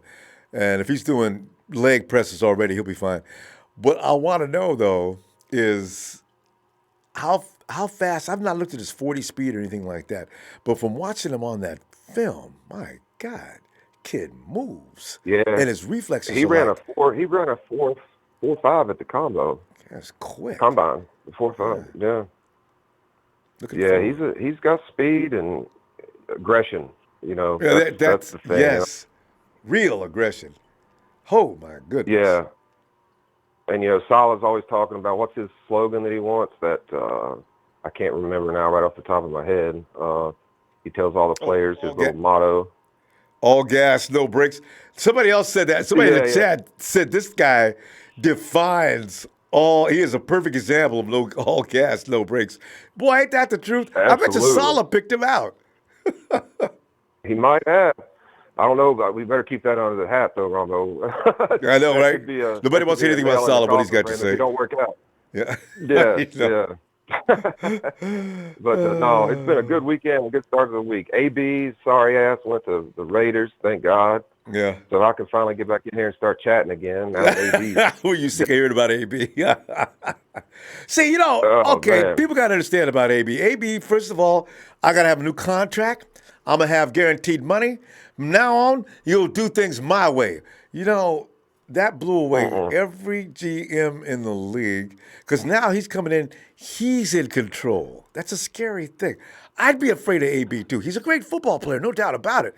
But his mentality is kind of frightening. He didn't start off like that when him and Jerry were running around.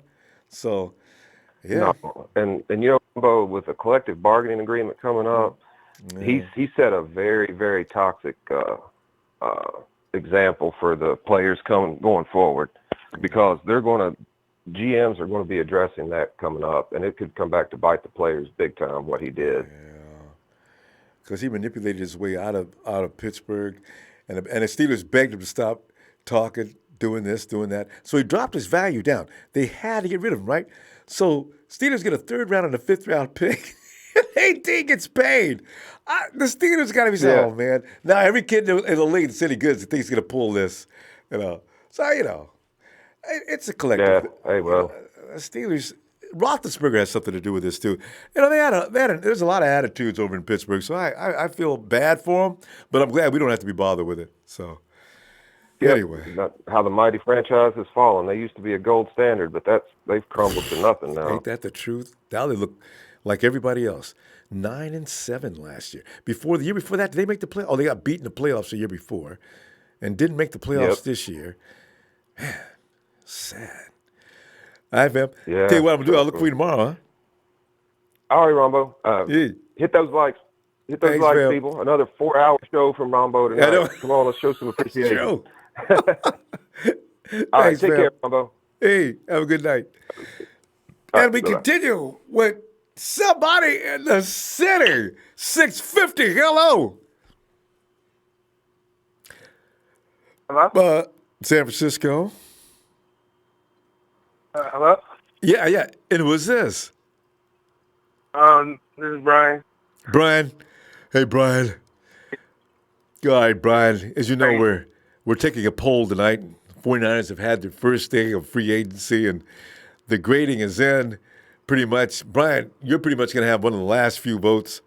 Brian, what is your grade on the Kwon Alexander move? I think that was actually a good pick, to be honest, because our linebacker core is not really what it used to be in the past season with like Patrick Willis and Ronald Bowman and stuff like that. So I think that was a really good pick on our part, and I think Fred Warner was like a good pick from the draft too. So right. I think that those two combinations are going to go well together this season. And we don't have to be worried, Brian, about Malcolm Smith out there fumbling around and doing things and being late and getting beat on coverage. That's such a nice thought. Yeah. Yes. But I honestly think that the 49ers should start looking at cornerbacks and something like that, because like our corners are not there. The only good corner we probably got is Rich Sherman, to be real. Yeah. I mean, You we need to really step up. You know what Pierre Desir is? DESIR from the Colts. Yeah. Yeah, it seems like they're looking at him. They're looking at Bradley Roby, but Roby might be not fixed but they're looking at him though. He may not fit the scheme properly. He's the only two I've heard about as far as the news goes. And then of course we're still trying to work out a deal with D Ford in Kansas City for the edge rush. And Za'Darius is still out there. Tomorrow could be very interesting. I can't imagine what the 49ers are going to do. Who's seeing Kwon on anybody's radar? Nobody picked out Kwon, and all of a sudden he's signing with the 49ers. All right. I was excited when we got him. No, don't lie. Man. So, like, yeah. And for some reason, I feel like we should pick up John Ross. See, that's going to make a lot of people mad, but it could happen. Kyle loves him some speed. He's taught me to love it too. I love me some speed, man. That's why I love every time Goodwin goes downfield and they target him, I get all excited. Because if he makes the play and they make one mistake, he is gone. I love that. There's nothing you can do about it. You can't run with him. You can't keep up. Every time. But the Giants game, the first one, dude grabbed Keith by the ankle. That was all he could get. Gets Green Bay. You know what's funny? Both deep bombs have been from CJ. Gets Green Bay. There he is. Good one's open.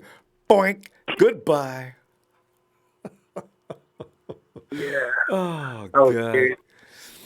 God. Yeah. But like, I really hope Jimmy G and like Mechanic stay healthy this season. Oh, God. I mean, man. And also Dante Pettis. I gotta tell you, I see I see him as a number one potential. His movements out there I don't see anybody who can cover him soon. He had to get his rookie year out of the way, but look out for Dante Pettis. He could be huge next year. Huge. Yeah, that is true. Yeah. But we'll see. I'm really hoping that we get Odell. Not so long. Maybe if the Giants would just not make it impossible to get him, because the Giants want to wipe the 49ers out from what I read. They want the Giants 49ers first round pick. They want to keep their 6th. They're not trading with the 49ers on that. They want to keep their first round, and the 49ers just lose the first round period. And I think they'd have to give up something else for next year. And then the 49ers, they get their second round pick. That's it. Second round down. Maybe he's worth it. I don't know.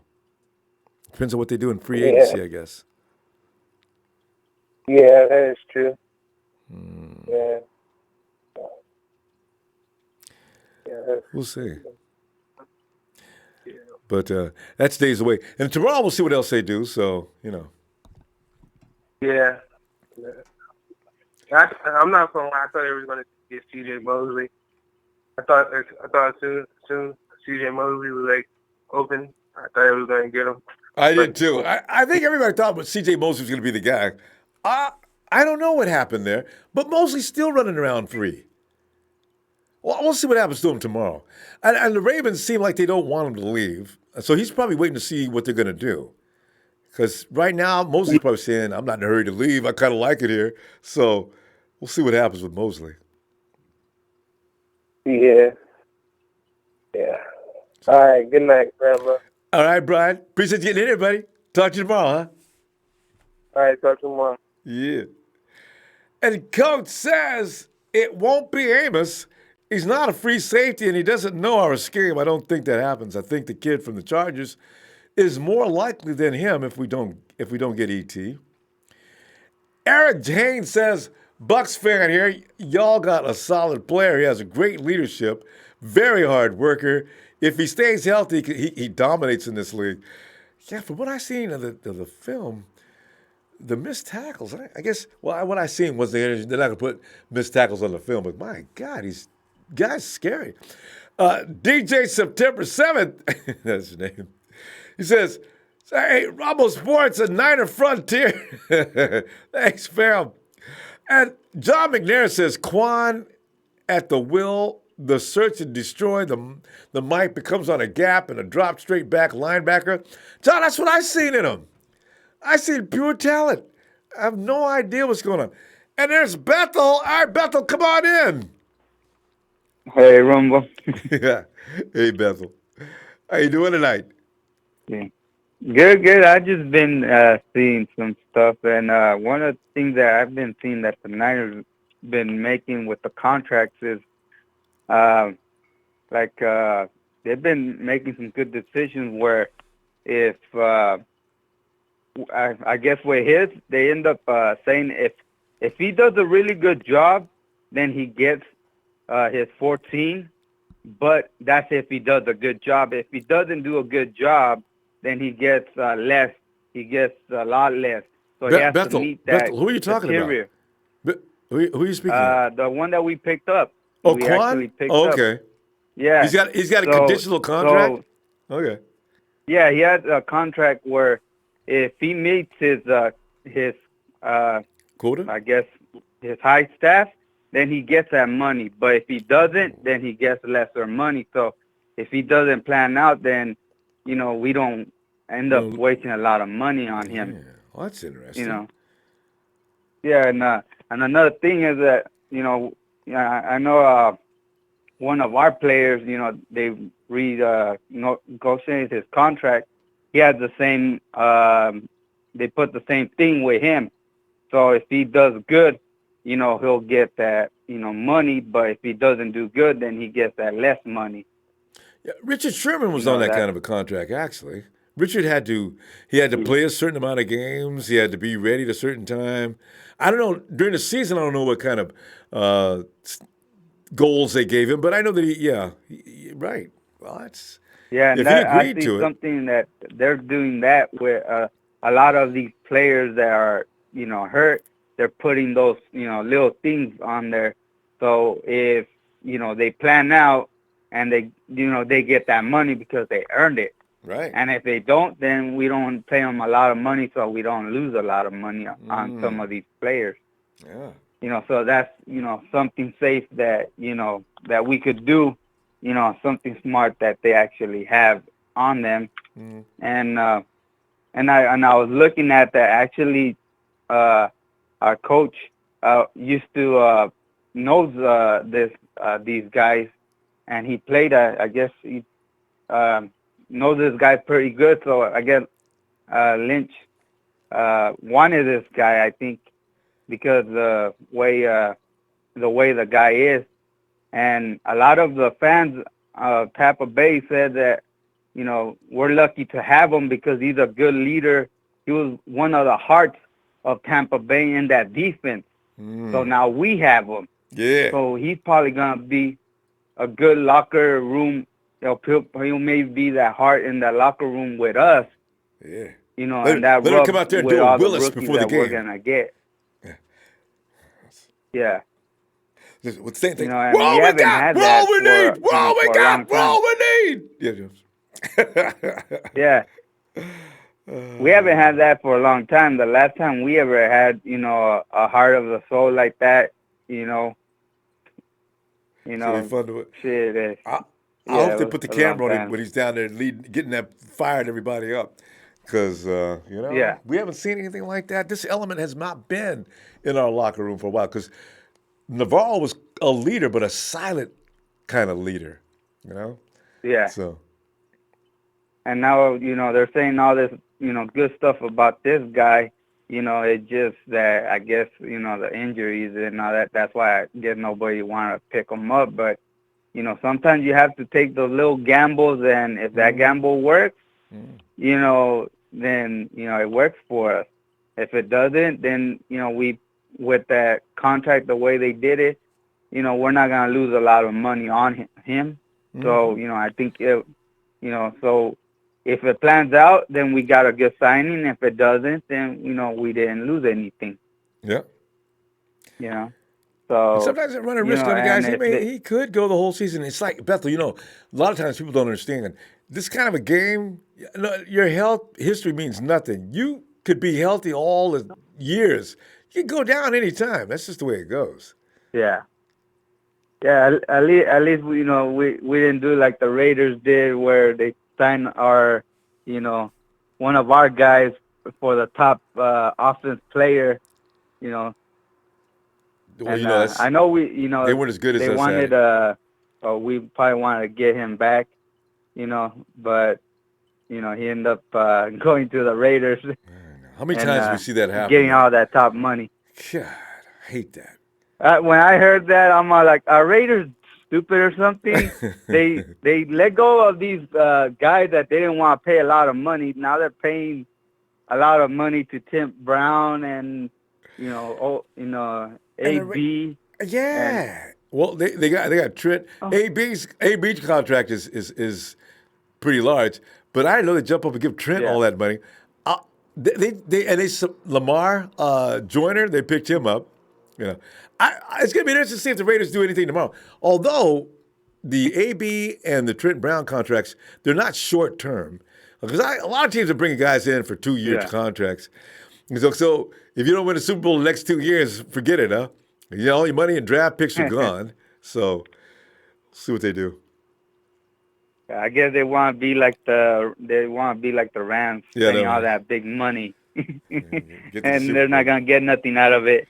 Team don't have no continuity. It take back to 2 years of that. But see, the 49ers, Bethel, what the 49ers are doing is they're get the nucleus, build it now, and down the road, now you're bringing them big splash signings. Now you're bringing that one mercenary that's going to make a difference. See, the 49ers got too many needs, and I see what they're doing. We're impatient. We're tired of losing. We want to win now. But the thing is, soon that team, we're going to be saying things like, oh, yeah. Patriots, coming in the 2000s was your dynasty. Move over. It's red and gold time. We're back, bitches.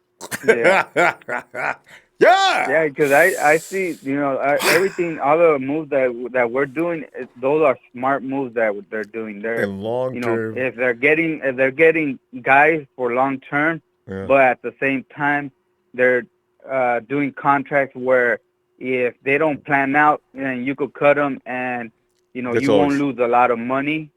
Yeah. And if they do plan out, then they're worth it. Like this guy, if got to dangle the carrot. I was watching some guy giving how much linebackers get, and where he lands up to I think it's maybe $7,000 and if he plans out with all his if he meets the goal that he needs, then he gets that 14. Okay. So if he plans out and he does really good, then he gets that money. He gets all the money. He has to do good. All right. Yeah, Beth, but he has to do good though. We're gonna go ahead and Beth, I'll tell you what I'm gonna do, man. Let's go ahead and look for you tomorrow, and something good's gonna happen, and we'll be ready to talk about that. All right. Yeah. It's always it's always good to talk to you, Rumble, and always always a good show, Rumble. Thanks, fam. Keep up the good work, and always hit those likes, people. He's right. Thank you. I see a lot of people in there, and they don't hit those likes. Even though your show is not on, even though the shows are not on yet, I still hit that like no matter what. Thanks, Bethel. Bethel, I'll see you tomorrow, man. We're going to sign somebody special tomorrow, hopefully. Let's see what we do. All right, Bethel. Hopefully we do. Yeah. And, and John Lynch is making some smart decisions. So everything they do there's going to be some calculated. good things coming for us. Yeah, for sure. All right, Bethel. Have a good night, Rumble. You too. All right. Bye-bye. All right, fam. As everybody's making jokes already, I'm running down. I'm running out of gas. Hey, let me do that before I go, though. Curtis McLeod says Kwon is a perfect example. Solid slogan. All gas. No break. If anybody defines that, because we really don't have any guy that you look on the field and you see solace instilling of, but he's been like that before he came, though, right? But if you see this guy out there setting an example, this makes the other guys pick it up. If I'm on this team and I look around and dude, let me make a play, man. Come on now. You know, if I see another guy that's out there setting the tone, I'm thinking I'm starting to know why the 49ers picked him up. If for no other reason than that. You know, Jim Thorogood says, I told you we needed Bobby Boucher. We got Bobby B. You can do it. From the white boy guy that when he hits, you say, who was that guy that will run you down bare? But if it saves a touchdown, boy, I tell you the water. Every time I watch that, man, I laugh, man. Don't make Bobby Boucher mad, man. That dude, Bobby tackles you. It lasts for a month. Easy the third says update. Le'Veon expected to sign with somebody tomorrow. Who will it be? It's gonna be the Jets. I got a feeling. Would it be funny? Because we're always talking about what these guys do undercover. I don't see the 49ers side. It's kind of a strange pick for them. But yeah, I didn't know nothing about Kwon either. Kiki Warren says, yep, the game will slow down a lot more for Pettis. He's going to beast out and should surprisingly make the Pro Bowl. Kiki, I'm telling you, people don't understand. That kid is not normal in any way. What he does, he makes it look easy. This is his rookie year. He got used to things. He's going to train for football this year. He's out working out with people. Watch him and Jimmy G go buck wild next year. I'm telling you. It'll be the same. It won't be, I don't think it's going to be as good as George Kittle's breakout year, but look for a breakout year nonetheless. Mike DeCoy says, I think the Alexander signing was a good deal. He compliments our other linebacker in pass coverage and pressure on the quarterback, and our front office knows what they're doing. Smart moves is the key. And that's what I'm saying, man. Those guys are too smart. I ain't going to question them. And, Solomon Thomas, still, I'm not giving up on him. Reuben Foster was a mistake. They know it. Everybody knows it. They admitted it pretty much, too. Trey Haas, he says, according to Walsh, you win the game by allowing the other team to lose it. Play error-free ball. Most games are lost, not won. The 49ers are collecting the smartest players available. Trey Haas said it. Robert Gibby says, can I get a battle cry? I